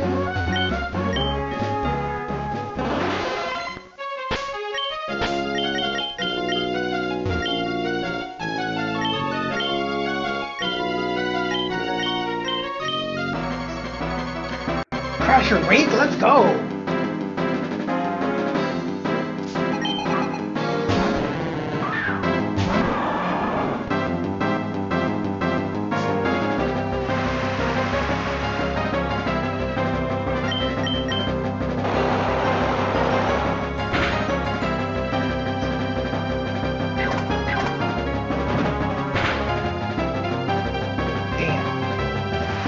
Really hoping it would do more than that.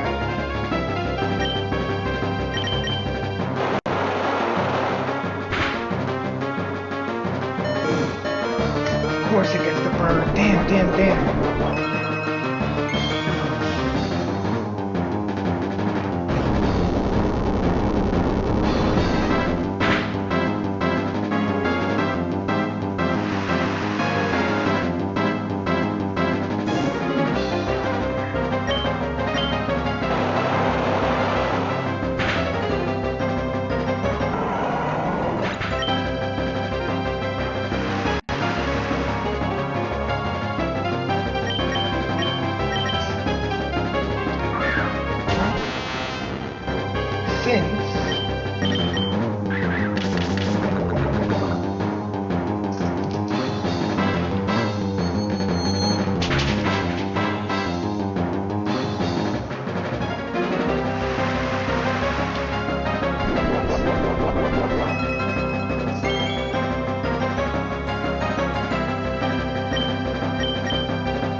Still in the green.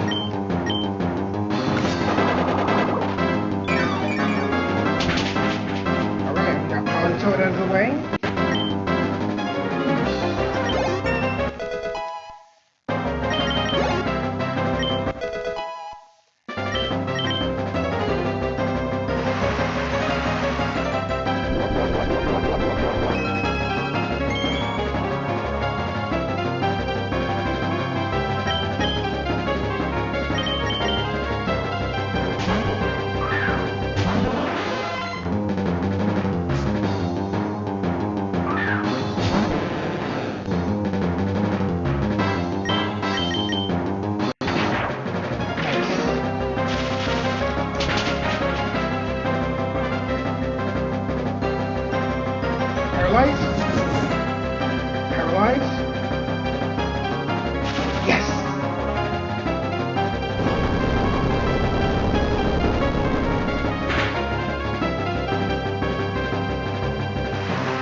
Nice.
Items.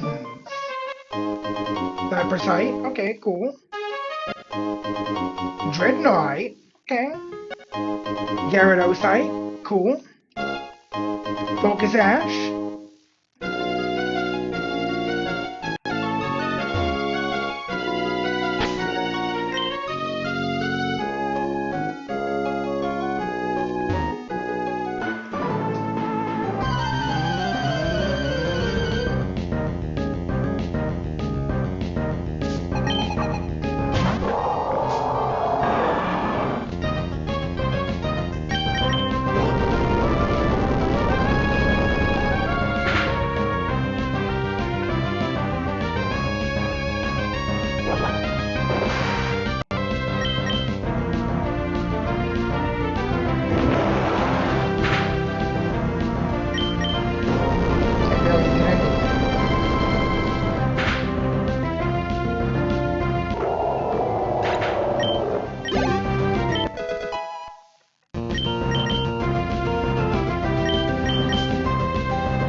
trying to initiate a double battle, but it's fine.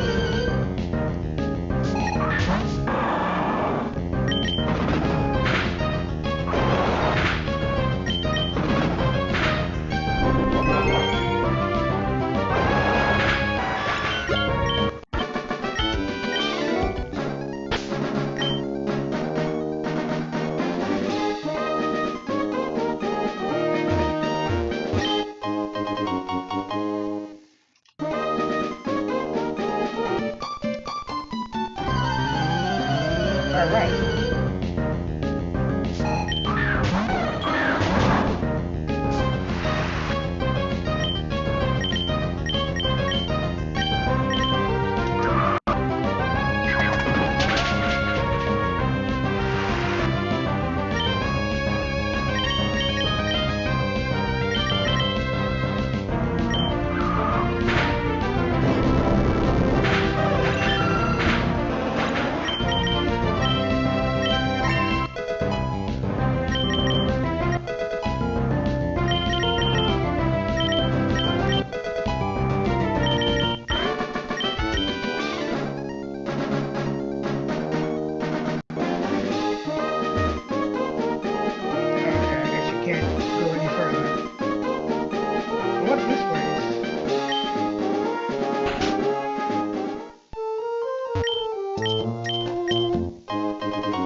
At least we know what's through here.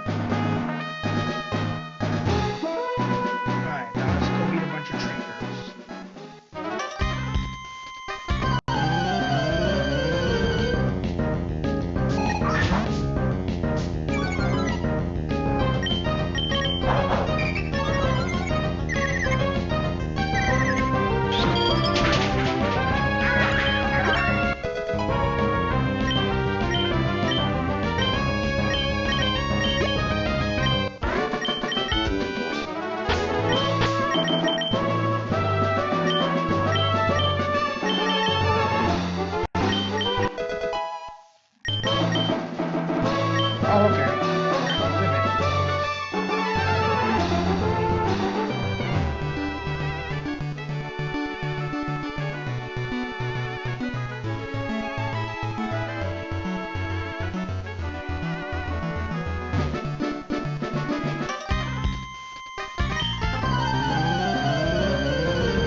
forgot what they sent out first, so let's...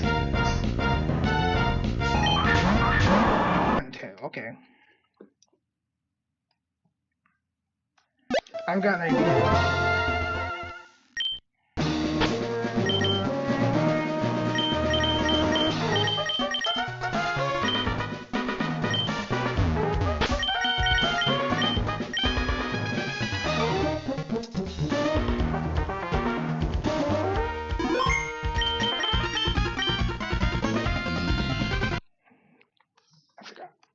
I actually don't want to have the fast forward battle on.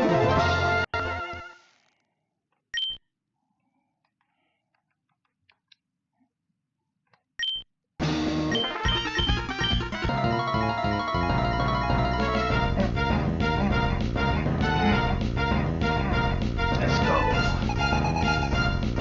Cool 6v6. Okay. Drop spikes.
We just sitting on the siege wild, right?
to the rescue, bro.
Nice.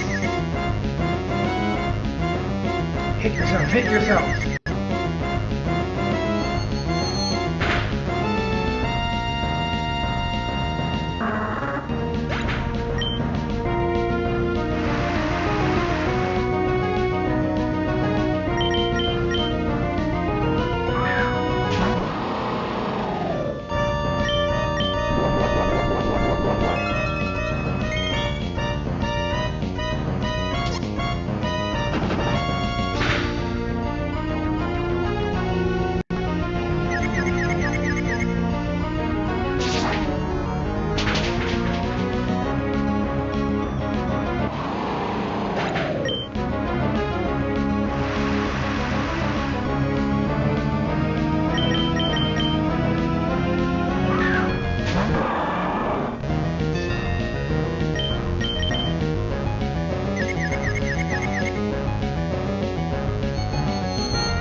Wow, I thought that would raise my level cap, but I guess we gotta keep on keeping on.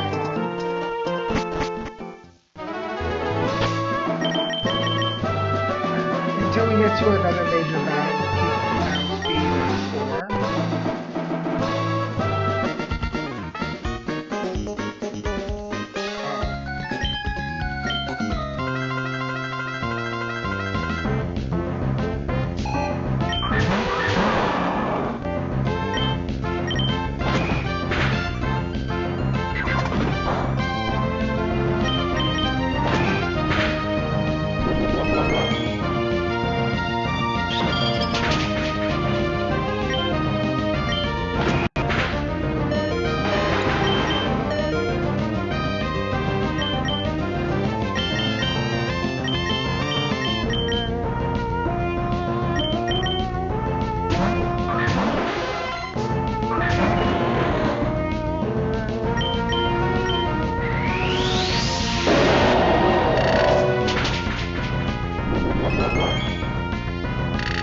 hold on.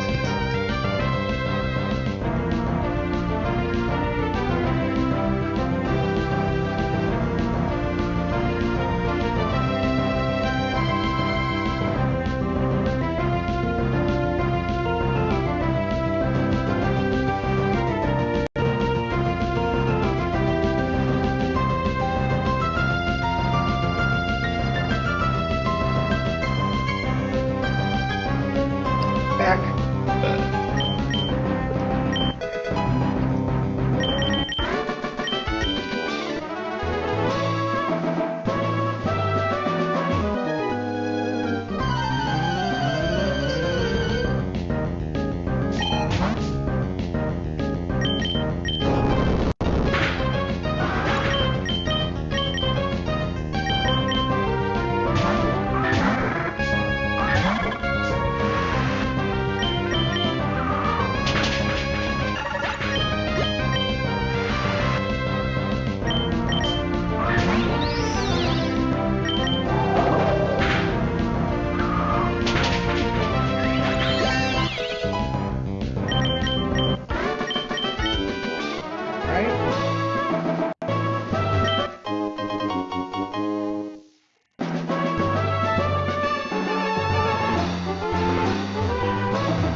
Nice.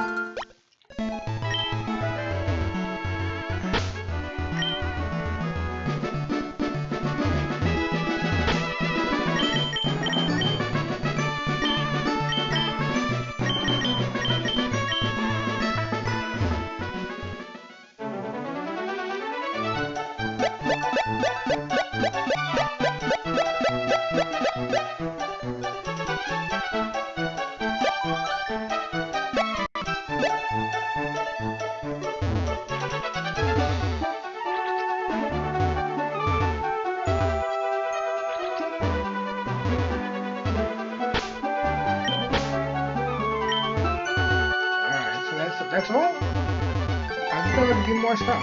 Okay.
Oh, another double battle.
second loss.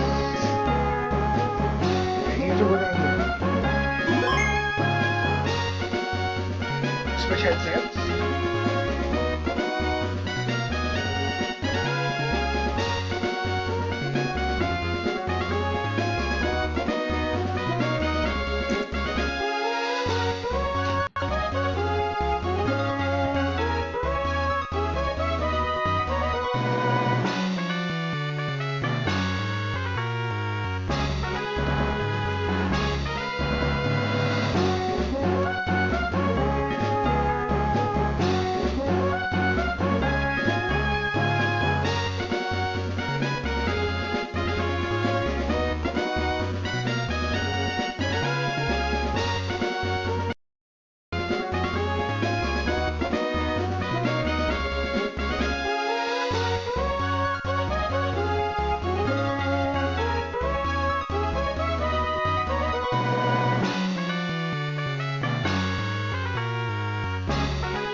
Okay, we're back.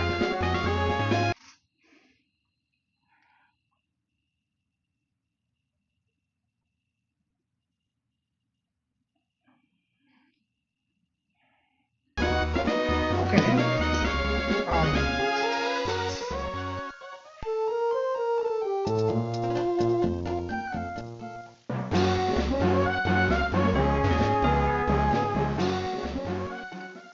Let's see if there's any other trainers. And while we're at it,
Since we can't afford to lose any more money, we're gonna save here.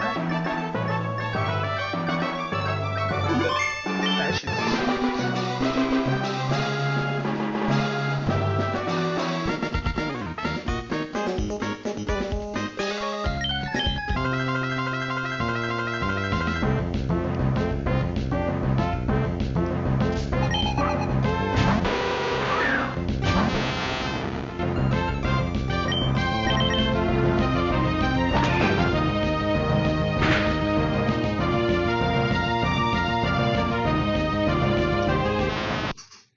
That was bullshit.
Crit?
Now we're all at some cash.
move on and start me good shit. Now kill it.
Lefties, okay, nice.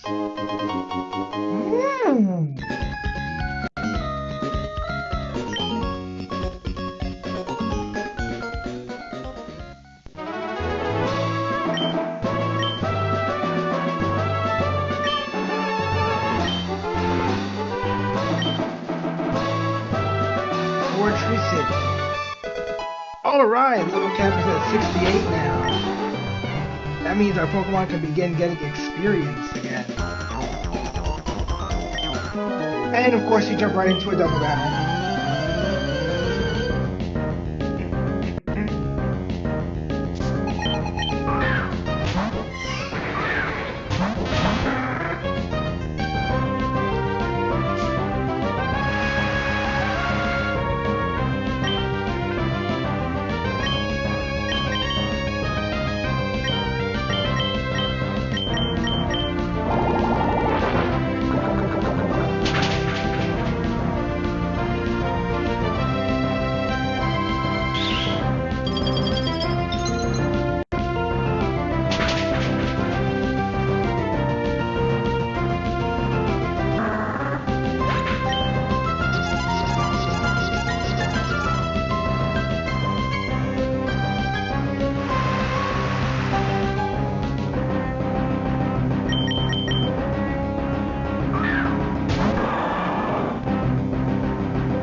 really challenging, but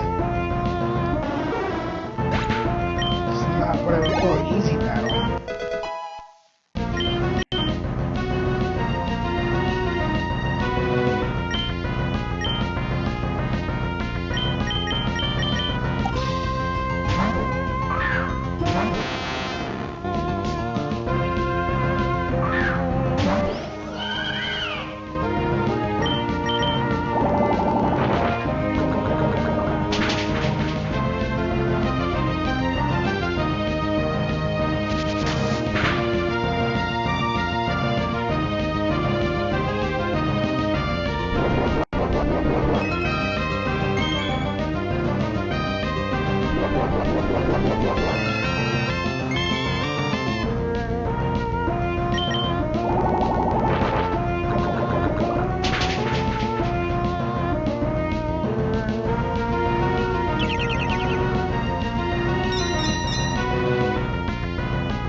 Pretty cool.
blocking the path, at least in the original games. This is a ROM hack, so they may... Okay.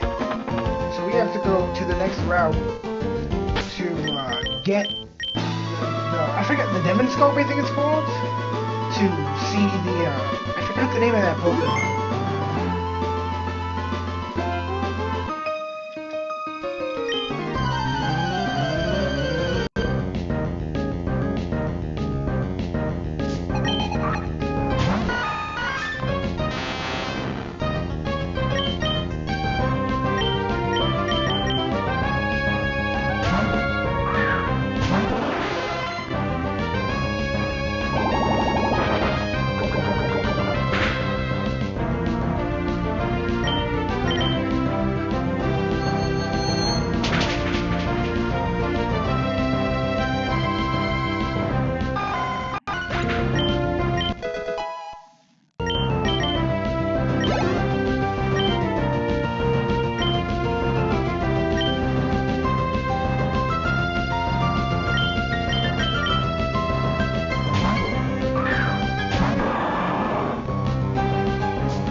I think we actually can probably fit maybe the next gym battle into this last part of the stream.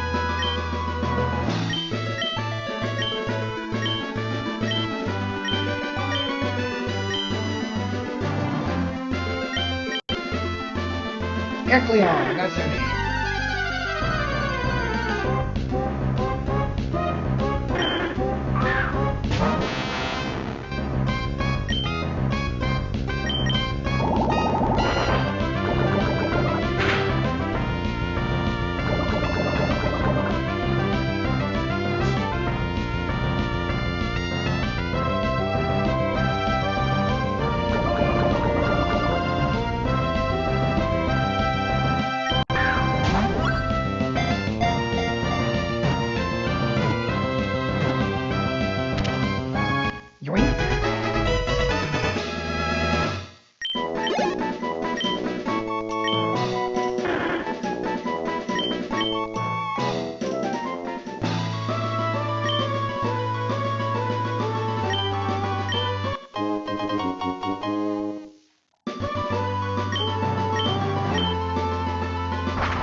Turn off the repel. Let's turn on the infinite repel for a little bit.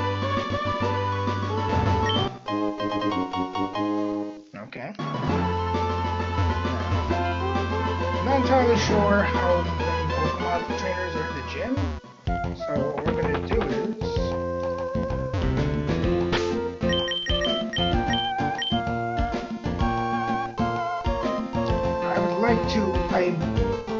I would like to and hope to beat the gym. I think it's Winona. Let's see, can we defeat Winona? Winona before I end stream. That'll be a nice way to end the stream. As a gym battle victory.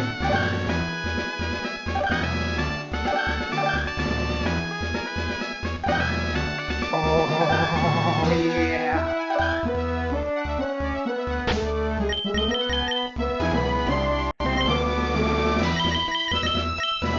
Let's go.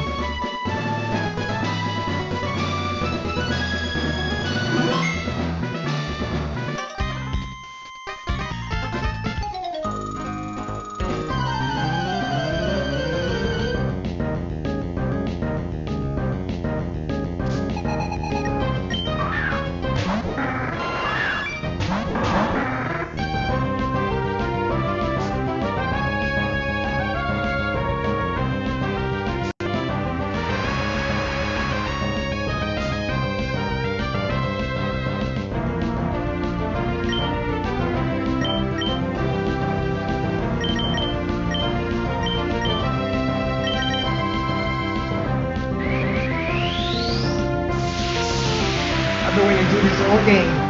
Mega Swampert in the rain. Blam!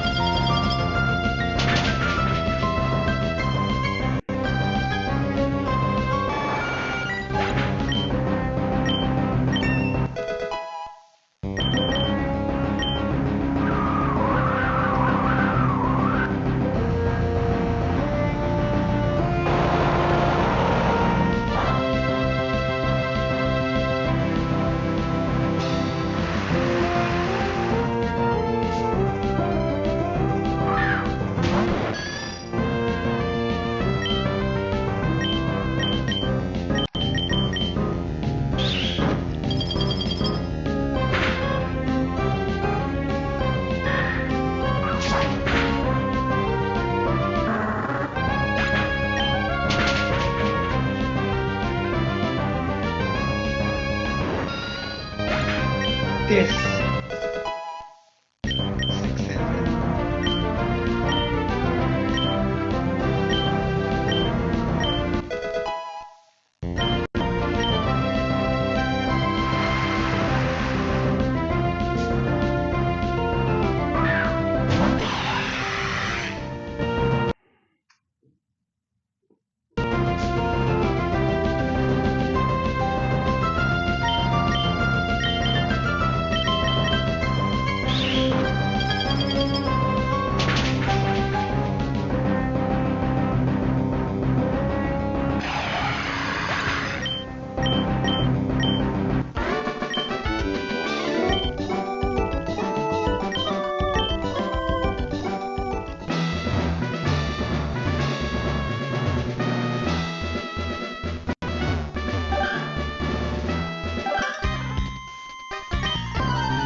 Let's fast forward through these trainer battles.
do a hard restart just in case.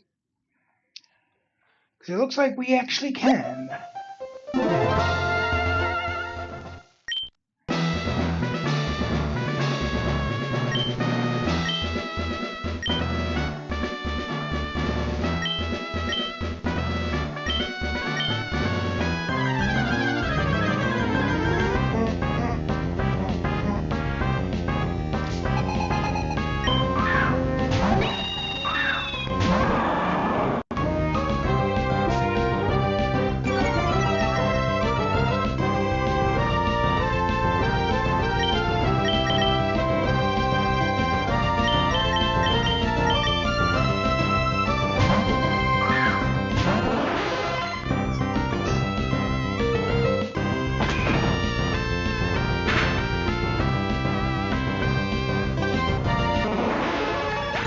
Alright, let's try that again. Alright.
not expecting that.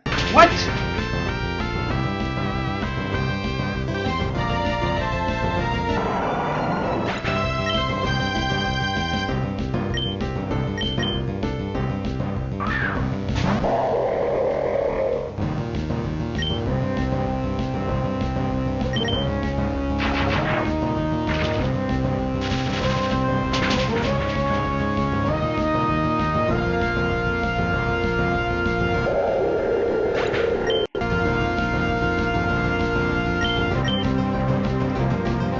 Okay, we need another.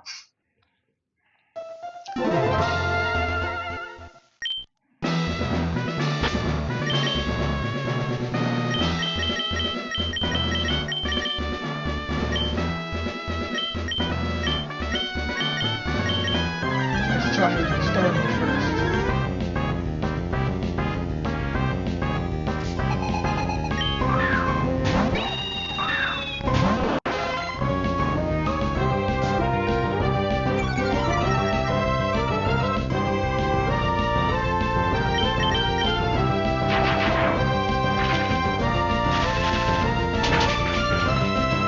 Paralyze.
Of course it has fucking volt absorb. Okay, fuck that. We are going to take away.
Oh, it's an egg move. Okay.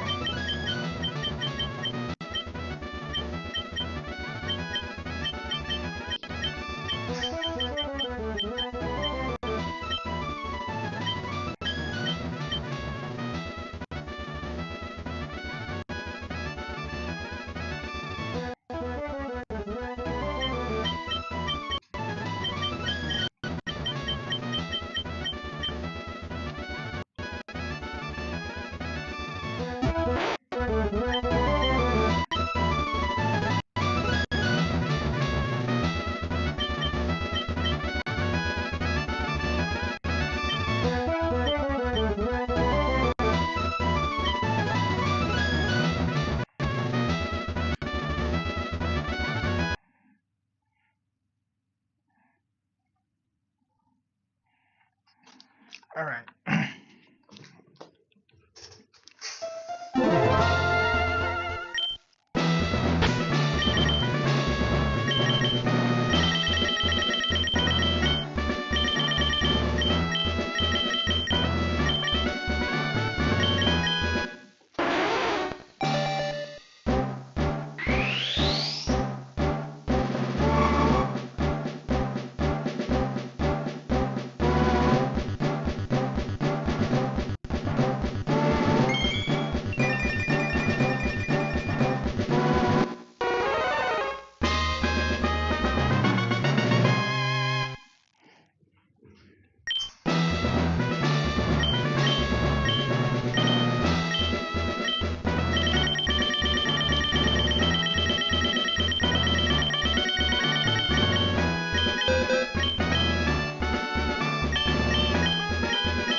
All right, let's try this again.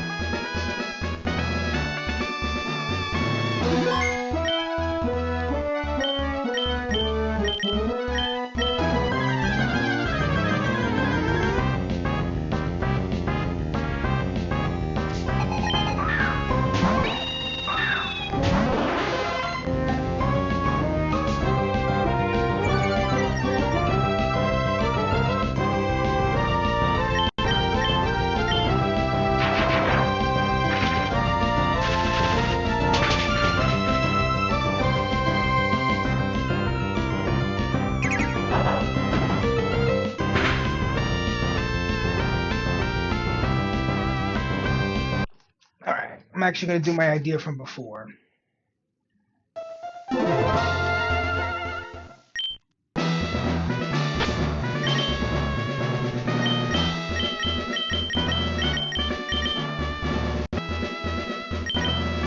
Oh, fuck.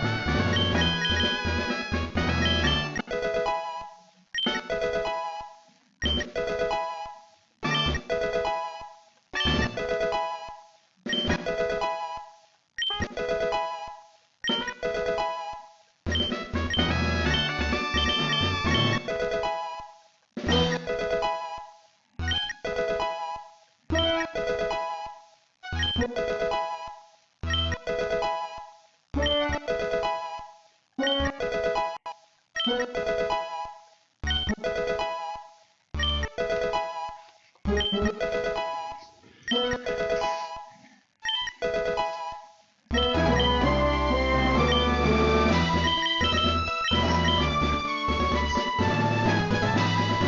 this might work.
Let us start fucking shit up.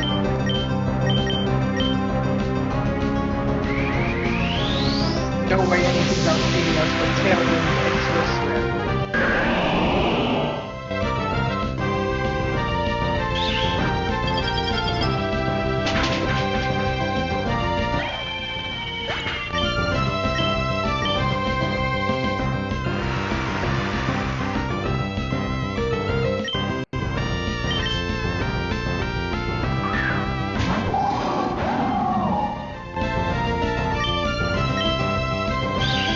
Fuck you.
Survive it. Yes.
to win this.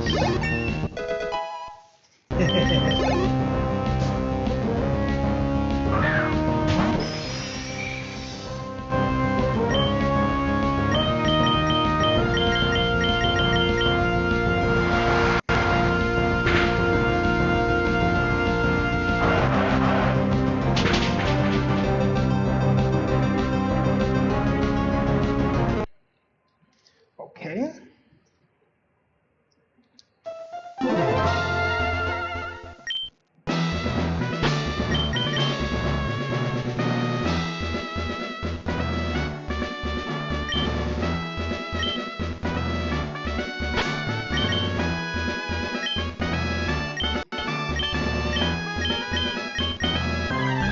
I still think leading with Caliper is the best idea, but it's the everything in between that and victory I have to figure out.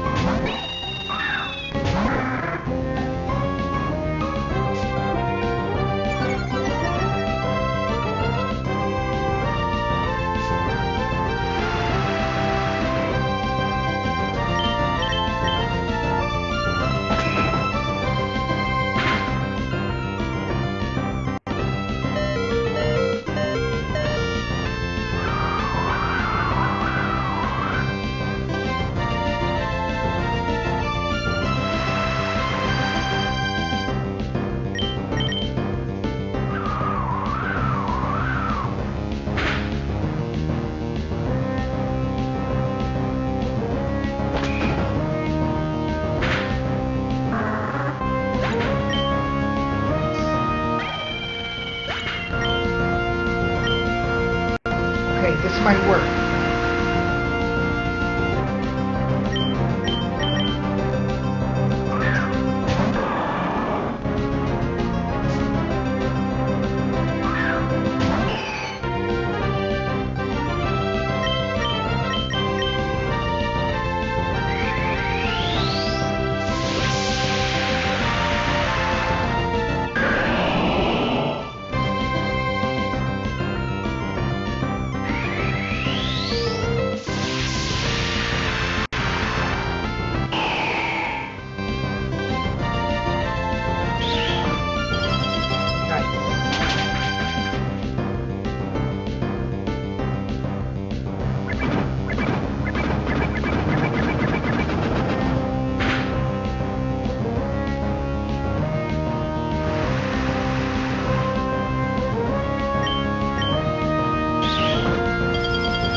We're on much better footing this time around.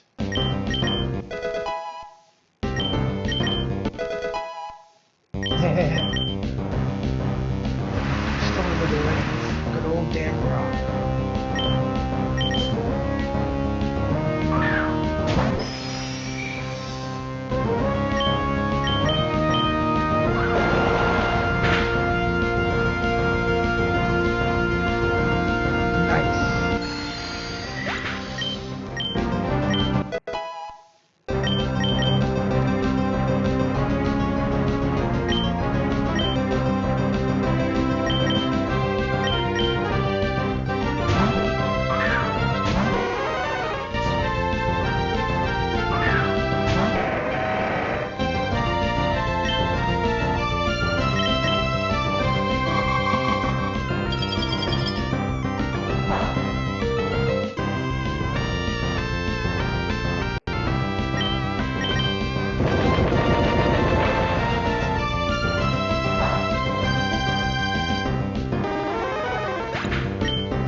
acrobatics. Pretty cool.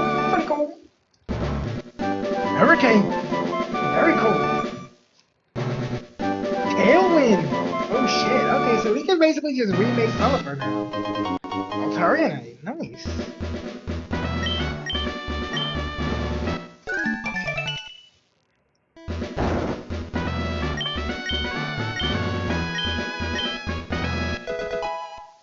Oh shit, level cap increased to 71.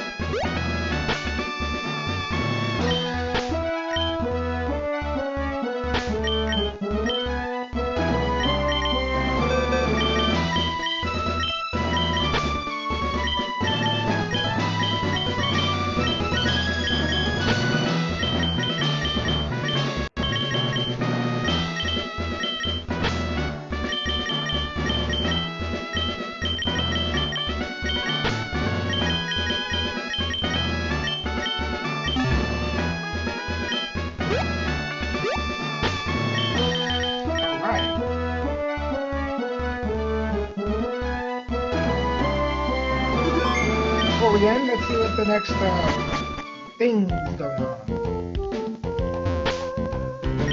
Oh, okay, well. Oh, there we go.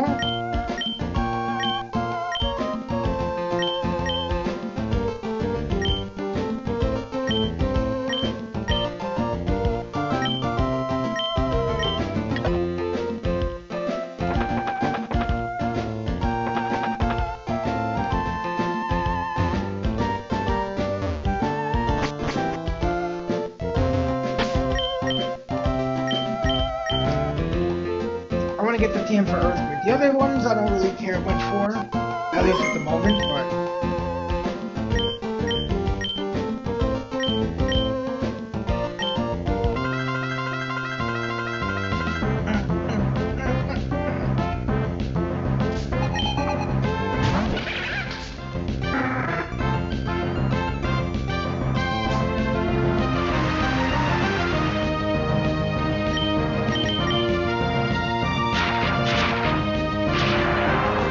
I really need this thing here.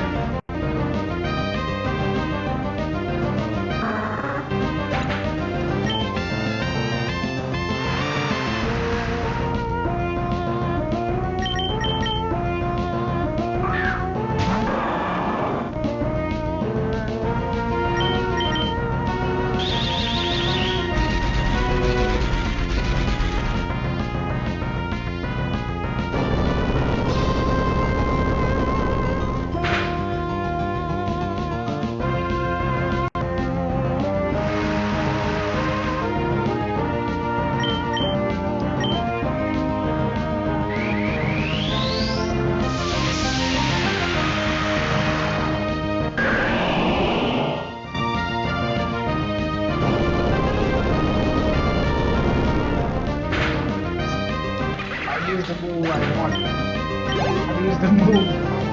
The reason I'm doing this is to get a TM for this move, so we'll just use it.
What?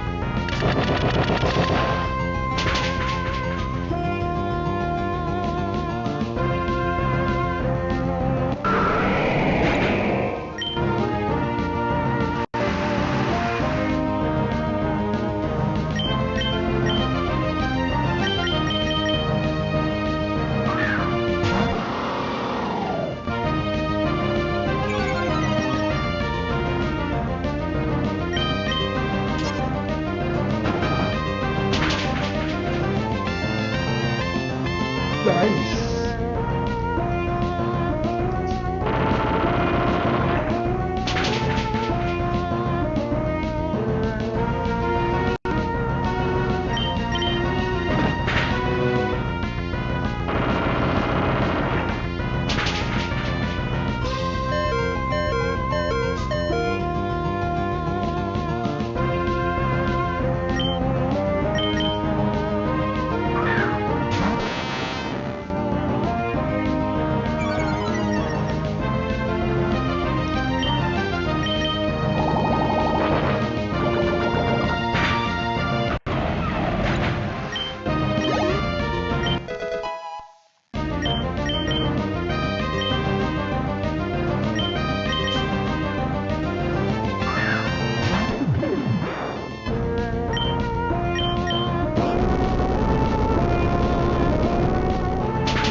Okay.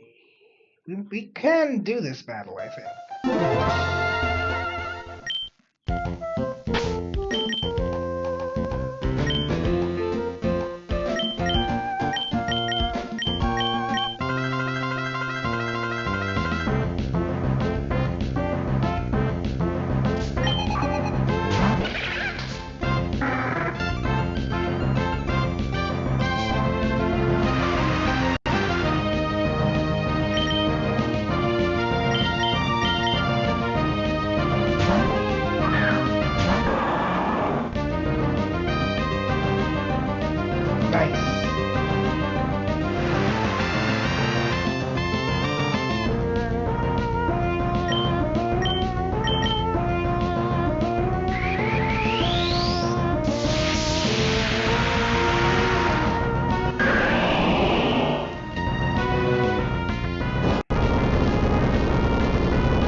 Okay.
done.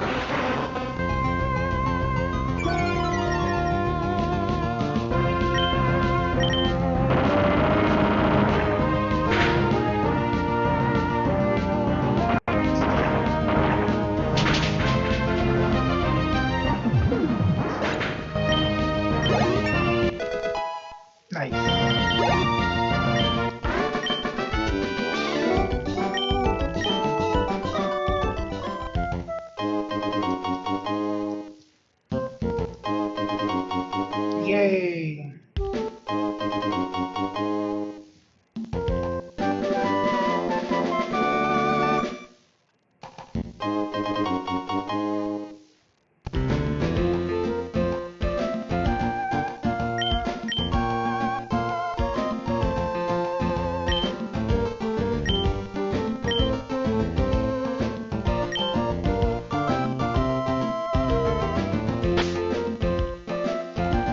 Come on, controller. Let's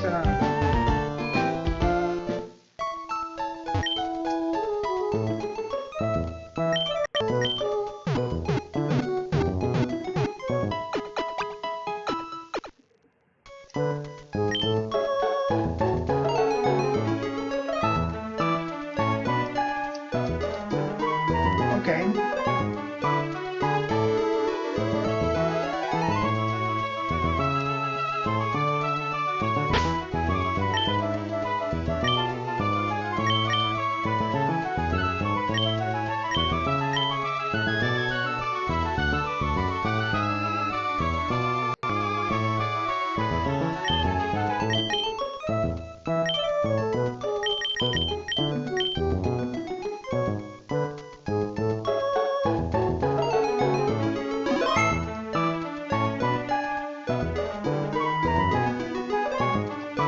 I think the controller is fully dead. Okay.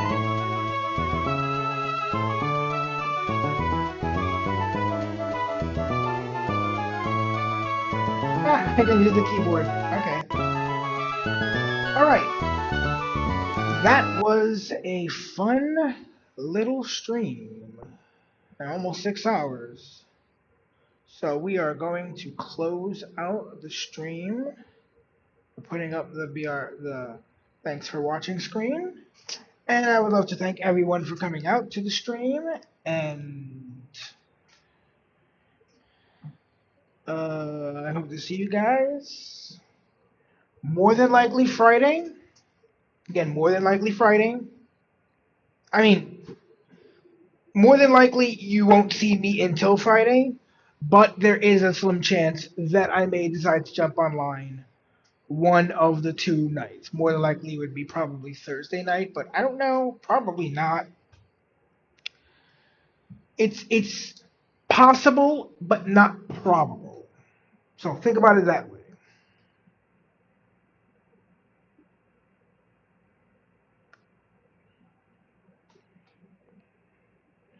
Alright, so I'm going to put on some music and play you guys out. I will see you all later.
taking an ad break. We like money.